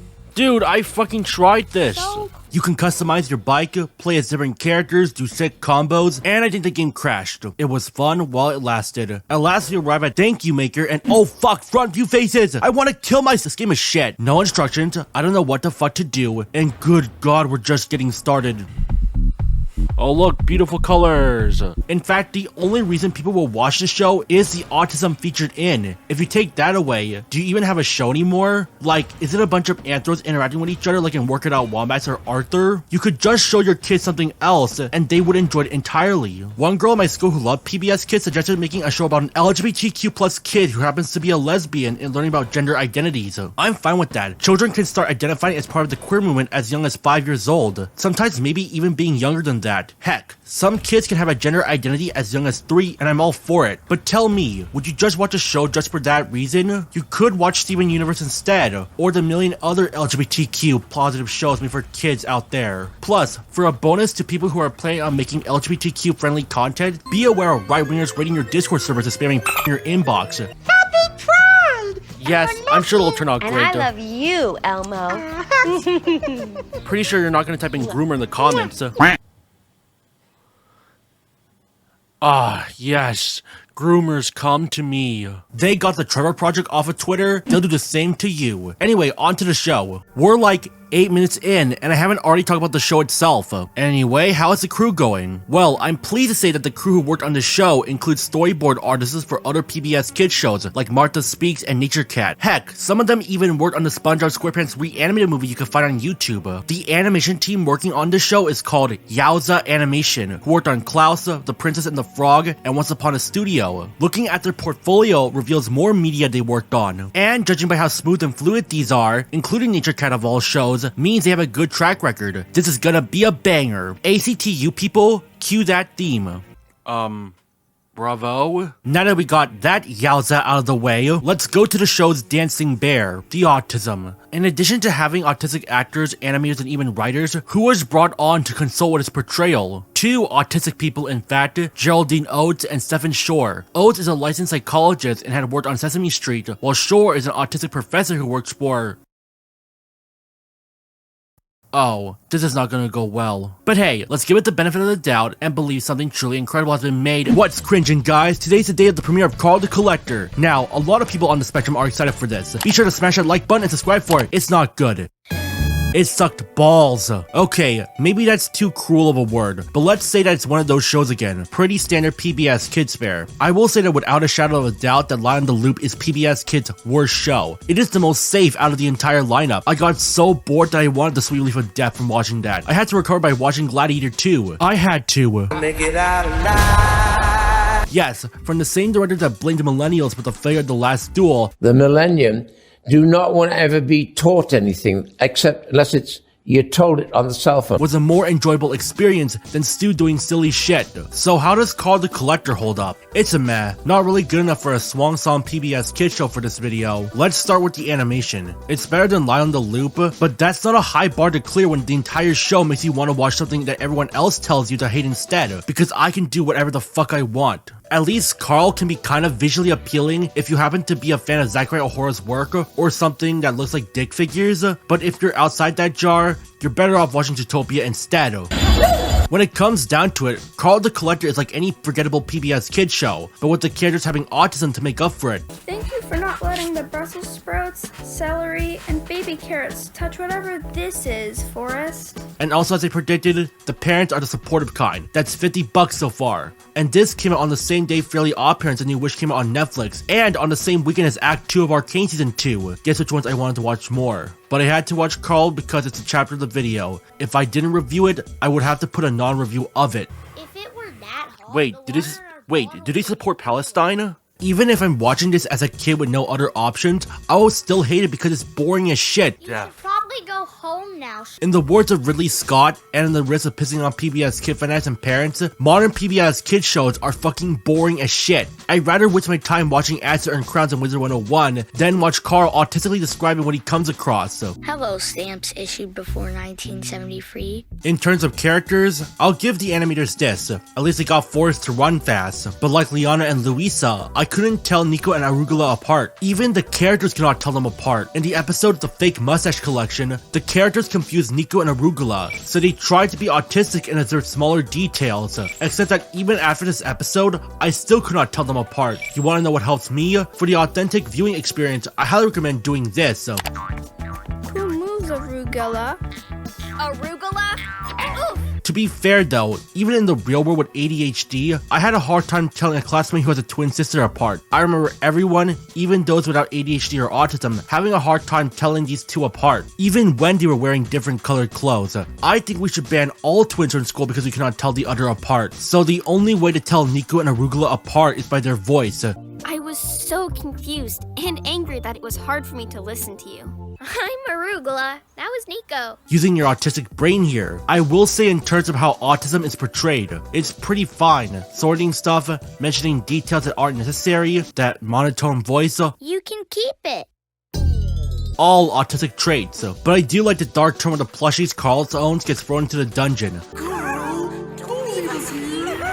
Aw man, at that moment, a bored me perked up and expected the plushies to mutate and go blood and honey on Carl's ass. In terms of the episodes, they're basic. Carl must let go of his butterflies. Carl must let go of his plushies. Carl must search for his bouncy balls. Wait, what are we supposed to learn here? The social world in particular is so much more unpredictable for autistic people. Oh. It's one of those shows again. You know the type, the problem-solving shows PBS Kids has enough of. I guess because of the current climate, we need another show that builds on social skills. Okay, back to the portrayal of autism. I don't know how a chip cruncher would be too loud for those with hyperactive hearing, but a loud concert is kinda loud for an autistic fox. We also get to see Carl's mind and how it operates. This may be the show's animation at its best. Electric power all the way, and Nico falls down. Oh, you're bleeding. Let's go home. Oh, did I actually mention the word bleeding in a kid's show? Damn. If there's one thing I can praise about Carl aside from the fact that it's not the worst show ever, it's the fact that Carl's parents are divorced. Damn. That's something you could show to an autistic child. A big change to a young person even without the condition. And I also like how it doesn't affect Carl. It's clear that both his parents are loving, which is sad considering that a lot of autistic children may not have good parents. You know what?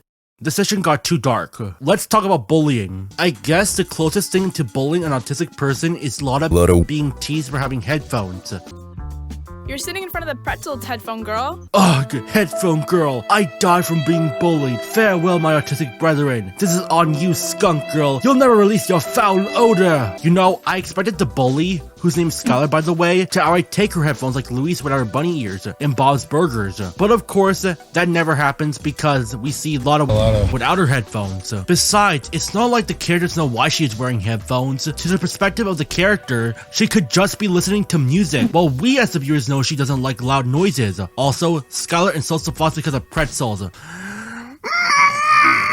Of course, Skylar becomes a lot nicer because this is a PBS kid show, and they learn through the power of friendship that it's okay to be different. Wish it could be same in the real world. Forrest has a nut allergy. I wish it would do something like The Amazing World of Gumball where Penny's allergic to blueberries. But the episode in question just focuses on Forrest budding in line from everyone else. But you want to know the moment we've all been waiting for? The moment that makes an autistic person? And I hate to be ableist, but I wanted Carl to have a mental breakdown. And the writers did so. Remember a time on Twitter where autistic cartoon Twitter users were hyping up panic attacks in cartoons? Yeah, I remember. If you want your autistic meltdown in Carl the Collector, the episode The Super Blue Moon Sleepover has Carl going into a meltdown for not having a sleepover as he planned.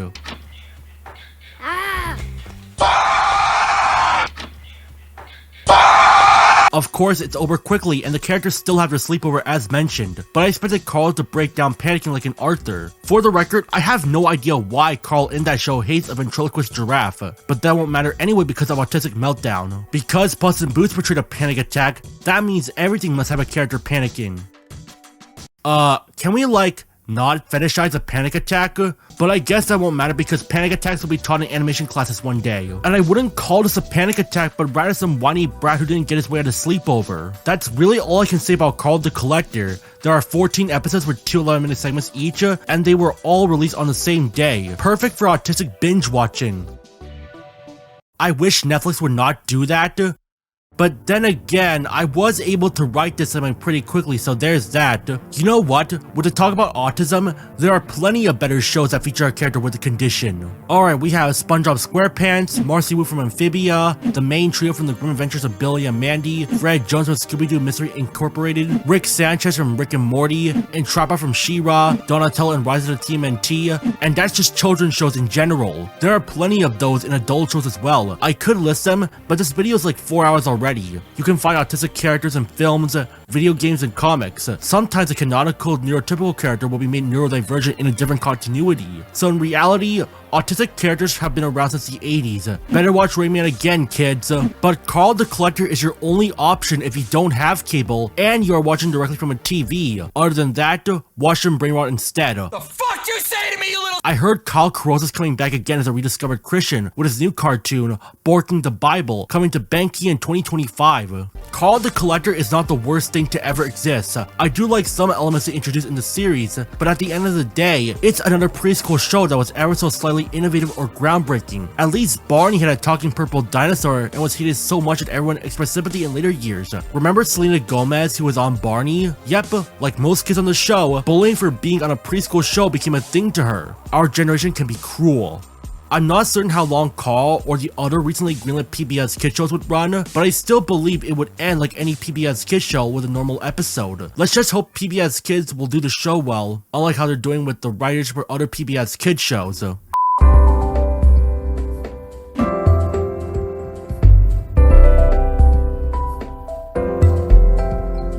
Also, I may be going on a side tangent here, but don't you hate it when you get chewed out for celebrating a show being canned because these poor people who worked on the show have lost their jobs? At a time where greedy CEOs are using AI to replace artists, a show they possibly enjoyed working on has ended. Then the people who are celebrating are like, we're not celebrating you losing your jobs, we're celebrating a show being cancelled. We wish the best for you in the future with a much better show. And then it goes back and forth like, dude, people are losing their jobs, and the show was terrible. It'll suck the artists dry if they keep working on it. And then there's this other group of animators who make the statement, I hate this show, but I like the animators' work. And these same people will also go, that doesn't help us, you know. Just say you like our work and move on, or say jack shit. And I know people are like, didn't you say this as well? In which you praise the animators' work on Let's Go Luna, but hate the show Let's Go Luna? First off, I didn't hate the show. I thought it was a fine show, but not as good as previous PBS Kids shows or even other Joe Murray shows for all that matter. Even PBS Kids at its worst with Lila and the Loop for its mediocrity at its worst still had talent behind this. It's talking about bad shows in general. So what the fuck are we supposed to say? We can't say anything! We fucking can't say anything! Okay, went off script to rant, but fuck man, I can't even say anything negative anymore. It's only positive from now on. We cannot harass anyone. I'm sorry, but people do not listen. They will do whatever the fuck they want. They don't care about anything if they're determined enough. This video is not going to change anything to the PBS Kids parents and defenders watching this, as you would likely see me treating it as a channel is. I'm just repeating what I just said. Fuck, Christ, I need acid. Oh hey, a bubble gum. You know, maybe I was wrong about PBS Kids. I think it could... Ugh, where am I? What the fuck? What is happening? It must be the acid. I gotta... Hi, I'm Carl. No way. Are you lost, sir? No way. Can I help you? Holy shit, it's Carl the Collector. Why, yes. I do collect stuff. Anyway, where am I? You're at the land of PBS Kids characters. What's Rocco doing here? He's visiting from out of state. He comes from a place called O-Town. I think it's somewhere in Wisconsin. We are honored to bring you here. It's great to see you all. But I have been a bit vocal about you guys. Oh, we don't mind. We're always taught to forgive others, even though my friend got his joke stolen. Arthur, this isn't how the real world works. Some people are willing to forgive, but there are others who don't take that lesson kindly. So you mean, I like your shows. They're all colorful, lively, and welcoming. But if you look at our real world, it's a disaster. Everyone is filled with hate, kids are becoming feral, and we're called groomers. Fuck! You... okay? Sorry. But I can't take it. You can't win a fight when people refuse to listen. Well, yeah, it sucks, but it's like gaslighting. You start to doubt your worldview because someone said you're wrong. Don't argue that I'm too sensitive. I'm fucking outside, and I will say without a doubt that PBS Kids isn't what it used to be. I said it. Everything sucks. Monkey butt like all the fucking rest. You done? Later. I don't fucking care I'm drinking soda. I can do whatever the hell I want. But at least this show is actually a good healthy eating show. Two kids named Avril and Henry learn about nutrition with their friend, a mad scientist who's also a chef, Fizzy. They're antagonized by an evil chef named Freddy who owns a theme park / fast food restaurant called Greasy World. He, along with his nephew, tried to take down Fizzy's lunch lab to make kids eat at his theme park instead. Not gonna lie, Greasy World looks awesome. But alas, we have to be healthy eaters.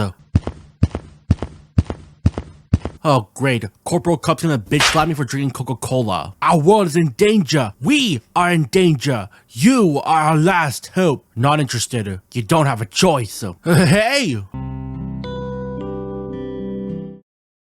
Why does this look like a classroom? That's not important. What is important is the coming storm. The dark clouds align. They are here to wipe out all of us on this forsaken place. And that is parents. Oh. The overbearing ones. The ones that force their kids to absorb slop and lead them like zombies. Yeah, you can't just... Help! Gagagadagagadagadio! Trapped us in their gagagadagadio prison in Roblox! Oh my god. It's real. We even have to ally with the villains because this is a next level threat. Okay, I have never seen that before, so I guess it is serious. What do I do? The source about you turning into mindless zombies comes from this opera house. How does this turn kids into mindless zombies? The singing! Music can have an effect on the psychic side of the child's brain. The parents are going to use the music to turn all of you into mindless dribble, watching these cringy shows that are even worse than you claim about us. No more Disney. No more Looney Tunes. No more Nickelodeon. Kiss your favorite adult movies and shows goodbye and believe in God. Oh God,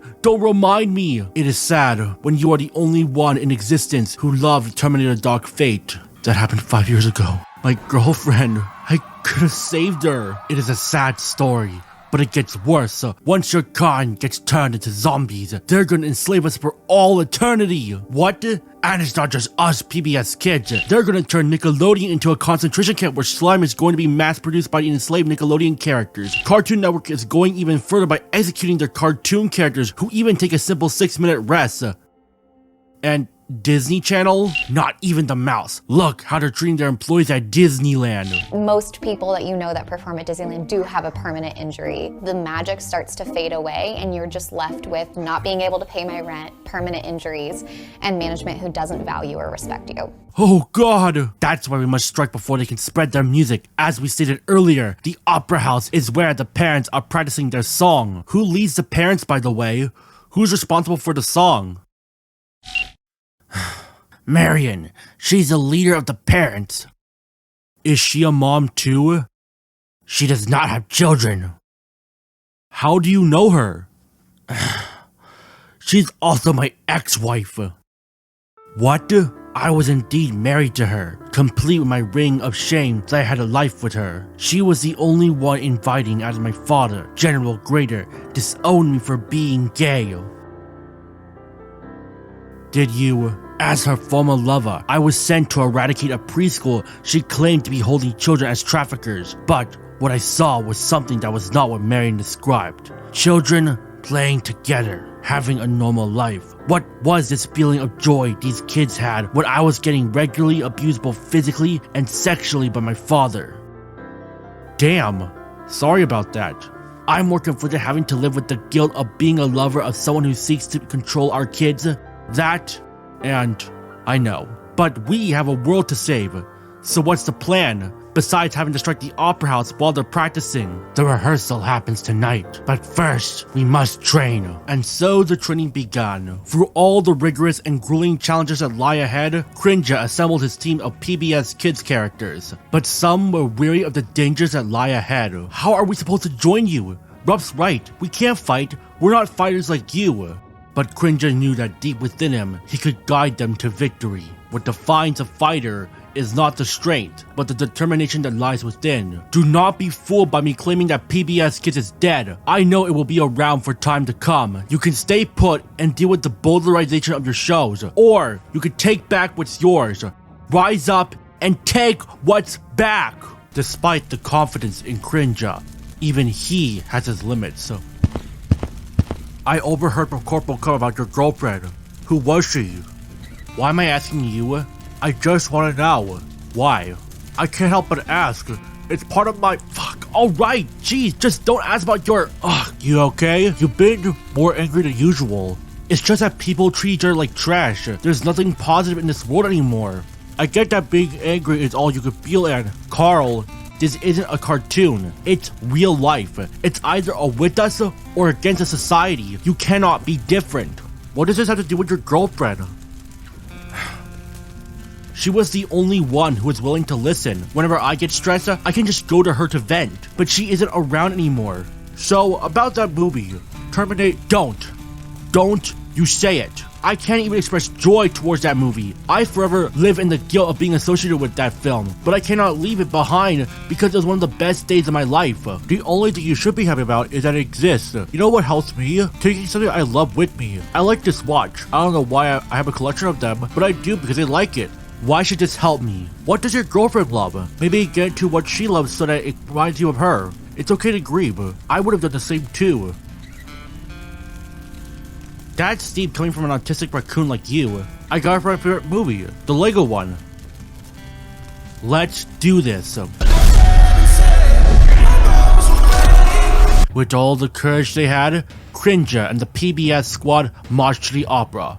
But alas, some of the PBS squad were captured. The fate of the planet, all of humanity, and its media relied on Crinja.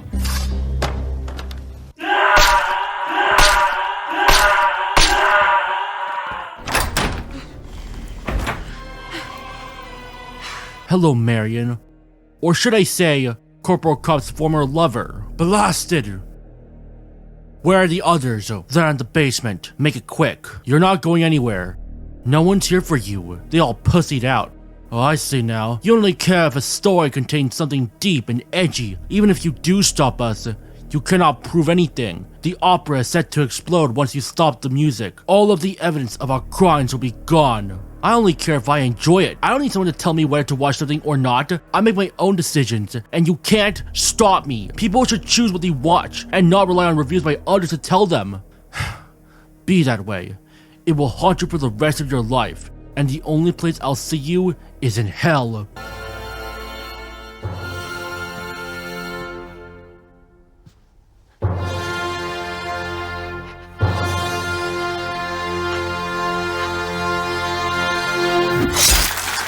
Do you feel anything, Cadet? I feel nothing. I figured it would bring me freedom, but all I have is the emptiness in my heart. I know that feeling too.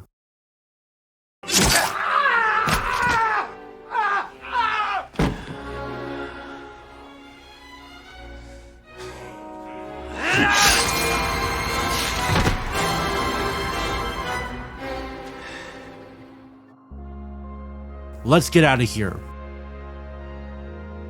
But the music is being produced on stage. Get everyone out of here. I'll deal with this myself. But Marion said, I know. Will you come back? Maybe. Maybe not.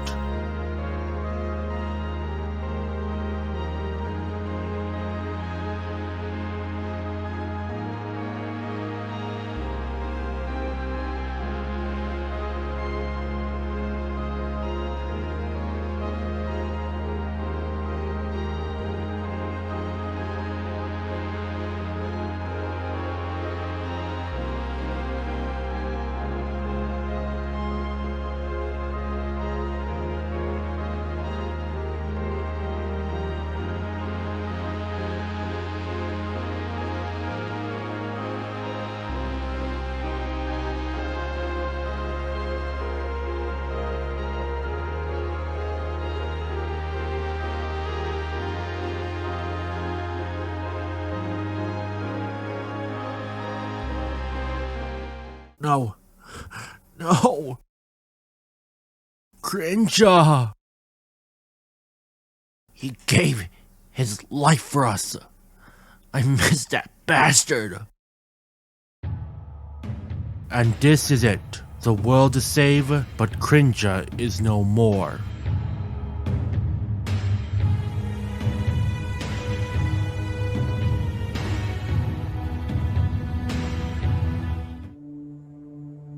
Where am I?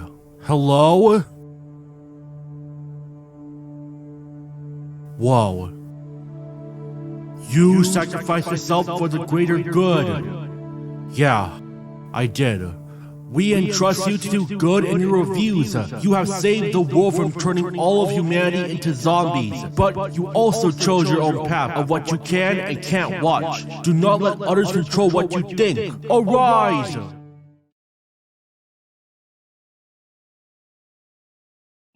Guys, I'm right here. Oh my gosh, he's okay! He's okay! And so the channel and the world was saved. Cringe did not know what challenges may lie ahead, but still had faith in facing them. He could do anything. What happened? Where am I? Everything. It's all gone.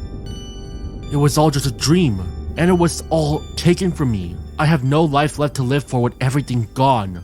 So anyway, put that all together, you got all the colors of the shit rainbow. Hooray. PBS Kid fanatics. PBS Kids, I'm done with you. There is no style. There is no grace. PBS Kid shows nowadays saying that your kids love it isn't going to be an excuse anymore. Yes, the show can be appealing because their brains aren't evolved enough to determine the quality of the product, but they also would just enjoy a Disney or Pixar film that are still to this day successful and acclaimed. I checked out some parents who said their kids love PBS Kids, and they also mentioned Bluey as a bonus. Hold it! But wait a second, they have access to a Disney show. Okay, yes, I know Disney didn't develop Bluey, they just brokered a deal with BBC, but the point is, you have access to Disney, so why not show other shows on Disney Plus that your kids will also likely enjoy? Gravity Falls, Amphibia, Wander Over Yonder. You could also offer the argument that PBS Kids is free so that you didn't have to waste any money on it, but it still feels utterly gutted. I'm not gonna say that PBS Kids doesn't have value in it, but how are you gonna convince someone unfamiliar with the channel to watch it? To this day, autistic cartoon Twitter users are still watching cartoons meant for a 6 to 11-year-old demographic. Yes, no preschoolers allowed, which is what PBS Kids is aiming for. In fact, a majority of the positive reviews for PBS Kids shows come from parents who watch this with their kids and say that they love it. I guess these folks would enjoy pretty much anything, but almost no one's talking about these modern shows aside from Lila and the Loop, and even Lila only got attention over the show's usage of AI. Some even went as far as to mock the character designs for being eggplants. That's the only attention the show received. When the show came out, there was very little there for them, and everyone pulled out aside from the parents who stuck around. And with that, let's get on with my overall conclusion. Funding for Arthur is provided by... Funding for Fetch with Ruff Ruffman has been provided by... Word Girl is made possible by... viewers like you. Thank you. Thanks so much. You're very kind. PBS Kids has been heavily watered down. They're basic food for your kids and not a carrot on a stick that'll get older viewers to the screens too. I said earlier that I watched a lot less PBS Kids after Odd Squad, mainly because I was growing. By the time I got into middle school, I noticed PBS's aim for young kids and focused more on watching older, more sophisticated shows, like Stranger Things, Avatar: The Last Airbender, and more recently, The Last of Us.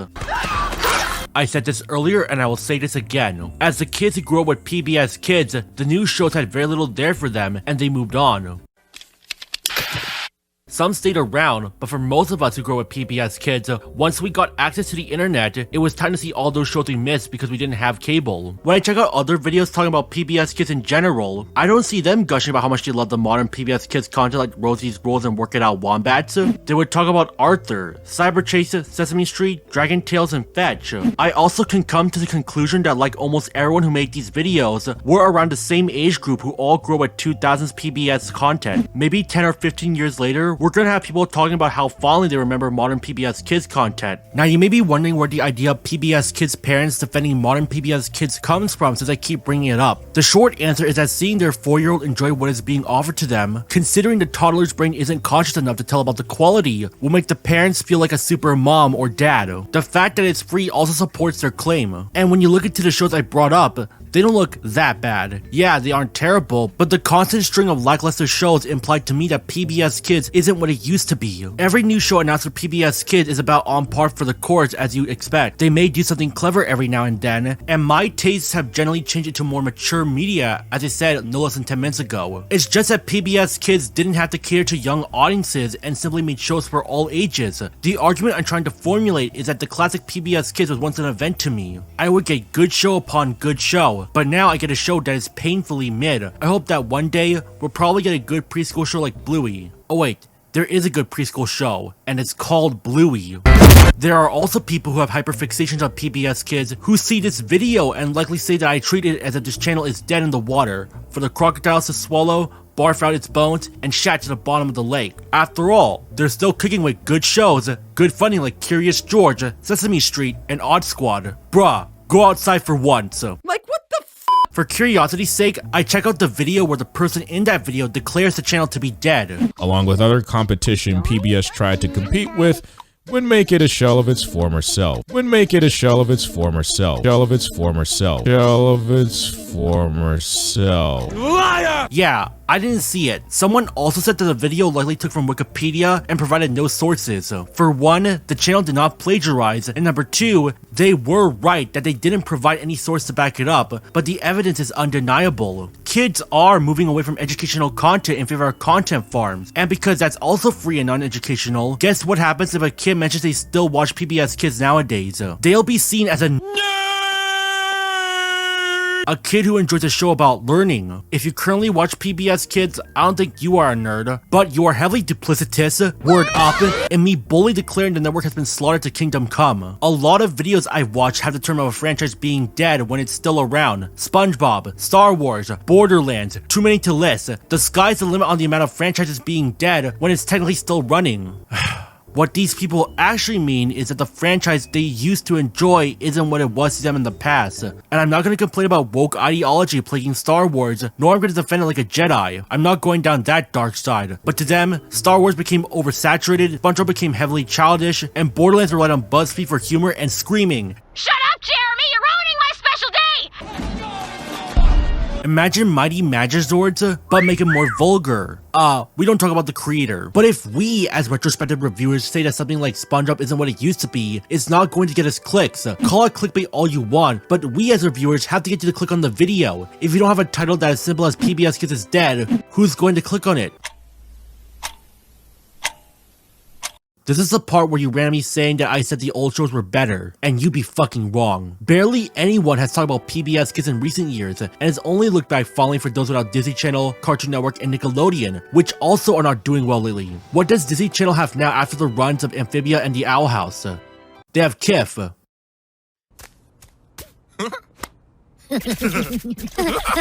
Nickelodeon aside from SpongeBob and the Loud House? Fairly Odd Parents and Max on Midnight. Wow. Absolutely gruesome. Okay, Cartoon Network. Aside from Teen Titans Go, they have a new season of Gumball coming. But name one show that isn't Arthur, Sesame Street, or Cyber Chase from PBS Kids that aired past the 2020s. Hey you, I saw you trying to look it up on your cell phone. Don't cheat me. Can't name one? That's what I thought coming from a parent like you. Stop treating me like a Gen Z kid and listen to me for once. Once kids get access to the internet, they're not going to watch educational content in fear of being bullied for being the poor kid. Once they get smarter and discover pirating, they're going to see everything they missed that they could normally get with cable. And with that, they could be exposed to adult content when they're not the correct age to watch it. I know I watch episodes of South Park on Kids Cartoon. And when you have to pay $20 per month just to watch episodes you could watch for free on the PBS Kids official website that also offers no ads or at least ads relevant to the network, guess which ones parents are going to go to more. And if that isn't bad enough, not every PBS Kids show is on Amazon Prime or the PBS Kids site itself. Remember Wishbone? Yes, that show about a Jack Russell Terrier before killer who imagines himself as heroes in famous literature? Yes, I get to finally talk about this. Wishbone fans unite! Dogs! Together! Strong! Anyway, the show is currently owned by Mattel, known for Barbie and Hot Wheels, which is why PBS Kids do not own the rights anymore. We will get to this part later. But as for the show itself, while obviously not fresh with Rough Rough Men, Wishbone has its charm. Hey, thank you very much. I'm not going in depth for this one because I have to rush this video for the holidays, but Wishbone man, that was tail wagging. Waka! Wishbone got so bony. Very few people ever get to see the backstage. If anybody asks, tell them you're with me. Okay, Wishbone, you're my dog now. Now, like most kid depictions of famous literature, a lot of the stuff was toned down to better fit with kids. But there are still intense moments, just not as epic as Redwall. And besides, for a 30-minute episode based on the literature of books like Frankenstein and Joan of Arc, the episodes mostly stay close to its source material, complete with its sad endings. Half of the episode's runtime is depicted to the story Wishbone is on, while the other half is set in present day, by that I mean the 90s when this came out, about Wishbone engaged in a similar tale in real life. Now that is insert corporate 90s behavior that they think is cool. Definitely not what I had in mind. Now, why did I bring Wishbone up if I wasn't going into depth with it? It's because PBS made the brilliant choice of having their older fans remember the show, but there's no way to watch it legally. They may say that they sent a message to their team about the show, nothing has been heard from it since, and it likely fell to deaf ears. Wishbone isn't the only PBS kids show to not get featured on the particular service. Bill Nye the Science Guy cannot be found in full, Electric Company The Reboot cannot be found in full. Between the Lions and even animated shows that did air on PBS have a hard time when it comes to their episodes being easy to find without pirating. If pirating is the easier option, then guess what the audience is gonna do? They'll go to pirating because it's easier and more efficient. If you can't offer the show people want to watch on your streaming service PBS Kids, they'll go to the one that's better. PBS Kids isn't the only network that does this, to be honest, and they're obviously not the most infamous when it comes to removing shows on their service, but it's still a removal of their show that has many looking back fondly as children and wanting to show it to a new generation. And with that, PBS Kids has hit rock bottom. Of course, there are going to be some angry people ranting on Twitter portraying me as believing the network is dead, even though I only point out the milquetoast lineup of shows as my major problem. These people and some crew members who worked on these shows might also see this video and treat it as if I'm trashing them for their work. But looking through some of their portfolios showed them doing something incredible with their skill and work ethic. Can't say I can do better when I'm not an artist or animator. Some of the more vocal crew members, as well as PBS Kids parents, will also probably say, if you criticize PBS Kids so much, why don't you do better? And by that I mean, they want to see if any form of media I create will be much better than the standard PBS Kids show. And this I can say no to in a practical sense. If you challenge the people who demand to make a better product, you're expected to excel on whatever media you criticize. If you end up with something just as bad if not worse, you're going to be the new punching bag. Star Wars Theory tried to do better when it came to Disney's Star Wars, look how well that ended up. Cosmonaut says it's shit, I gave a quick PSA, and this comment sums it up so perfectly that it ratioed this toxic fanboy. Considering that everyone who worked on PBS Kids clearly had fun with what they were doing, I can't call the recent shows to be the worst things I ever watched, but that doesn't make their products any better. I understand the difficulty of creating something more than tearing it apart, but what is there for the audience to enjoy aside from the basic concept of problem solving with a cast of generic characters? Aside from a small group who remember it fondly, the PBS Kids shows of recent might end up forgotten in time. Let's Go Luna was the first to be nearly forgotten. Even back in the 90s when PBS Kids was first greenlit, a bunch of 80s media was lost in time despite having autistic trans women who loved Sonic the Hedgehog fondly remembering it. I am Christian Sanchu, your goddess Blue Heart. Oh my God. But I will praise PBS Kids for this. It is the last surviving kids channel for low-income families with no cable. And certainly way better than YouTube Kids content. and ElsaGate. Yes, we have Netflix, YouTube, Prime Video, and any other streaming service nowadays, but Saturday morning cartoons are long dead, and I barely knew them. Plus, with streaming services raising their prices every hour that pirating is the only way out, PBS Kids might be your only hope. YouTube Kids doesn't care about its content, which is why many refer to its term, ElsaGate. I wish I could talk about this, but this video is like 2 hours long already, and for educational funny nursery rhyme songs for kids content that was obviously made in India, China, or Vietnam, they certainly have bizarre fetishes. And for seemingly harmless shows at first glance like CoComelon, it certainly became like a hypnotic ring to kids. In the near future, I'll be like, back in my day, we used remote controls to change channels. As I was editing this video, I asked myself a question. Is there any value in kids' content worth saving? Think about it this way. I was at school the other day, and one of my teachers admitted that she was a former neo-Nazi and white nationalist. The reason she fell into this rabbit hole was because she was abused heavily by her parents and siblings while subjected under substance abuse. And that sort of influenced her mind to becoming what she used to be in the past. What brought her out of it was meeting with kids. Like me, they were innocent to her, pure of heart, and that made her realize the error of her ways, and now she works as a psychologist at my school. Now, look back at YouTube Kids content, combined with its crude animation, obnoxious music, feet pics, gore, scat, piss, the fact that it's traumatizing kids with this level of content would only beg the question, would it influence them into doing what these channels are doing too? Did we forget why we chose to greenlight PBS Kids in the first place? We greenlit this channel, passed a Children's Television Act, and this is how far we've come.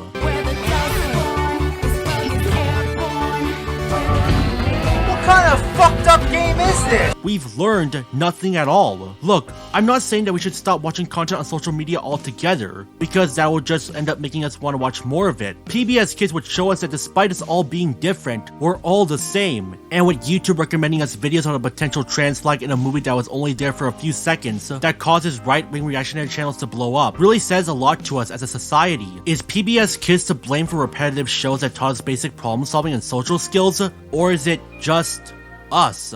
Okay, now that we're caught up, what should PBS Kids do now? Because of the modern era, kids now have access to the internet and can watch pretty much whatever they want. Like I said, shows not meant for kids. Now, you could argue that you can monitor what your kids are watching, but you're not going to be there for them all the time. You adults have work, spending time with your families, and even when you do spend time watching PBS Kids with your kids, you feel that you could spend that same amount of time just playing with them or watching something else entirely. Why would you spend an hour and a half watching a Dinosaur Train movie when you could also watch something like the Super Mario Bros. Movie? For lower income families, that Super Mario Bros. Movie isn't accessible to those who don't own the film, but you could also save that amount by going outside to a park and having kids run around there. Sure, you won't learn a lesson about problem solving, but at least the kids get exercise. Now this is a stretch and I know PBS Kids wouldn't likely do this, but there are suggestions that PBS could expand on their business.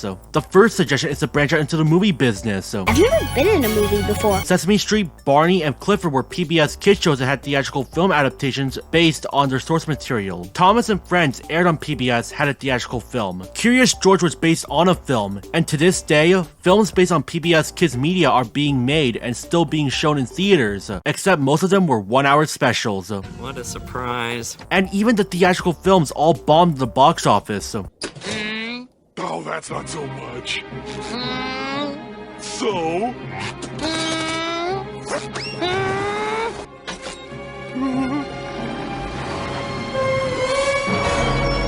And the reasoning is simple. Why would you spend on the, and I'm not being cruel to PBS or low-income families, why would you spend on a movie based on a show on a network that makes you feel poor when you could watch Back to the Future or the re-release of E.T. at the same time? You're better off just renting a Disney movie from your local Blockbuster. And that's just for Follow That Bird, a Sesame Street story. Okay, that's not the real title, but I made it sound better. Best opening to a title. Even Elmo and Grouchland had competition with Double Jeopardy and Fight Club. And even the latter film failed to meet box office expectations when it was first released. This is bullshit. The Barney movie had competition with Deep Impact, US Marshals, and Lost in Space, released on the same day for the latter, and Thomas and the Magic Railroad faced competition with another Pokemon movie, and X-Men. Yes, as in the X-Men. Would you like some breakfast? Ignoring the box office returns for a minute, the educational value would generally be lost if you go to a theater. Aside from the subject matter, what plot can you get for a film that's based on a preschool series about learning basic numbers and letters? Not a lot, in fact. Let me out of here! It's torture! To this day, there are currently movies based on shows meant for preschoolers, but those are hard to come by when most animated films nowadays are meant for a school-age audience. And even these animated films have some flavor so that the adults who take their kids would find some enjoyment with it. Just recently, PBS Kids released a musical animated film called Brambletown, with no clear educational material, featuring music from a pair of musicians I'd never heard of before. Does that make the film good? What do you think?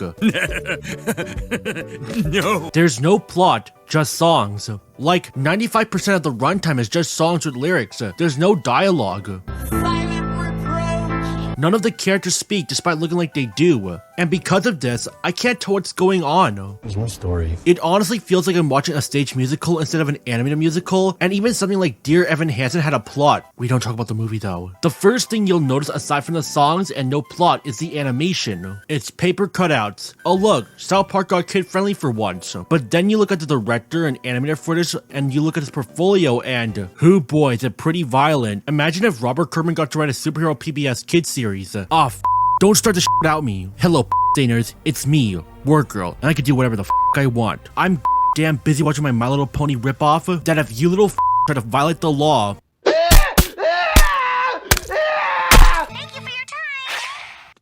traumatizing your kids. As far as everything else is concerned, it's watchable. It's basically a music video stretched out to 30 minutes. Anyway, I can't stomach any more of this safeness. There's a reason why this video is 4 hours long. 1, because there's not much to discuss about this. And 2, because I felt like I wasted my time being in the trees with these nut jobs. Let's burn it down. Burn it down, down, down, down, down, down. Another suggestion that would be an even bigger waste of money is maybe build a PBS Kids theme park. You already have 2 Sesame Street parks currently in operation, so maybe expand upon that. And have attractions based on the majority of PBS Kids shows, fast and slow, new shows to old. After careful consideration, I've decided not to endorse your park. Already hit roadblocks for this option. For one, cost. Building a theme park is one thing, but maintaining it is another. Ignoring the Sesame Place in Philadelphia and San Diego, there were other Sesame Street themed attractions such as one in Texas that was closed in 1985 due to lack of attendance, and another Sesame Place overseas in Tokyo that closed in 2006 from restructuring. There was another Sesame Street theme park in Mexico that was rebranded following the expiration of the rights of Sesame Street characters. There's a Sesame Street themed area in Universal Studios Japan, and one more in Salou called Sesamo Adventura, which is literally Sesame Place in Spain. Viva la Plaza Sesamo! Another downside in building a theme park is that PBS doesn't own the rights to Sesame Street or even many of their shows. Both Sesame Places in the US are owned and operated by SeaWorld. They're changing their name. Wait, they changed their name while I was editing. They're now called United Parks and Resorts. Basically what I'm trying to say is that this is the one and only circumstance where it's okay to dead name someone. Sometimes you have to bend the rules. But anyway, Sesame Street is owned by Sesame Workshop, not PBS. PBS has the rights to air the show, but they don't collect ad revenue from it. If it sounds confusing, it's because it is. Ignoring all the other hurdles like getting the city's approval depending on the location, building quality rides, having good food and drink, and have some form of innovation to stand out from Disney Parks or Universal Studios, is that lastly, and I may be going on a stretch here, is that like I said about movies, the edutainment value is lost when you enter a theme park based on PBS Kids media. Kids don't want to go on a slow motion ride based on Arthur and learn how to be a good friend. They want to have fun. I don't want to be educated. I want to rot my brain. Yes, the Sesame Places are much cheaper than Disney parks. The tickets are not a flat rate and can raise and lower depending on the day you select, but it's still cheaper than Disney World and their hotels. So instead of a theme park, maybe go smaller and the more educational route and build a museum. But ignoring the roadblocks I already said like costs and lack of ownership for their shows, is that how would you innovate with that? Maybe have character meetups like Disney parks with costume performers dressed up as PBS Kid characters? That could solve the problem, but also as I said throughout the earlier sections of this video, is that most programs on PBS Kids is more about problem solving and making new friends.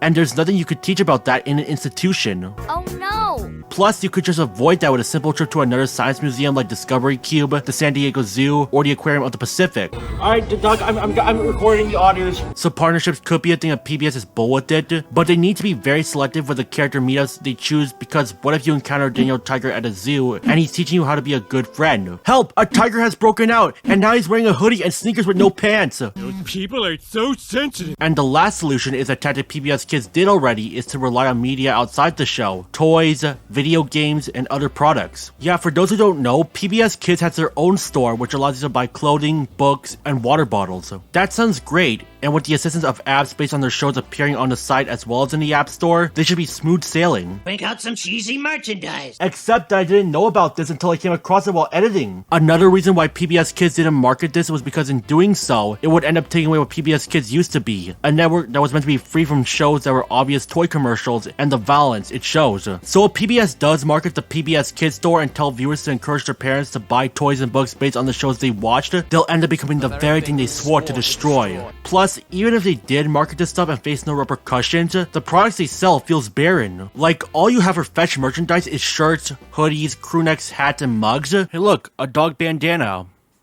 And a dog shirt. Nice. That features a dog. And hey look, Blossom's back. And also Chet. Sure, there's some merchandise that stands out like Let's Go Luna plushies, Dinosaur Train socks, a Molly of Denali jigsaw puzzle, and a Sesame Street potty. Man, that's one big pile of shit. You would want plushies based on Work It Out wombats. I mean, there's a baby bib, and some journals, and a beach towel for some reason. I can't believe the easy merchandising option to make more money is not on this store based on a preschool show. These characters look adorable, why can't we get merchandising material like what Disney's been doing for films that bombed? Wait, I get this for $200? That's criminal for Disney. And this Ristine wallet is also $130? That's also criminal. In fact, some people have to make their own plush toys based on Work It Out Wombat. What about the badges in Odd Squad? That'll be easy toy material, even if it has to rely on cheap plastic like this fake Oscar toy I got from my writing teacher for my concept that I might pitch one day. In fact, PBS is encouraging parents to make the costumes because it'll cost money to PBS themselves to rely on pre-built costumes. Going away from merchandising options is to rely on video games, not apps, video games, as in the current gen market of Nintendo, Xbox, and PlayStation. Video games are important. And the roadblock hits here because ignoring the complexity of developing a game is that why would you buy an Xbox Series X game based on a preschool show from a network known for educational material? We even go back to the first problem, and that means the educational material will be gone once you enter the disc into the console. There's also not much you can work with considering that most PBS kid shows rely on slice of life conflicts, while video games rely on over-the-top moments. But at least there won't be microtransactions. But I suppose you love them because you can cram them full of microtransactions. Now that I think about it, cartoons don't need to have a story arc. They could just be fun to watch. I have been a bit vocal about PBS Kids, but I guess the nostalgia I had watching while growing up made the feeling of PBS Kids being the cheap option when you had no cable. To understand what I'm saying, does watching a cable cartoon as a kid with no cable feel like a luxury? The answer is yes. To me, and the fact of watching an animated show with a deep plot is also an epic moment, but I like to find one show with no story arc that is for kids and enjoyable. I'm talking about the Peanut shows. The animation is fluid and matches the style of Peanuts. How can you say that? The plots were simple and easy to understand and follow. It did not rely on a world-ending threat. You just have Charlie Brown and friends doing normal activities like many Peanuts characters would be doing. And we're lucky to have them living with us. And believe it or not, it's educational. Wow! We go to space and learn about astronomy. We also go to camp and learn about camping tips and even flag semaphore and Morse code. Why didn't you just say so? But the series is on Apple TV Plus, so unless you have the service, you gotta pirate it. PBS Kids then if you're dirt poor. This PBS Kids Spotlight, DW from Arthur. Fuck you. Good grief. In fact, in November of 2020, PBS signed an agreement with Apple TV Plus to air Peanut specials such as It's the Great Pumpkin Charlie Brown, A Charlie Brown Thanksgiving, and A Charlie Brown Christmas. Come 2022, the deal expired, and Charlie Brown was left behind to take the dust left by the PBS bubble. What's more bizarre for PBS is that these Peanut specials don't have much entertainment value in them. We know the Great Pumpkin doesn't exist, and that Charlie Brown gets laughed at for bringing a faulty Christmas tree. Also, there's a biblical message. For unto you is born this day in the city of David a Savior, which is Christ the Lord. I'm out of here! But then, the Thanksgiving special talks about the history of Thanksgiving. You know, the one with the pilgrims. Let me point out to you that pilgrims had more than just turkeys for Thanksgiving. They also had deer and other birds like duck and geese.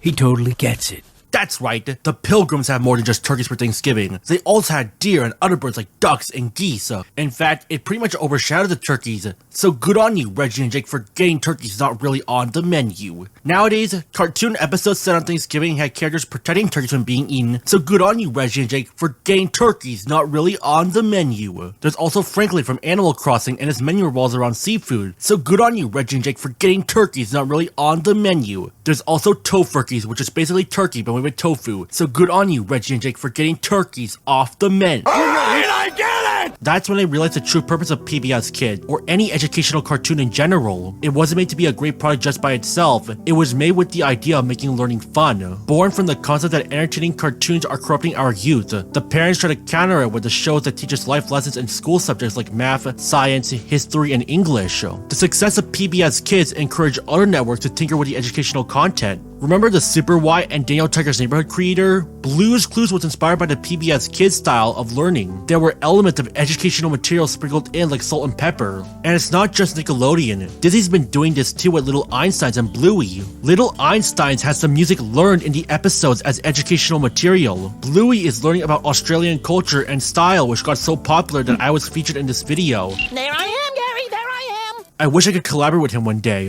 Netflix been doing this, and even shows you don't think that is educational like Power Rangers or Ninja Turtles will have some form of moral that makes you go, wait, we're supposed to learn this? Movies like Avatar teach you morals every time you enter the theater and walk out. Video games like Assassin's Creed teach you about history, albeit with some inaccuracies. And even the music you listen to has you understand what the lyrics are about. And for that, PBS Kids may lost its touch, but that touch has spread around the world. Still, PBS Kids will be around until PBS decides to pull the plug. And that is why PBS Kids was once awesome. Thanks for watching, and don't forget to stay out of cringe. Also, PBS Kids is better than Cocomelon, no questions asked. Happy 30th anniversary, guys. I'd like to thank you all for getting this far. One of my longest videos ever made since Creepshow Art. Go check out that one if you're in for a real challenge of staying for 3 hours. I also like to thank Neon Caffeine for his part of the thumbnail. I'll be linking his Twitter and YouTube down below. And maybe post a picture of an Oz Charlotte while you're at it. You can also find me on Twitter and Letterboxd, where I'm Hideo Kojima's bastard child and an Academy Award winner. You can disrespect my movie opinions while you're at it. You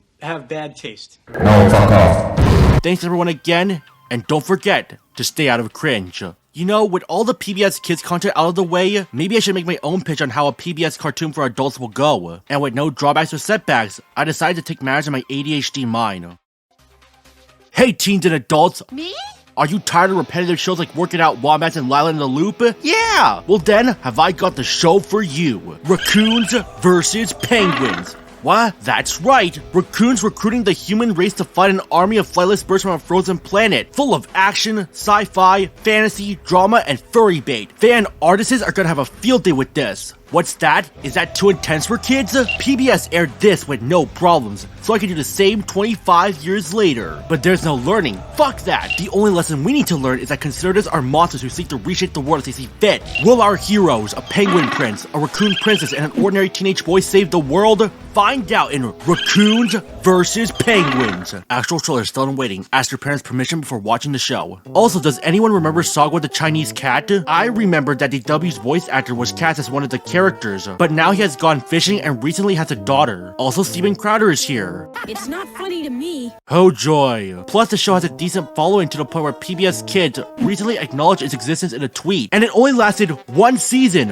One. And we have to keep getting shows about protecting the environment or being a good person, and we can only get 1 season of Sagwa? Are you fucking kidding me? And I say, it's a simple message, and it comes from the heart. Oh, believe in yourself, for that's the place to start.